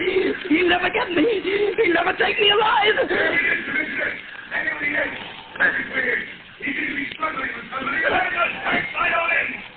You're caught, Gerber. You're trapped. You're trapped. There's no escape, Gerber. Listen to me, Commissioner Weston. You'll never get me. Never. I did it. I killed all those people. I made you think it was the Shadow. Commissioner. He's trying to kill. You'll be killed, Gerber. I'm not afraid. I'm not afraid. Because you're coming with me, Shadow. Come on, Shadow. Come with me. Come with me. He did it. He jumped. Throw your light over there to the foot of the tower. See who it is. That's our man, the poisoner. There's the body. Then he must be dead at the drawn here. Yes. No man could fall that distance and live. Turn him over. Let's see his face. He's dead, all right. Neck's broken. Why, it's Gerber. Gerber. The chief chemist of the sanitation department. Who would ever have thought a man in his position? He was struggling with someone up there on the top of the tower. Where's the other man? Look around the base of the tower. See if you can find another body. Look in the bushes. I suppose we could on this thing, but I don't see Can't see a thing in these snow flurries. Swing the searchlight around. Anything over there, Sergeant? No. No sign. Nope. Nothing over here, Sergeant. Nobody over here. Nothing over on this side. Listen.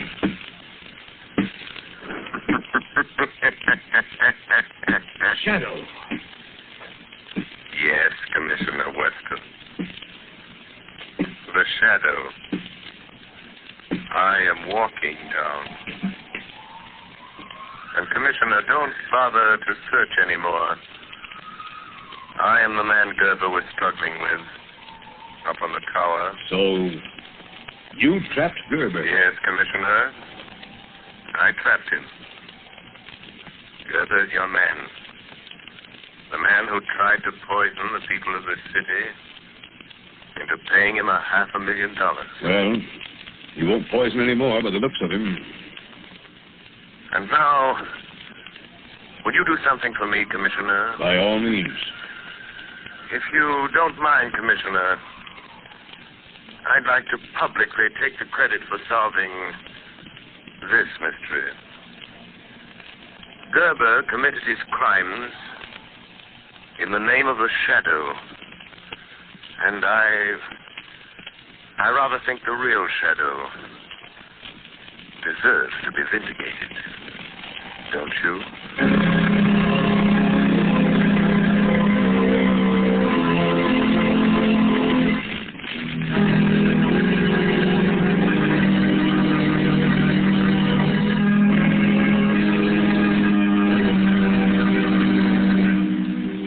You have just heard a dramatized version of one of the many copyrighted stories which appear in the Shadow magazine. All the characters and all the places named are fictitious, and the similarity to persons living or dead is purely coincidental.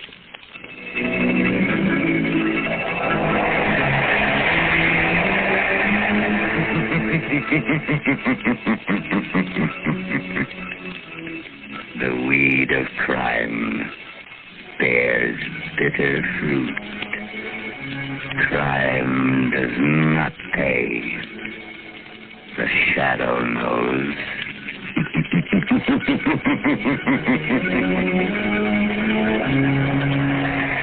Next week, same time, same station, Blue Coal, America's finest anthracite, will again present another thrilling adventure of the shadow. Be sure to listen, and be sure to burn Blue Coal, the solid fuel for solid comfort.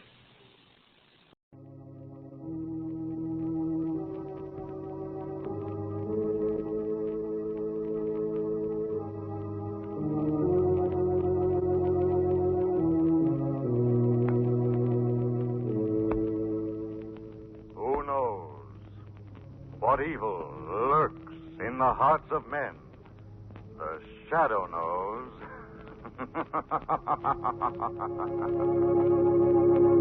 Blue Coal presents one of radio's most famous features, The Shadow. The story of the mystery man who strikes terror into the very hearts of shopsters, lawbreakers, and criminals. Today we present The Shadow in one of his most remarkable adventures. A modern mystery of science and crime, The Phantom Voice.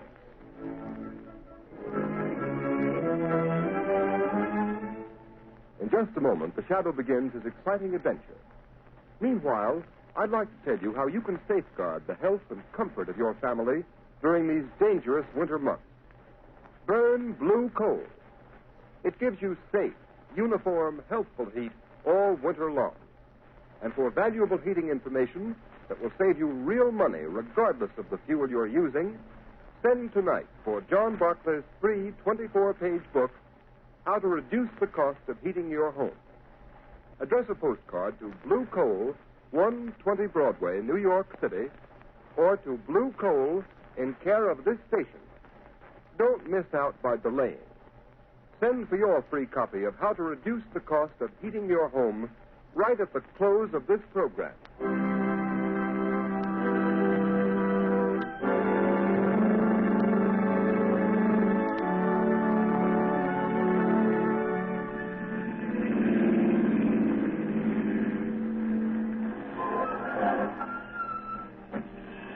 Here we are.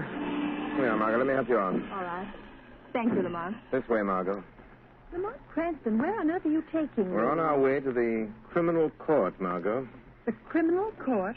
Oh, a murder trial. This isn't a murder trial. Unless I'm badly mistaken, we're going to witness an assassination. What? An assassination. The assassination of the character and reputation of one of the most outstanding public men in America today. Oh, you mean Senator Durham? Yes. Say, I've been reading about his trial in the papers.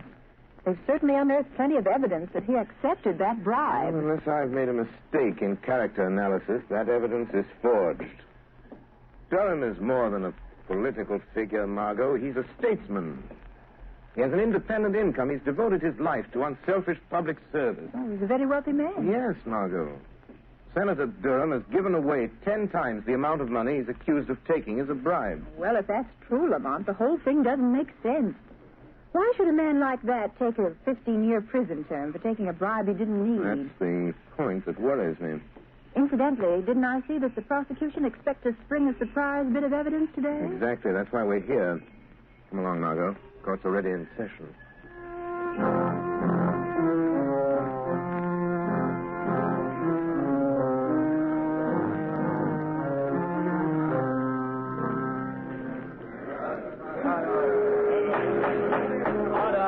Order in the court. One more such outburst on the part of the spectators at this trial, and I shall order the courtroom cleared.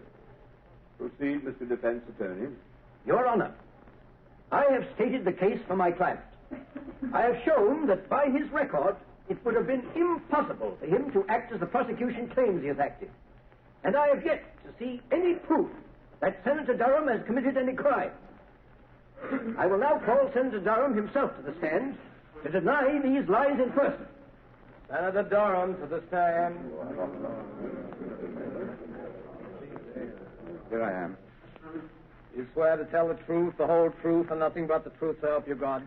I do. Proceed with the examination.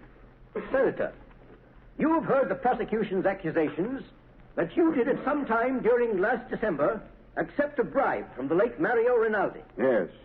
What is your answer? I never accepted a bribe from anyone. My answer is that the whole thing is a pack of lies. Order in the court. Your witness. Senator Durham, do you deny that on the 16th of December last, you received a visit from the late Mario Rinaldi in your room at the Maximilian Hotel? Why, no. He came to see me, and Confine yourself to specific answers. Gentlemen of the jury, the defense has made much of the senator's long and seemingly illustrious career of public service. They would have you believe that, like Caesar's wife, the defendant, Senator Durham, is above suspicion. They've paraded witnesses to the stand who've told you of his philanthropies, of his unselfish devotion to public service, of his blameless personal life in the past. That we do not contest, refute, nor deny.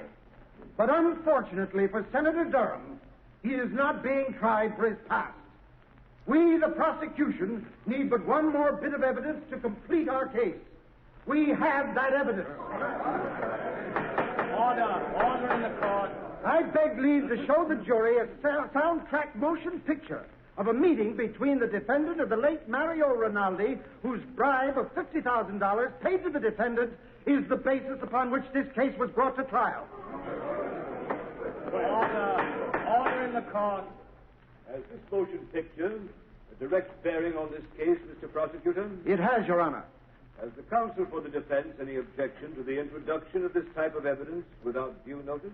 Senator Durham has nothing whatever to fear from the introduction of any authentic motion picture record of any meeting of Mario Rinaldi and himself, even though the picture was made without the senator's knowledge. Very well. The projection equipment is in the courtroom. Will you order the shades drawn and the lights extinguished? Court attendants will please draw the shades. Again, I caution the spectators against any outbursts of any kind. Furthermore, no one will be allowed to leave the court until the introduction of this evidence is complete. You may proceed, Mr. Prosecutor. With the court's permission, we will place the screen in full view of the jury. Your Honor. Counsel for the defense has a question. For the sake of the record, will the prosecution state at whose request this motion picture was made? It was made at the request of Anthony Vogel, an attorney of this city. For what reason? As a citizen interested in public welfare. Very well. Now, if the attendant will turn out the light. Order. Silence in the court. The prosecution will submit affidavits to prove that this is an authentic film record of a meeting between Senator Durham and Mario Rinaldi on the evening of December 16th. You may turn on the machine. Yes, sir. Yes? Come in. Oh, hello, Rinaldi. I've been expecting you. Look here, Senator Durham. Why haven't I got the contract award on that Leicester Street building? The money's been appropriated. You said you'd use your influence if we fixed you up. Of course, Rinaldi. I told you you'd get that contract. For consideration. If you didn't send me my present of $50,000 for swinging it your way, so naturally Oh, so that's it. You want to be paid off first, huh? Yes. And in cash. No checks. Okay. You'll get your 50 grand. Get me that contract. I'll be back in an hour with your money. Order in the court. Order in the court. That's the end of the film, gentlemen. It's a lie. A lie. I tell you, I never said that. Order in the court. I had such a conversation with Mario Rinaldi. That picture is a fake. One moment. Attendants will please turn on the lights. Your Honor, allow me to remind the counsel for the defense that pictures do not lie. Your Honor, we do not deny that the meeting between Senator Durham and Mario Rinaldi did take place in the manner shown in this film, but we deny that any such conversation took place. Have you any proof of that? There are only two people who could know what went on in that room. Senator Durham and Rinaldi. And Rinaldi is dead. Do you deny the voice was the voice of the defendant? My client admits that it sounds like his voice, but it cannot be, since he never asked or received a bribe from the late Mario Rinaldi for any reason or purpose whatever. Your Honor, I ask a recess of this trial in order that the defense may have an opportunity to study this film and soundtrack. I object. I do not see how the due process of law will be impaired by a 24-hour delay. Objection overruled. Court's adjourned until 10 o'clock tomorrow morning.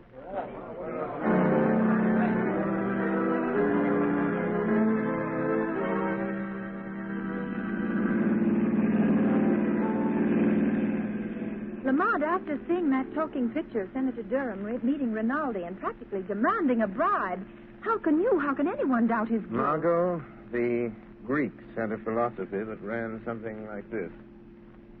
Only believe half that which you see and nothing you hear. Oh, but Lamont, that wasn't hearsay evidence. That was the senator speaking. That was his voice. Even he couldn't deny. No man knows the sound of his own voice, Margot. Besides, Durham never spoke those words to Rinaldi. But you saw him. You saw the motion picture. Exactly. Because I did see him speak, I know he didn't say the things that were on the soundtrack of that film. What do you mean, Lamont? Have you ever watched the movement of a man's jaw muscles when he speaks certain words? You mean you know what he really said? No. No, his face was half averted from the camera. I couldn't see his lips. I don't know just what he did say, but I know he didn't utter the words we just heard. Oh, but Lamont, it was still the senator's voice saying those other things, demanding that bribe. I'd swear to it. Yes, and so will the jury, Margot. Unless something is done within the next 24 hours, one of the finest men in this country, an innocent man, Senator Durham, is going to be railroaded into prison for 15 years by his political enemies. I'm stopping here, Margot.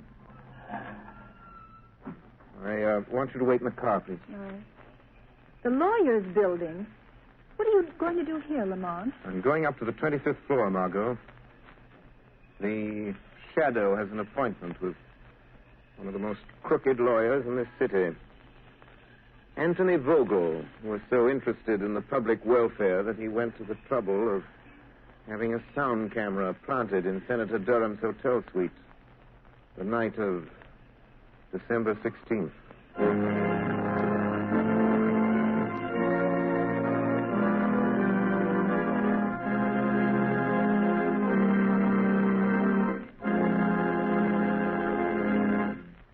While we are waiting for the shadow to return, I would like to ask all homeowners a question. Do you want to save money? Of course you do. And you begin real saving when you cut down on the cost of heating your home. Here's the easiest and surest way to do this. Decide now to cook and heat with blue coal. Here's why blue coal is more economical. It is prepared especially for use in the home. And blue coal is Pennsylvania anthracite, the fuel that furnaces, cooking ranges, and parlor stoves in this section of the country were especially designed to burn. It is mined by the Glen Alden Coal Company, the world's largest producer of specially prepared home fuels. And every carload of blue coal is laboratory tested for purity and size before shipment. And you can always be sure of getting this superior home fuel because it is tinted with an unmistakable blue color so that you can easily identify it at a glance. In Waverly, New York and vicinity, blue coal sales so far this winter are 27% ahead of sales for the same period a year ago. This increase in sales is because Waverly families have found out that blue coal does all I say it will do. So I urge all families throughout this region to try blue coal. Order a trial ton tomorrow. Ask for blue coal by name in any one of 4 sizes: egg, stove, chestnut, or peat. You will find the name of your nearest blue coal dealer listed in the Where to Buy It section of your classified telephone directory under the name Blue Coal.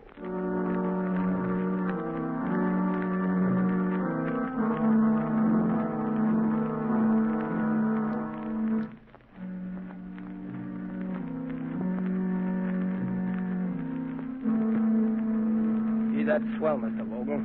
You certainly put it over. That sound picture sure turned the trick. Yes, but I'm still worried, Travers. Well, there ain't nothing to be worried about.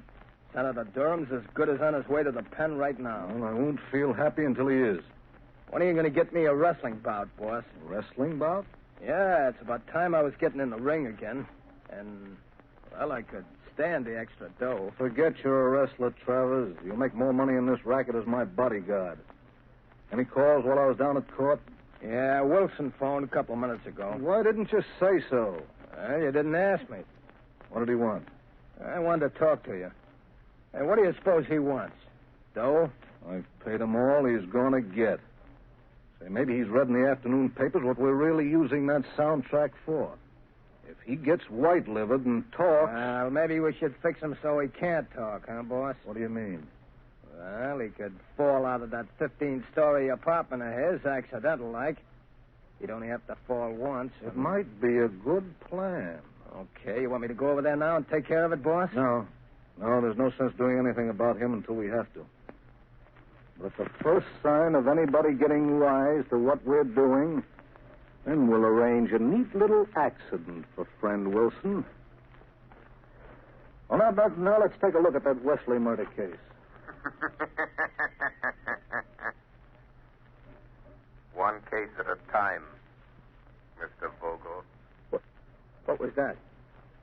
Suppose we review the evidence of the case against Senator Durham. What sort of devil's trick is this? Who are you? I am the Shadow, Vogel. But I can't see you. Nevertheless, Vogel, I am here, in the shadows. Gee, what? Somebody's talking and nobody's here. Shut up, Travers. I'll handle this.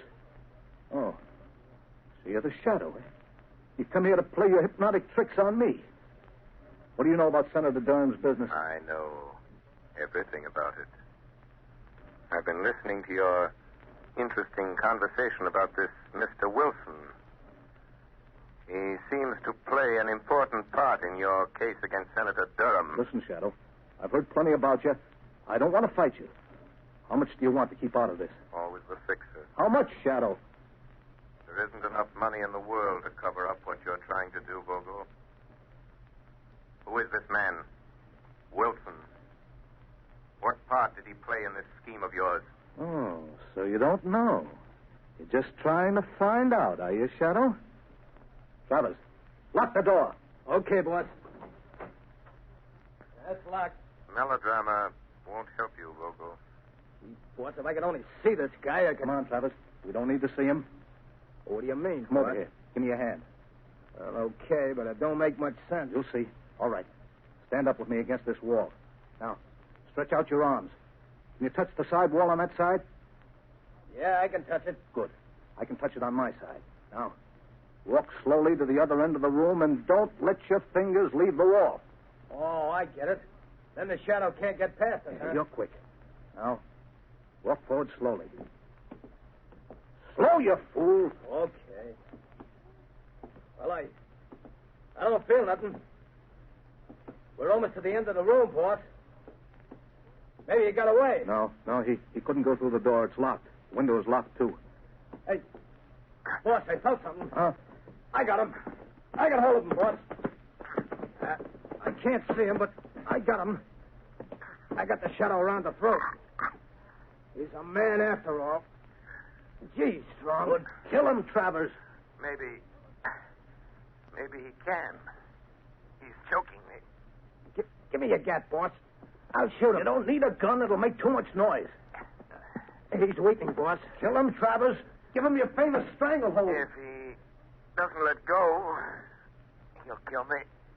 Yes, Shadow. This is where you die. Finish him off, Travers. I've got to hurry and take care of Wilson before he gets a chance to talk. I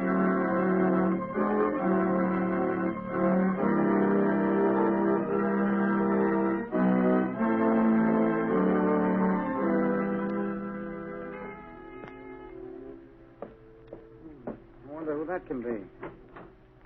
Oh, good evening, Mr. Vogel. Hello, Wilson. I hear you were trying to get hold of me earlier this evening. Yes, that's right. I want to talk to you. Won't you come in? Are you alone? Oh, yes. Good. Vogel, when you asked me to do some work for you, I didn't ask to know what you were going to do with it. I needed the money for my wife, Alice, and kids, and You got paid, didn't you? Yes, but... I mean... Well, all this stuff in the papers, Mr. Vogel, about the... Frankly, I don't like it. Oh, you don't? Having a little attack of conscience, Wilson? Well, doing a job is one thing, but sending a man away to prison on a false charge is something else. So I intended to tell you that... Tell me what? Well, tell you that I refuse to let it go on any further. Oh, you refuse? Yes. After all, Mr. Vogel, if I tell what I know about... Well, what are you going to do about it? Just this. Don't move, Wilson. Put that gun down. Don't be a fool, Vogel. I'm not the fool, Wilson. Now, turn your back to me. That's right. What are you going to do? I'm going to assist at a little accident.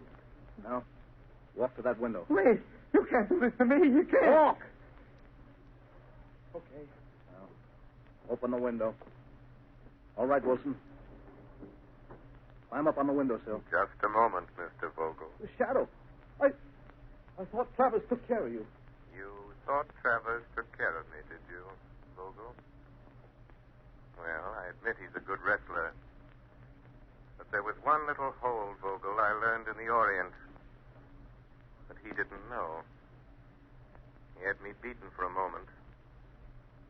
It was my one chance to get you to lead me to Wilson. You mean you followed me here? Yes. Yes, I followed you here. It wasn't very difficult to get away from Mr. Travers. It seems I arrived just in time for my proof. In time? No. There, Shadow, there's your proof lying dead on the floor. You're crazy, Vogel. You're a fool. You'll get the chair for this. I'm not as crazy as you think. So I'm a fool, am I, Shadow? Now, you're the fool for coming here. You're the fool the police will find locked in this room with Wilson's dead body. They'll find you. I'll see that they do. And here's the gun you killed him with. Why don't you try the window, Shadow? It's only 15 stones to the floor. Shadow. Shadow. Wilson. Wilson, tell me. Quick. I'm done for. Quick. Quick, Wilson. Give me the proof. The proof, Wilson. The proof that you framed Senator Durham. Proof. Senator Durham. Come on, Wilson. Come on. Tell me. How did you frame Senator Durham? Sure. Alice, darling. My baby. Wilson. Wilson! Lamont, are you all right? Unlock the door, Margot. Unlock the door. The key's on the outside. Oh, Lamont, I heard a shot and saw Vogel running out, so I couldn't wait. What happened? I hadn't been so stupid. Waited so long, but I wanted to find out their secret before I spoke. Now it's too late. Wilson is unconscious, I'm afraid. Dying. Vogel has outwitted me. After all. That's it, Vogel. Shot me. You cold-bloodedly shot me. I'm burned for it. Wilson, listen to me. Listen and think. Think. Tell me. How did you frame Senator Durham? Tell me that, Wilson. Tell me that, and I'll see that Vogel pays for doing this to you. Senator Durham, now I remember. I'll show you. Help me into the next room. I'll show you. I will help you. Easy now. Yeah. Easy. I'll get on the other side. Now, look. It's a recording studio. Yeah, that's right. It's my hobby. I'm an actor. Impersonator by profession. An impersonator? Yes. Help me to that chair by the turntable. I impersonate people. I've imitated Senator Durham's voice dozens of times. Quick. Hand me the microphone. Turn on the switch. There, I can't hold out much longer. Here's the microphone. Just drop that needle on the wax record. Turn the switch. This is you, Wilson, speaking. I've just been shot by Anthony Vogel. He hired me to...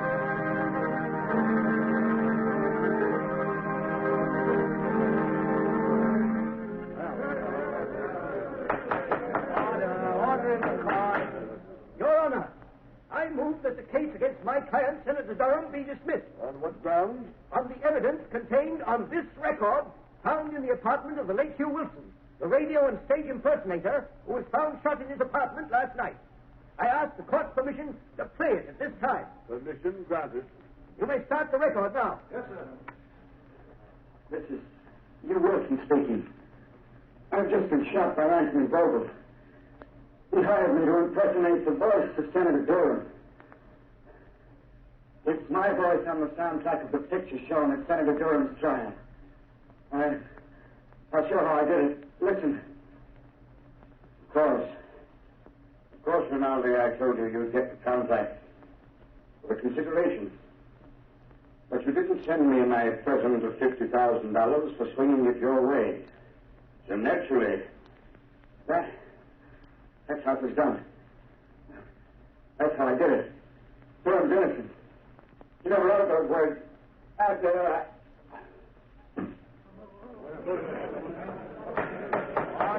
Order in the court.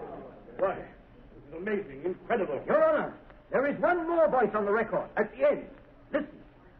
The voice you have heard is that of Hugh Wilson, murdered by Anthony Vogel. He is the man who sought to frame Senator Durham. But Vogel failed. Just as in the end all crime must fail, and all criminals pay the penalty of death. Order in the court.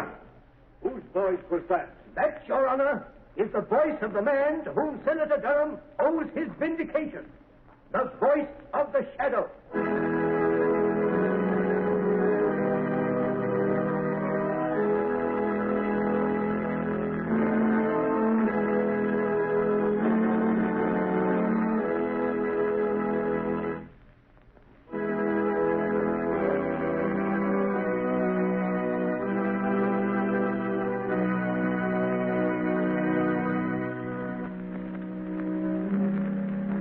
You have just heard a dramatized version of one of the many copyrighted stories which appear in the Shadow magazine. All the characters and all the places named are fictitious. Any similarity to persons living or dead is purely coincidental.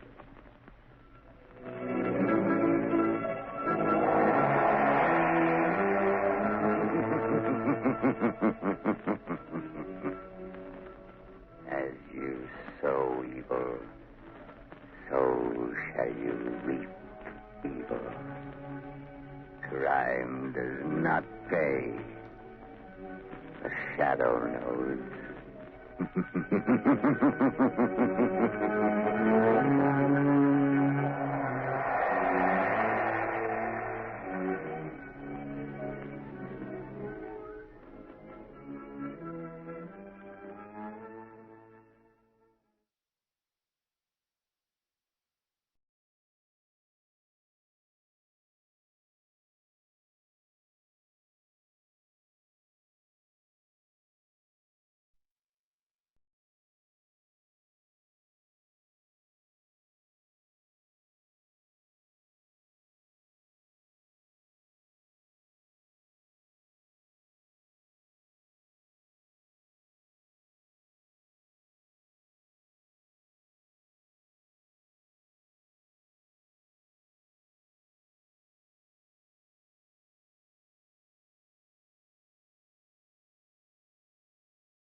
Tune in to nostalgia. Tune in to now. Golden Radio Hour.